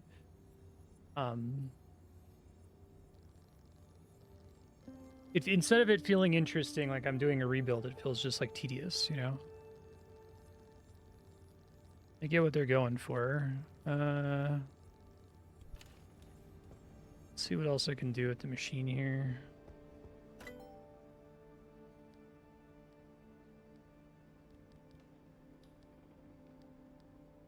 Side battery would be great, and I can actually already do that, so... See, I'm sure it requires a bunch of electronics that I don't have.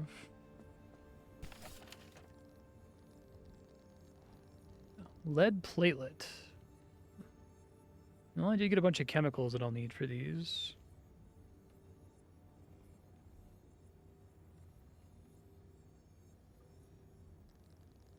Guess I could try to salvage those in a level. I don't know if I can, like, pull electronics out of stuff like these flare guns that I'm probably never going to use. Can I salvage those?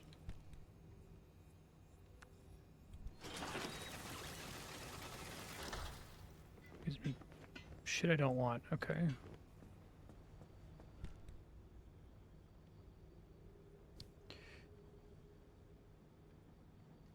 Maybe I have more liberators than I'm going to use. I guess I didn't need to build this now that I know how it actually works. But it feels like salvaging it doesn't give you a full refund on the cost to make it, so probably a waste. Let's see if the Liberator spits out something useful.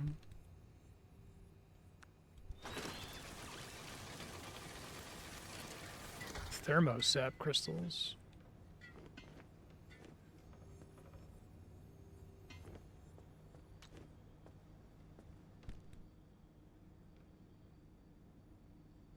Yeah, I remember.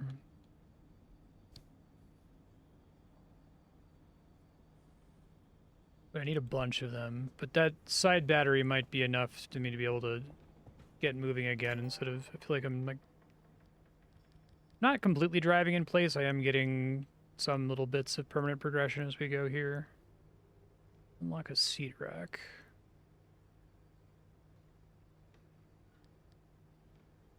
Hydro generator. Oh. That sounds great. So just if it's raining, my battery regenerates.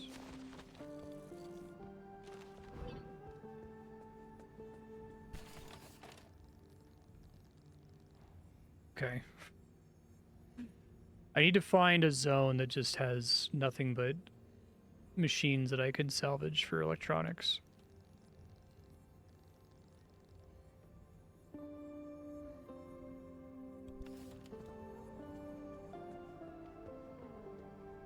Be good to go, I think. We might even be able to advance more quickly once I have all of that solved, but... Turbine. Okay.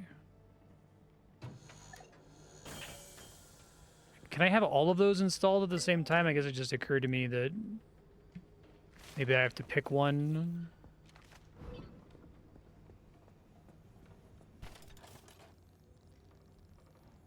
Circuit board. Might be able to do that one. Oh, that also is 4 electronics for a circuit board. Holy fucking god. There was a circuit board that just dropped on the mission that I died on and lost everything.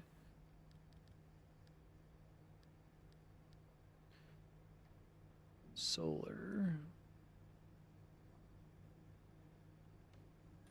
Oh, these just go on the racks like where my storage is? I see. That's why they require the side racks. So, how do I get more side racks? Wait, that's this? Ah, okay. I see. That's why it crafts them here, because there's a limited number you can make. That's still weird, but okay.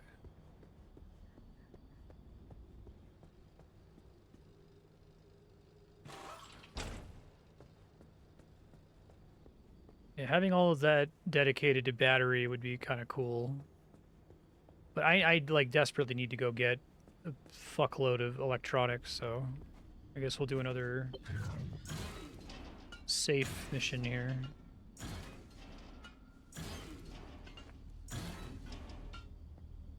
I wish I had any idea whatsoever of how this dumpster works.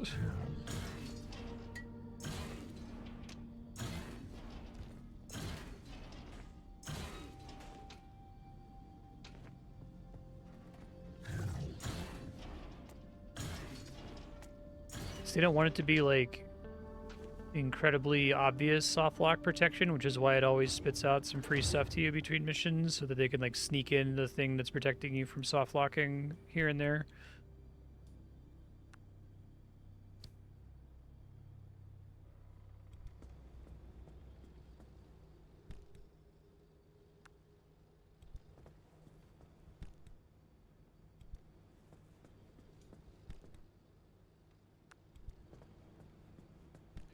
Alright, let's do a run that's basically only looking for electronics.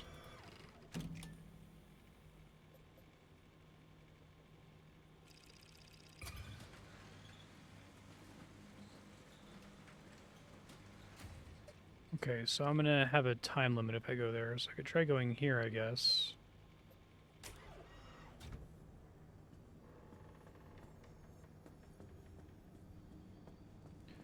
I still have a Liberator. I would like to keep using the Liberator to get free car parts so that next time I die it's not quite so traumatic. I do have one. Build another auto hammer. Impact hammer.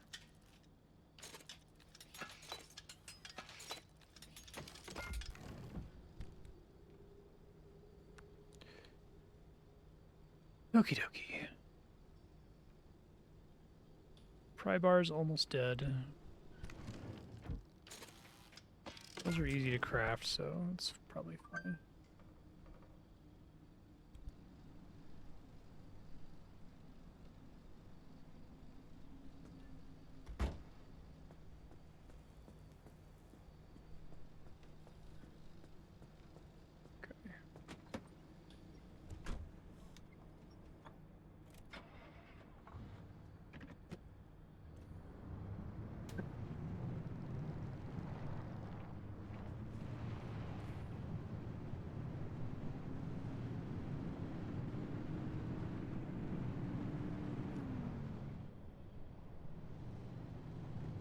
Yeah, I guess the dumpster strikes me as inelegant, is what feels weird to me about it, and like the way that it spits stuff out feels weird.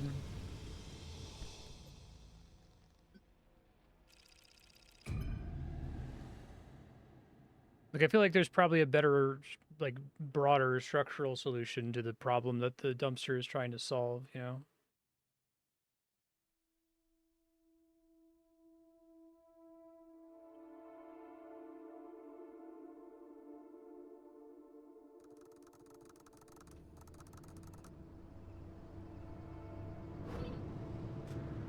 Sure.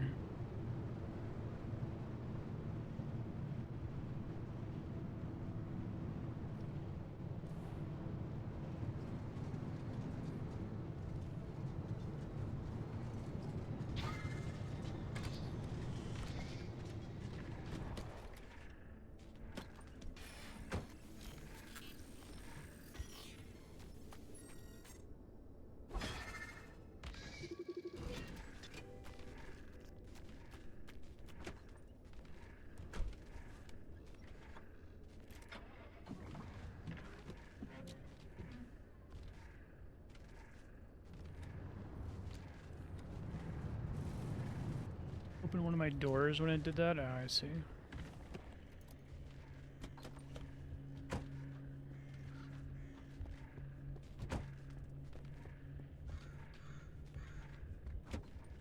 Actually, I wonder if I can salvage that thing.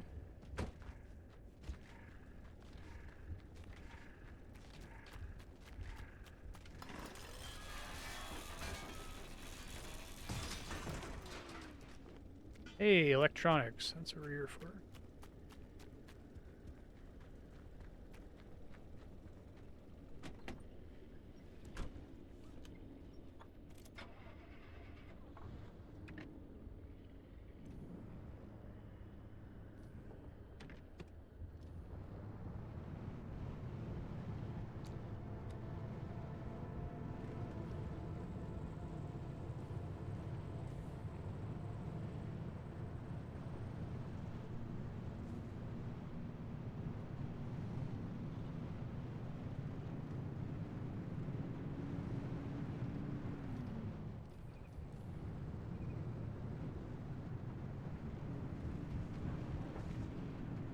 I guess since I didn't actually get to scan this place, I don't know if it has a modifier like peaceful. Just kind of assume that it does since it's so far to the beginning of the world.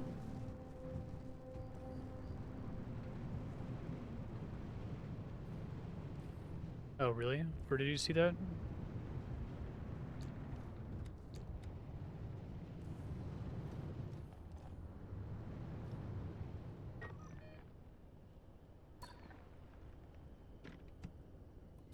Well, that sucks. I wonder, like, if your car is just dead and you don't have any way to, like, recharge the battery and move it, Can you, like, kill yourself as a way to get out of the stage? You have to drive the car into the exit to leave, right?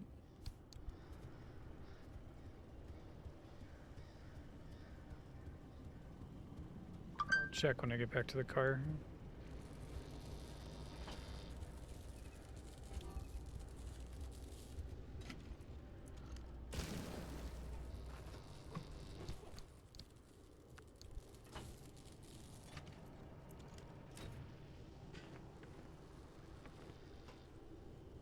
I feel like these used to have consoles in them pretty regularly. I just haven't been seeing them, I guess.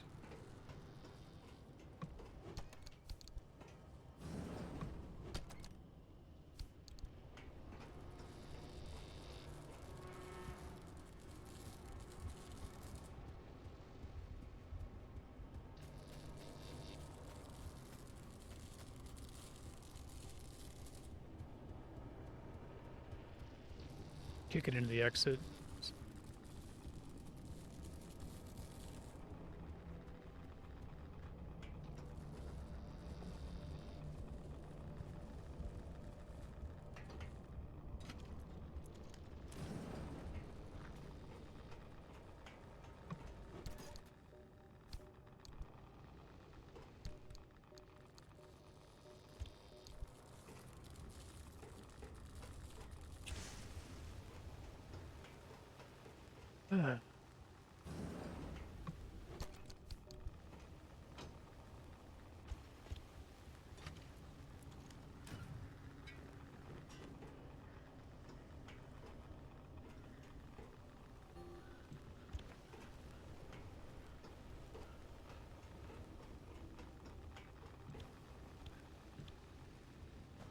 Always do that healing thing, that's good to know.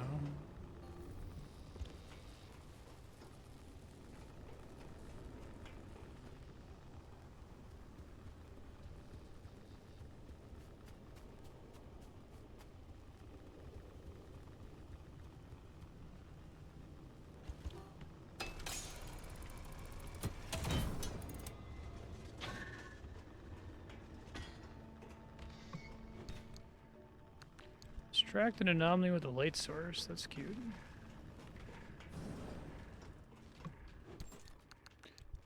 Really no radios or TVs here.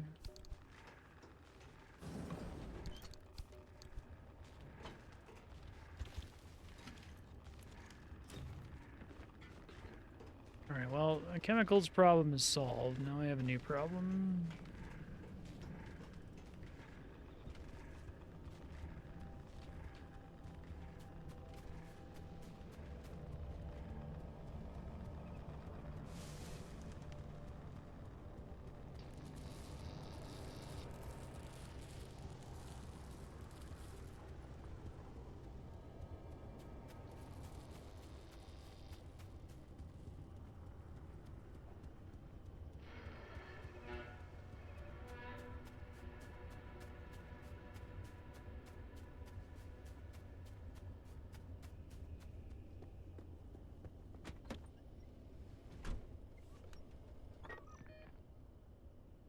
I think that regardless of the circumstances surrounding like my current experience with the game and whether it's like, oh, it just feels bad because you got the electric engine and the game's not designed for you to have the electric engine. And like, well, shouldn't let me have the electric engine, but okay.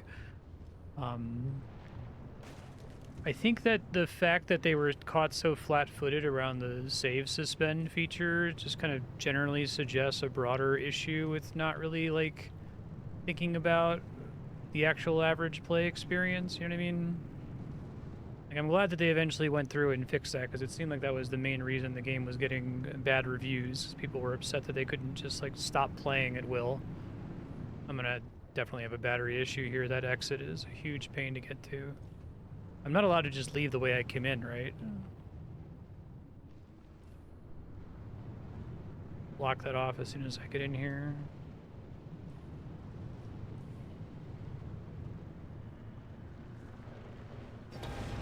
Oh, fuck.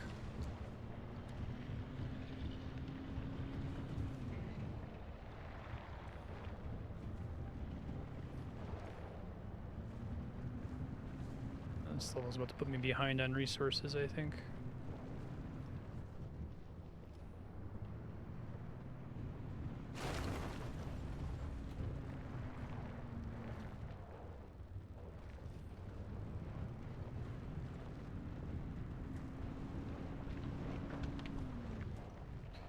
I would be really interested to hear, like, if there's any behind-the-scenes information about this game, like what happened during early prototyping and the like. I'm gonna try to just climb this hill. I'm gonna regret it. Off-road tires kind of doing me a favor, but I can only do so much when it comes to slope. God, that drains so much battery. Jesus. Oh, fuck, that was a mistake. It's worth a try.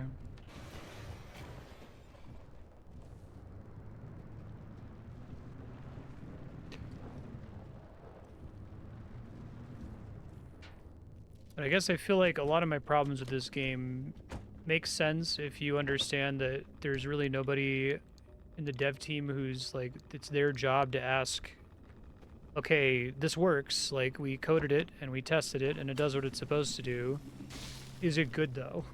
Right? Is it fun though? Does it make for the game experience that we're trying to create?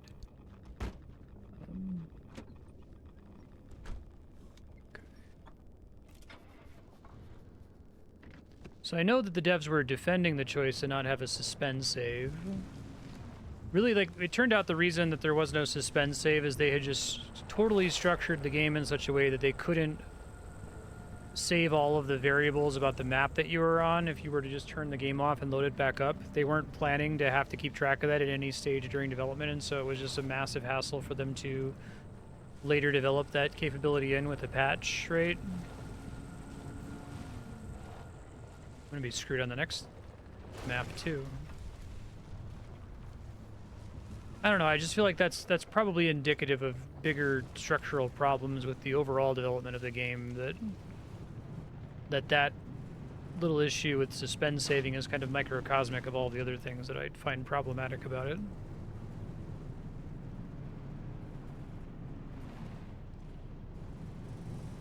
Yeah.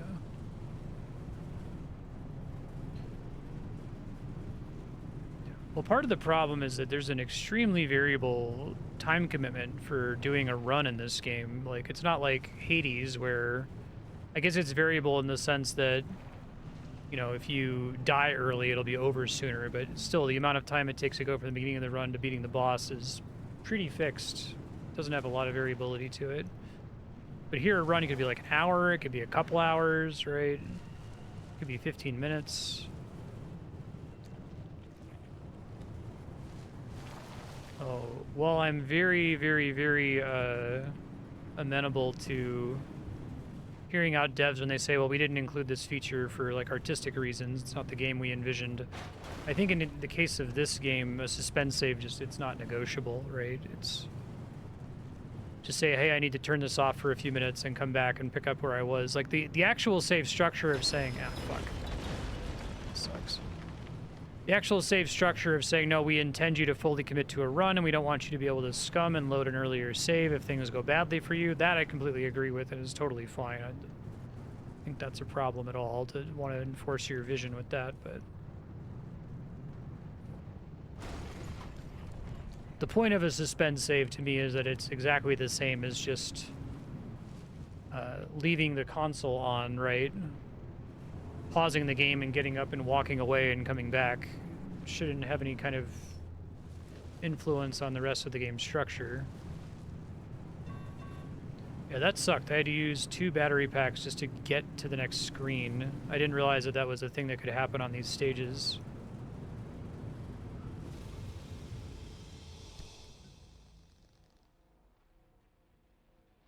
It gets worse later, where you have to go much deeper. Damn. Guess this counts as further away, huh? So that's not ideal.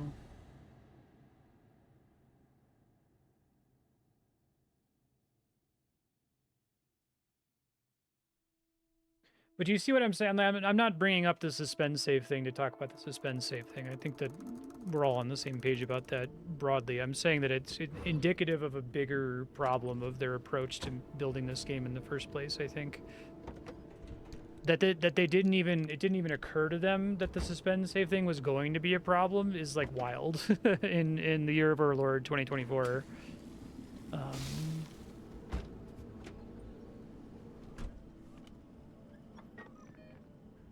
This game almost feels like it was developed backwards, for lack of a better way of putting it. Like,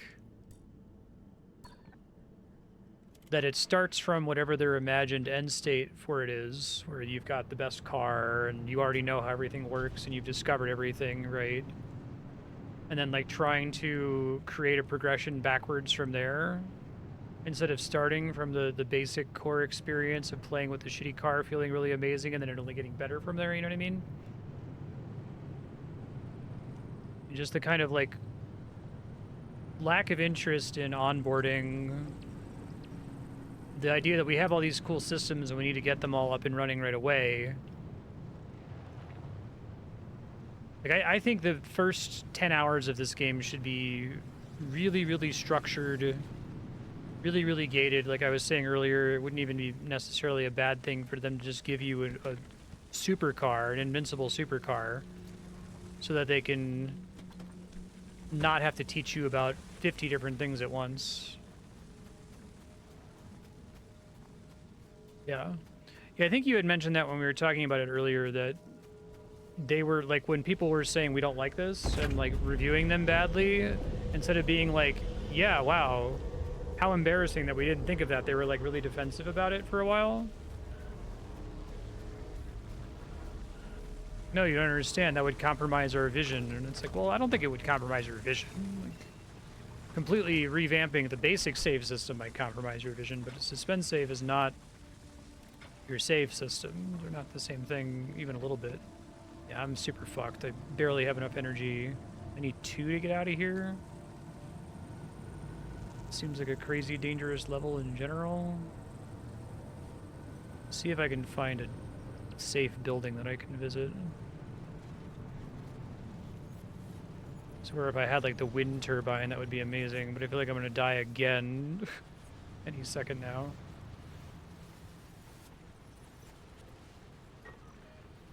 So I guess I don't get to see where the exit's going to be until I have both of the energy thingamajobs. I guess I should just go grab it, because I don't have the battery to drive over there. Just gonna walk off in that direction.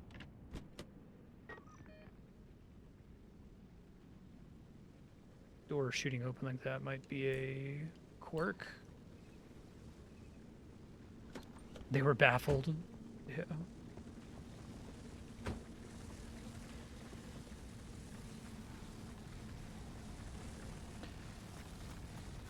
And I wonder how this game was tested, right? Because that's what's odd to me, is coming from a background specifically in user testing. This feels like a game that was totally tested, very, very aggressive, very thorough QA, and almost no UAT. They didn't like just like grab somebody off the street. Be like, hey, you want to play our game? And just let us know, you know, some like surface level stuff. Like really early in the prototyping phase, right? You'd want to have someone just come in, like one of your friends or something. Check out this game we're working on. Let us know if you think anything's weird. Because it's definitely the kind of, I guess what I would raise it as a defect and it would get rejected and they would say that's not a defect, that's a feature request, right? Like that it's working as designed, it's doing exactly what we set out to tell it to do, you know. What do you mean that's a defect? That's exactly how the game is supposed to be. And it's like, well, consider that maybe it's supposed to be like that, or that the best version of the game doesn't work that way, you know?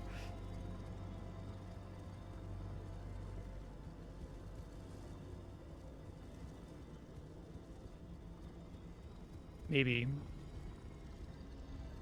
Them not doing UAT or their only user testing being the feedback of players on launch to it would make sense why it was like already too late for them to include a suspend save at that time, because they were too far along in development. It was this massive, it took them like a year to finally implement it, right? Because they had to totally reassess the way the entire game is structured from first principles to be able to support suspend saving.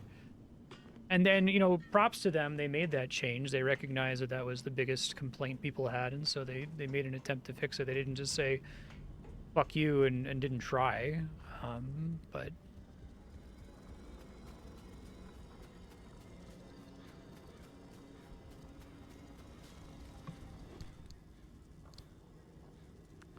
I played another game in the past few years that felt like it had this lack of user testing problem. Xenoblade Chronicles? Xenoblade Chronicles X. That one was more of like a, we have to test all the critical defects. Anything that's a feature request, we will not implement under any circumstances, right? If it's not literally a defect in the design document, then it stays in the game, period, and there's nothing we can do about it.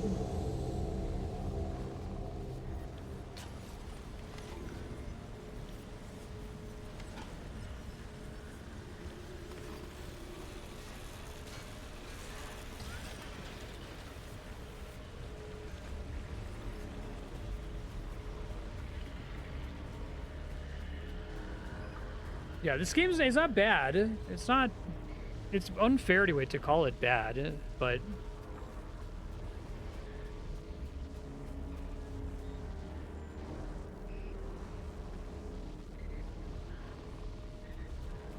I don't think they user tested it. I think that that's probably the explanation that makes the most sense to me. I think that they were a small insular team. They had a bunch of cool ideas. They tested the ideas. They probably made some internal changes based on what they, i.e. those 10 people, thought was fun or not fun.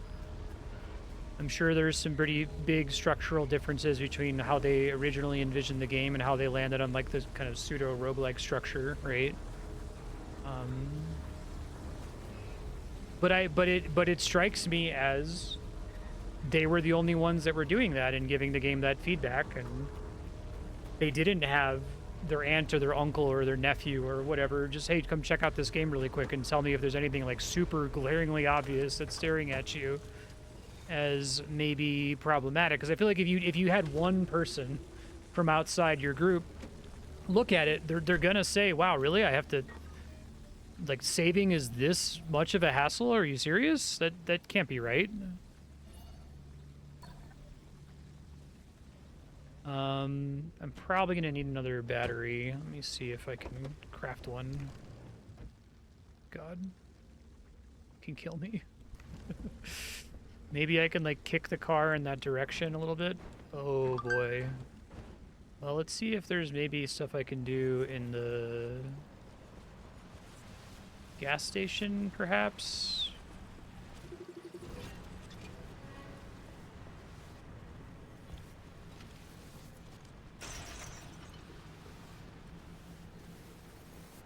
I hate opening a door and getting nothing for it.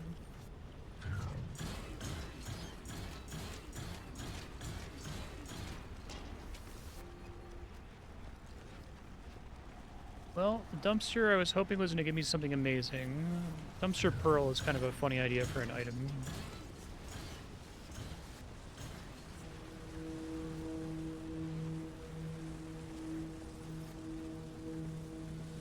Yeah, sure.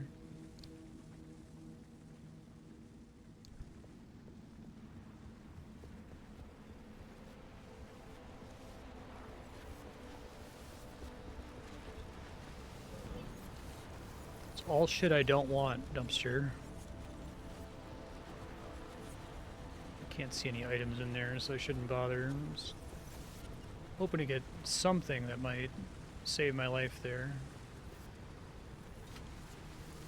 I don't think any of that. That's not gonna do it either. Keep trying to look for abandoned cars, maybe.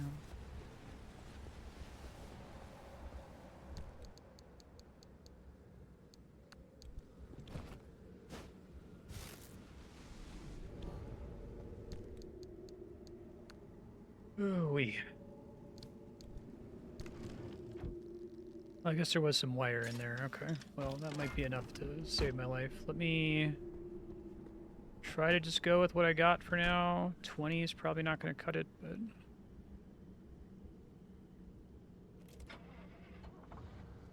That's cool.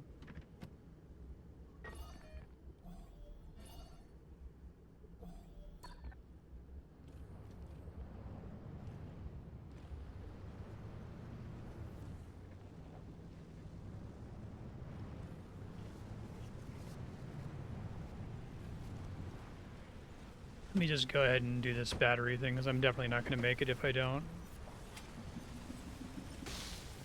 Here goes basically all the advances from this run, though. So I just haven't been getting lucky with getting the stuff that I need, is really what's killing me here.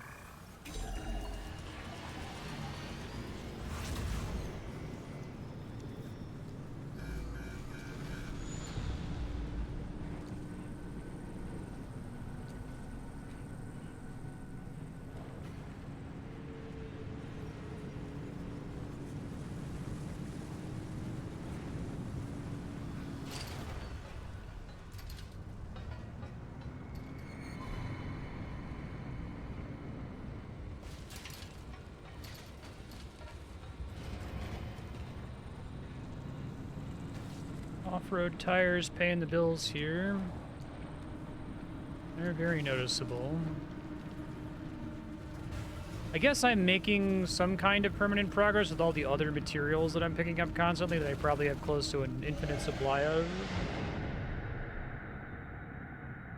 Yeah, I could do that. I'm so close to having my battery solution, though. That's kind of a sunk cost problem. You know, once upon a time, I thought I'd be able to solve the instability issue. The solution was within my grasp. But that's ancient history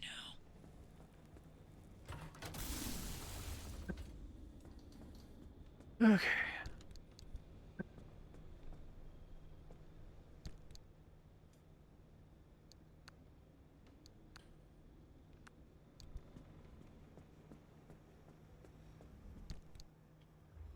Yeah, that's pretty amazing. Really.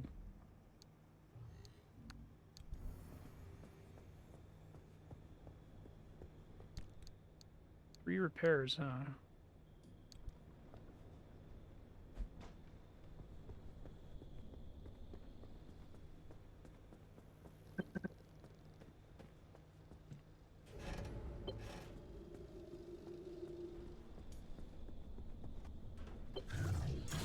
I feel like I've gotten wildly unlucky on finding buildings with things to salvage for electronics. Like I've been in buildings where there have been like 10 of those, and I'm just completely fine.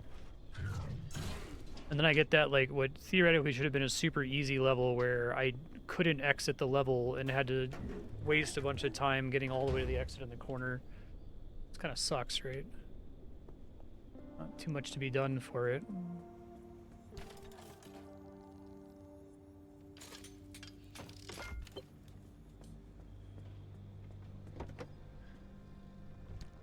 Ugh.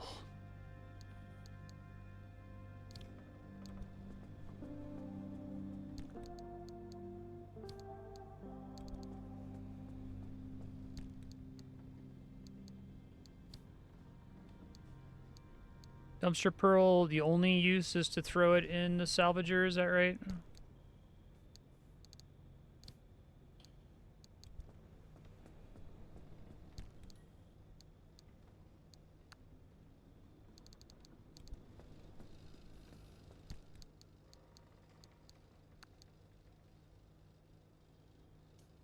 Don't have the detailing station yet. Okay.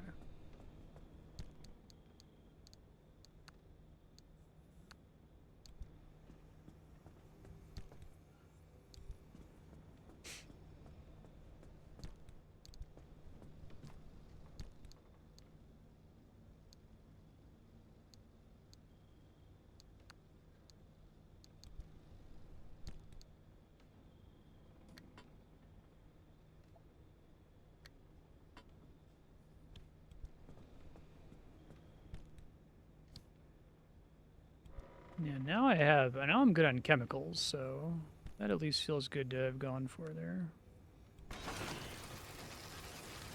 Oh, that's pretty great. I was hoping for electronics, but the D20. We'll definitely take all those steel sheets. That's pretty good.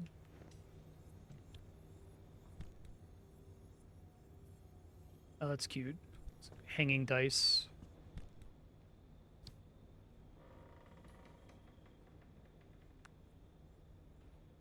Okay.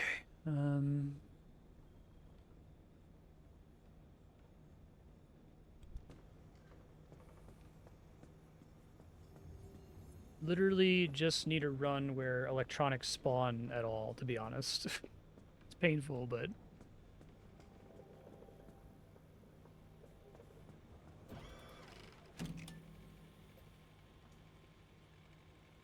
You trying to figure out how to pay me a visit? Don't bother. By regular standards, I'm about 10 miles west of you. In zone terms, consider me on another planet. There's a valley of perpetual instability enclosing my corner of the zone, and yes, I chose to live here for that exact reason. Leave an old woman in peace. Man. Cannot catch a fucking break. Alright, we only have time for one more run. I guess I can suspend in the middle of it, but...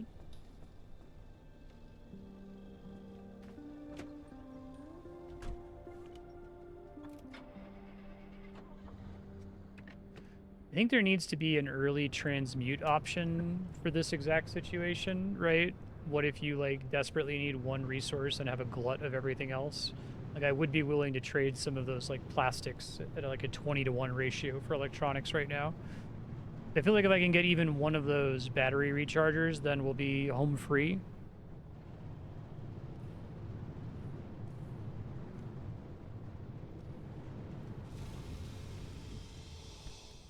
Or at least will reduce the significant friction I have right now pretty significantly. So we know in advance that this one has no exit. Okay.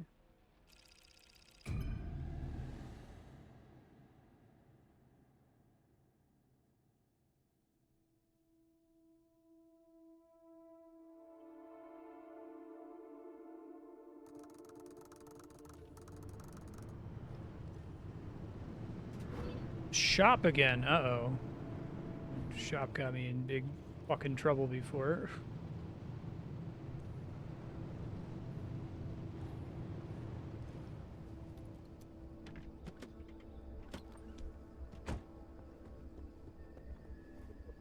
Anchor obfuscation means that there is going to be a time limit here, I guess.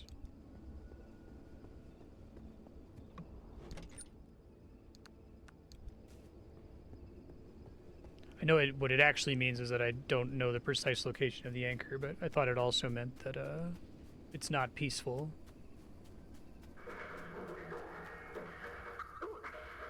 I'll admit you caught me off guard. If I just clean up a little, maybe I could actually see the screen.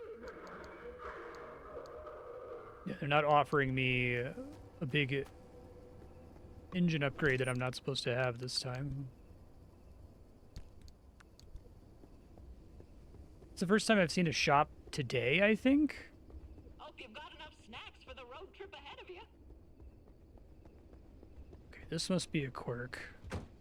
I like the idea that you can try to guess what it is. I think it's like when I pull the parking brake, the door pops open sometimes. It's cute.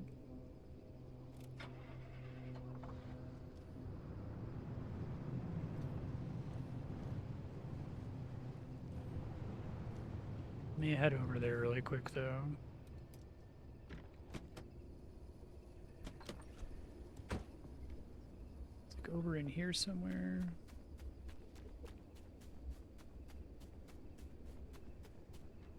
I guess I should place a marker.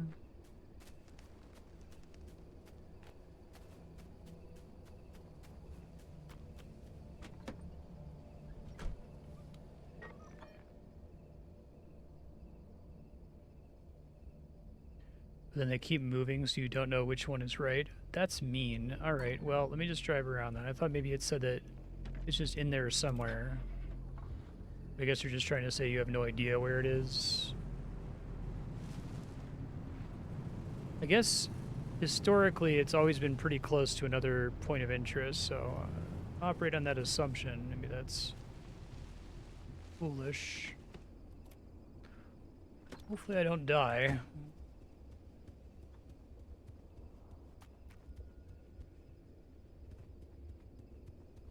This is where you might want to have the handheld scanner thing, I guess, or be able to craft it.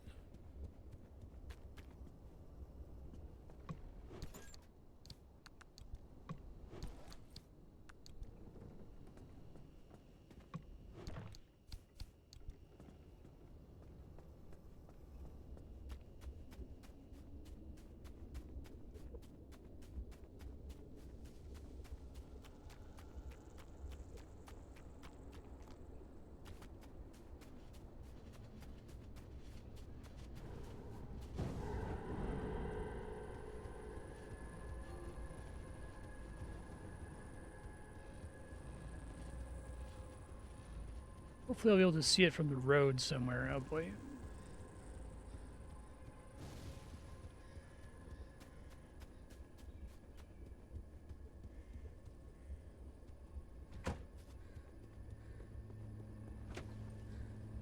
Really suck to die on this level because of not knowing where the fucking thing is.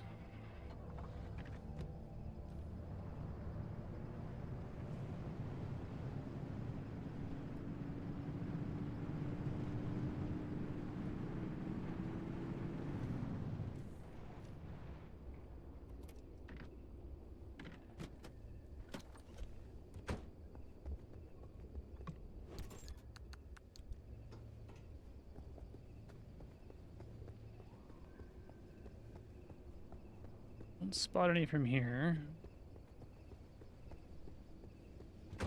These things could be pretty good. Nope, that's all garbage.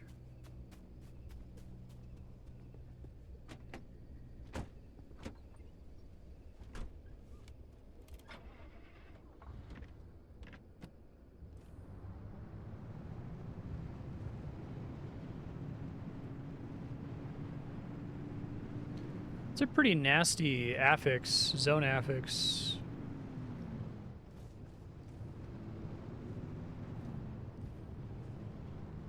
I'm worried that I'm fucked here. I'm trying to scan on the edges of my vision here to see if I can spot it.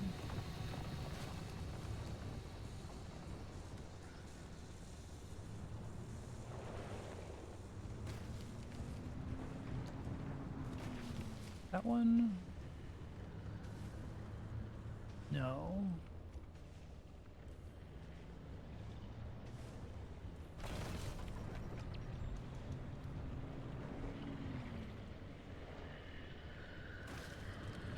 It's like an orangish light, if I recall correctly. That's a glowy anomaly, I think, not the thing I'm looking for.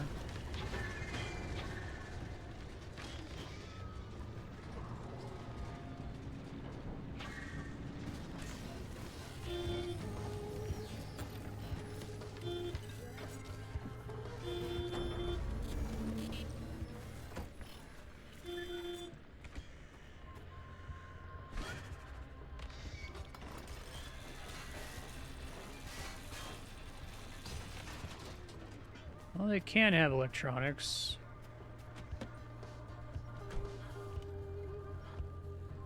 How do I turn the radio off?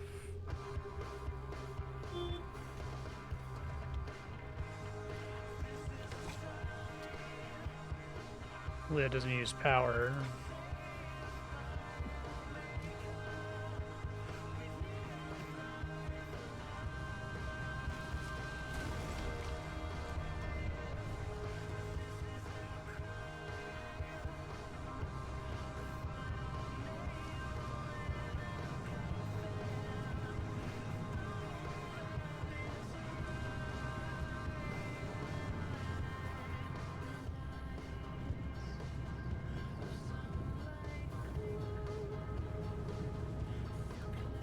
See if this is able to be climbed.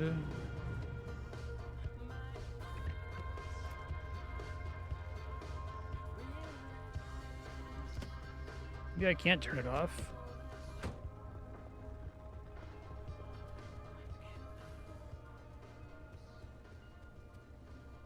Right, there better be some machinery up here, right? Like computers or something?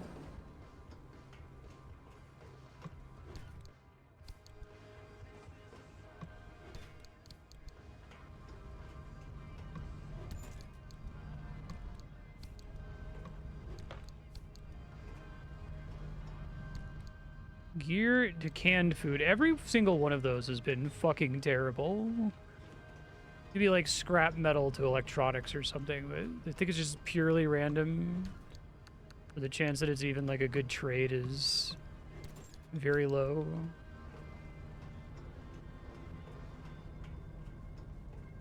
I tried looking at it, it wasn't doing anything. I'll try it in a second. I don't see any computers or anything, unfortunately.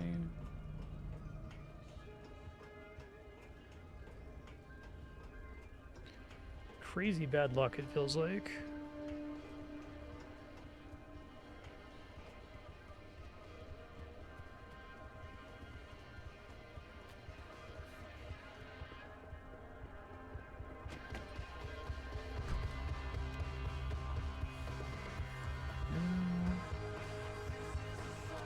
I don't think I can access it, unfortunately.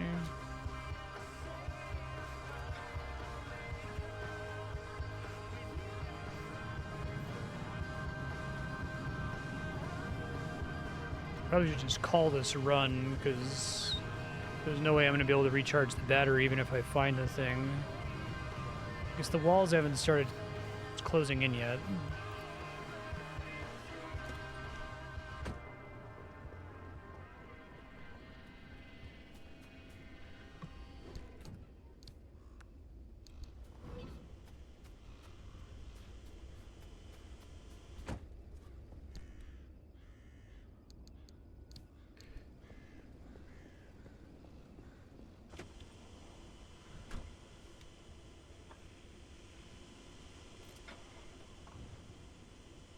So I could try just running down there to the center where this thing is and see if I find it.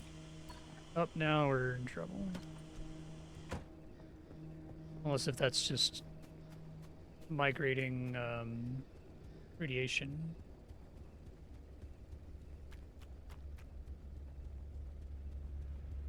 Sure.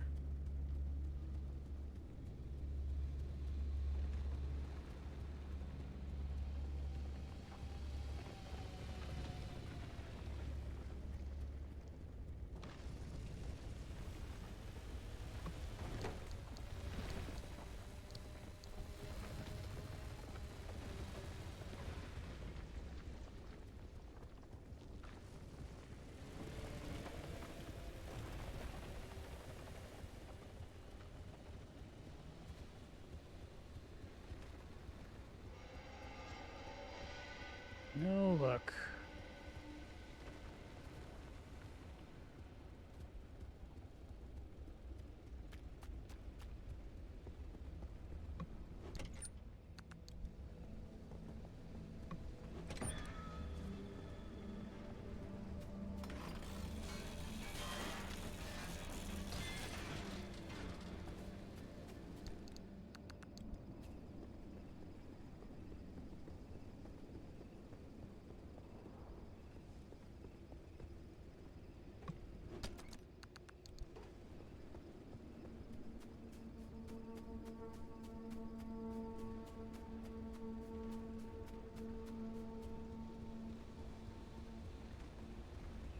I don't have any way to give up, right? Like, I just have to wait for the walls to close in and my car to take a shitload of damage, and because I have the extra panels and stuff that I've been setting aside, so I could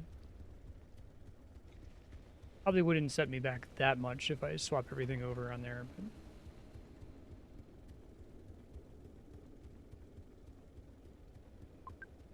hey, thanks, Urad. Appreciate that. How have you been?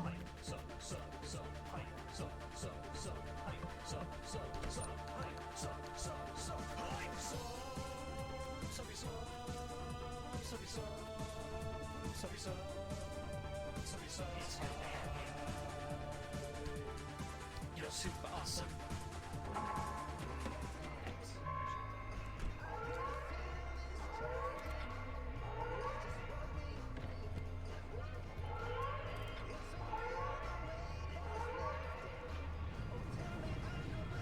Just the temporary bad, not the... I'm definitely screwed bad, so that's good.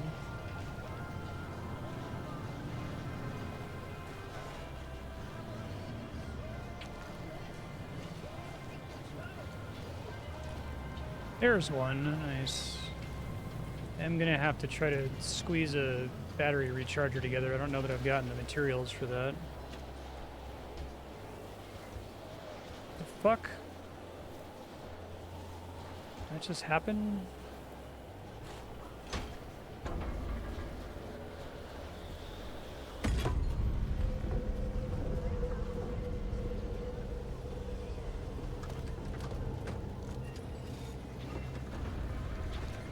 Nope, no battery jumpers. I think I brought one with me at least.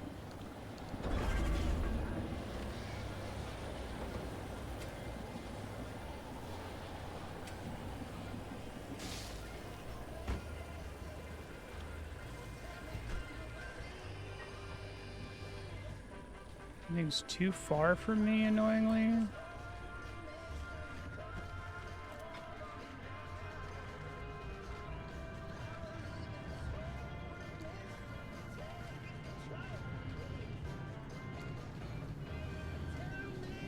What? How do quirks happen? They just have a chance to happen all the time, I guess?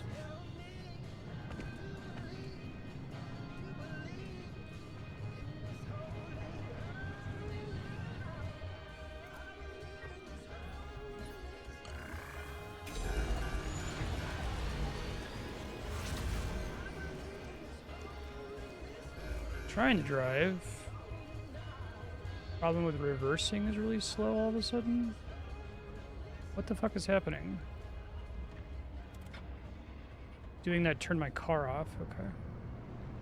Oh, that closes really fast all of a sudden. Okay.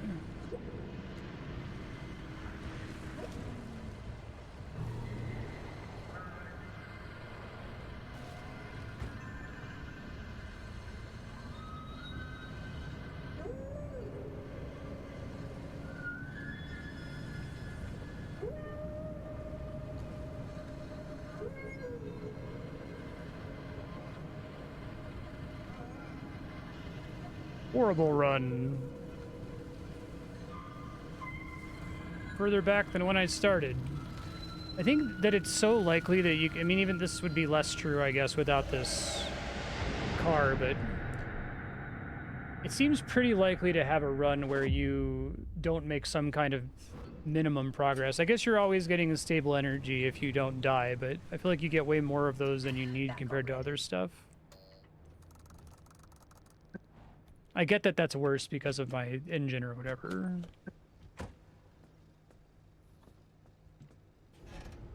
It always feels like I'm one run away. Like if I can just get one run where you go into a building or a string of buildings and those buildings each have a like radio and a computer in them, that I just come back and I get a single thing that charges my battery so I don't have to keep building these fucking battery jumpers, right?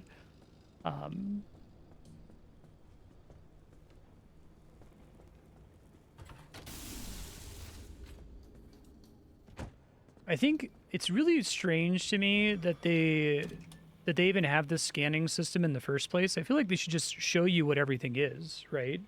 I don't think it would hurt the game to be like, here's the modifiers for all these zones. You know, decide which one you want to go to. That would feel like, you know, gameplay and decision making. I feel like I just have to wing it so often, and it almost always gets me in trouble. I guess what I've learned from this episode, and a thing I have to leave in future Marstead notes, is that you might think you're one mission away because you've had missions before where you get a lot of a resource that you're looking for, but you have zero control over that. Like, the game could just totally fuck you, and you could do, like, multiple runs where you just never see electronics or you never see chemicals. I came into this episode thinking I was never going to find chemicals, and I have, what, like 27 of them now? I have a glut now that I don't really need them, now that the game, for some reason, the friendly dumpster started spitting putty at me, right?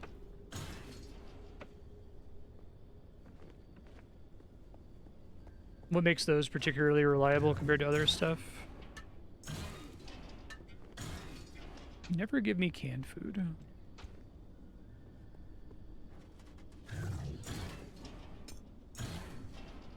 I guess because I can always scrap cars, and there's always cars everywhere to be scrapped. Yeah, I was like, I'm gonna need to get tons and tons of, I obviously need to get tons of chemicals to make repair putty to maintain the car, and then I learned, no, not really, because that dumpster will occasionally just throw 3 repair putties at you already crafted. Wild.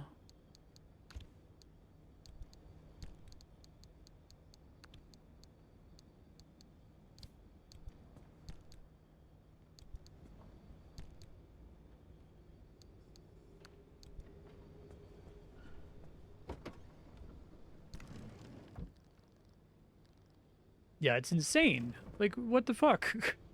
How much putty is it giving me? And it's like, you think it would, like, maybe it would give you putty if your car is really damaged and you don't have the materials to make putty. Like when I started was my problem. I literally couldn't make putty and my car was almost destroyed. And now I've gotten like I think 15 putty or so since the start of stream. It's crazy. It's maybe it's just pure random, and that makes more sense to me, I guess.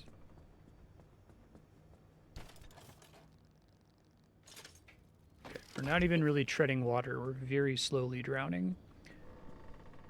All right, so future Marstead. This game's rough, man. I don't know.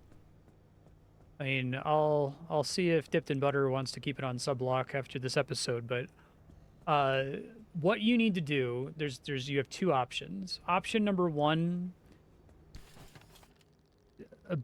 realize you're committing sunk cost fallacy and you need to spend the resources to build this carbureted engine, because you can. It is expensive. 10 copper wire is an insane cost. 6 steel sheets is pretty expensive. And the other 2 things aren't so great either. You could build it and switch to it and go back to using gas and have your car move much slower. But you've been suffering in the effort of trying to get this, the lightning rod and or the side battery and or the hydro generator and or the mini turbine, all of which you've already researched. Actually, can I get, there is a solar one too. Can I already get that? They obviously intend you to be able to do this pretty early because they use stable energy. Okay, that uses the advanced workbench. So what you're going to have to do at some point, you're going to have to build more of these side racks, which I'm just going to go ahead and do because they're cheap. And get them built and applied. These modules are going to go on the side of the car. Put another one here. And they'll let you recharge your battery with wind and with rain and with electricity. I think of those 3, you probably want the lightning... Well, you probably want the side battery first if you can get the lead platelets. But that's only in the later levels that you're currently having trouble surviving in, so maybe don't do that just yet. This is the most straightforward battery improvement, though, and it would probably be enough that you could get through an early level to farm without, like, drowning slightly. But you need 5 electronics to get the lightning rod. Almost every stage has at least 1 lightning anomaly, which would let you recharge your battery for free. Most stages have wind, so this one would be good too. A circuit board requires electronics to make. This is the cheapest one, I think, of all the options you have. Yeah, because these 2 both require 5 electronics. This one effectively only requires 3 more electronics, if you can find it. And sometimes you can just find a circuit board in the wild. That happened in the mission that you died on. The problem is you have an electric car, and the game is not balanced for you to have an electric car. It assumes in the tech tree that you have all these other advancements before you even build the electric motor. So you need to get some other way to recover battery power that isn't just using jumpers, because jumpers are way too fucking expensive. If you go to choose a level, the thing that really fucked you and set you way behind, I think, today, because I think if you had been able to finish this stage, you had so many resources from some of the rare buildings you got in that mission that you probably would have been set for life after that point, but you got fucked at the last second. This stage is actually 3 stages. It looks like it's 1 stage. You have to go through this zone, which is going to require battery to get through, then get to this zone, then from that zone go to an additional zone, and then in that 3rd zone there are 3 towers that you flip. You can flip the first 2 towers at your leisure. You can get out of the car and do it, so you're not spending resources on your car to get to them. But as soon as you flip the 3rd tower, it's game over. You need to get in your car and get out immediately. The reason you died is that you had tried to walk throughout the map because you didn't know that flipping the 3rd tower was going to immediately cause the zone to end, and you weren't able to summon your car to you. So you weren't able to make it to your car in time, and so you just died. So you have to have your car right next to the 3rd tower, wherever that one is. Maybe drive it up to the 1st tower and then walk to the distant 2 ones and then walk back to the 1st tower so you have a way to get out. If you can get out of that level, it should give you permanent progress. That's pretty helpful. It should give you a bunch of items. You can try to look for lead platelets in that stage. Of the 3, so it's 3 stages in one. The first stage is just going to be a normal, boring one. The middle one is full of buildings and is a peaceful level, so you can just fuck around there indefinitely, I think, to try to get as many resources as you can to prepare for the more difficult 3rd stage. It's full of, there's like tons and tons of buildings, so maybe you can make something happen there. I would say if you do this for another 4 or 5 hours, try to make the generator thing happen where you can make your battery work, because you put in all this work into getting this stupid thing to work, and it would suck to just bail and build the carburetor and waste all of this copper wire only to immediately on the next level get the resources that you need to make the electric car work. But if you're really going for like 2.5 hours and you still don't have the electronics to build the fucking thing, then go ahead and build the stupid carburetor engine. It sucks, but you don't want to still be stuck after 15 hours, right? Not having made any substantial progress. You are officially out of space here. You've used up all your lockers, so one thing you could try to do is turn the steel panels into more lockers to try to get more room for storage, but you can also just leave shit on the ground because this game is kind of weird like that. You can put things into this machine to repair them, and in fact, I would recommend doing that at the start of next stream. Look for some of your busted panels. You have extra panels and doors lying around in some of your storage. What you can do is you can put your repaired stuff back on the car and put the broken stuff in here for it to repair for free without you having to use putty on it. Watch the notes from the end of episode 1. I put a lot of useful information there. This game is interesting, but I think it's more interesting than it is good. I think each of its individual systems all make sense in isolation, but when you put everything together, it's just kind of a big old mess. I think that the death penalty is way too aggressive for the way the rest of the game is structured. But I'm not necessarily disinterested in playing more of it. It's just expect that I might be literally spinning my wheels for another 2, 3, 4, 5 hours at this rate with the way the game is structured.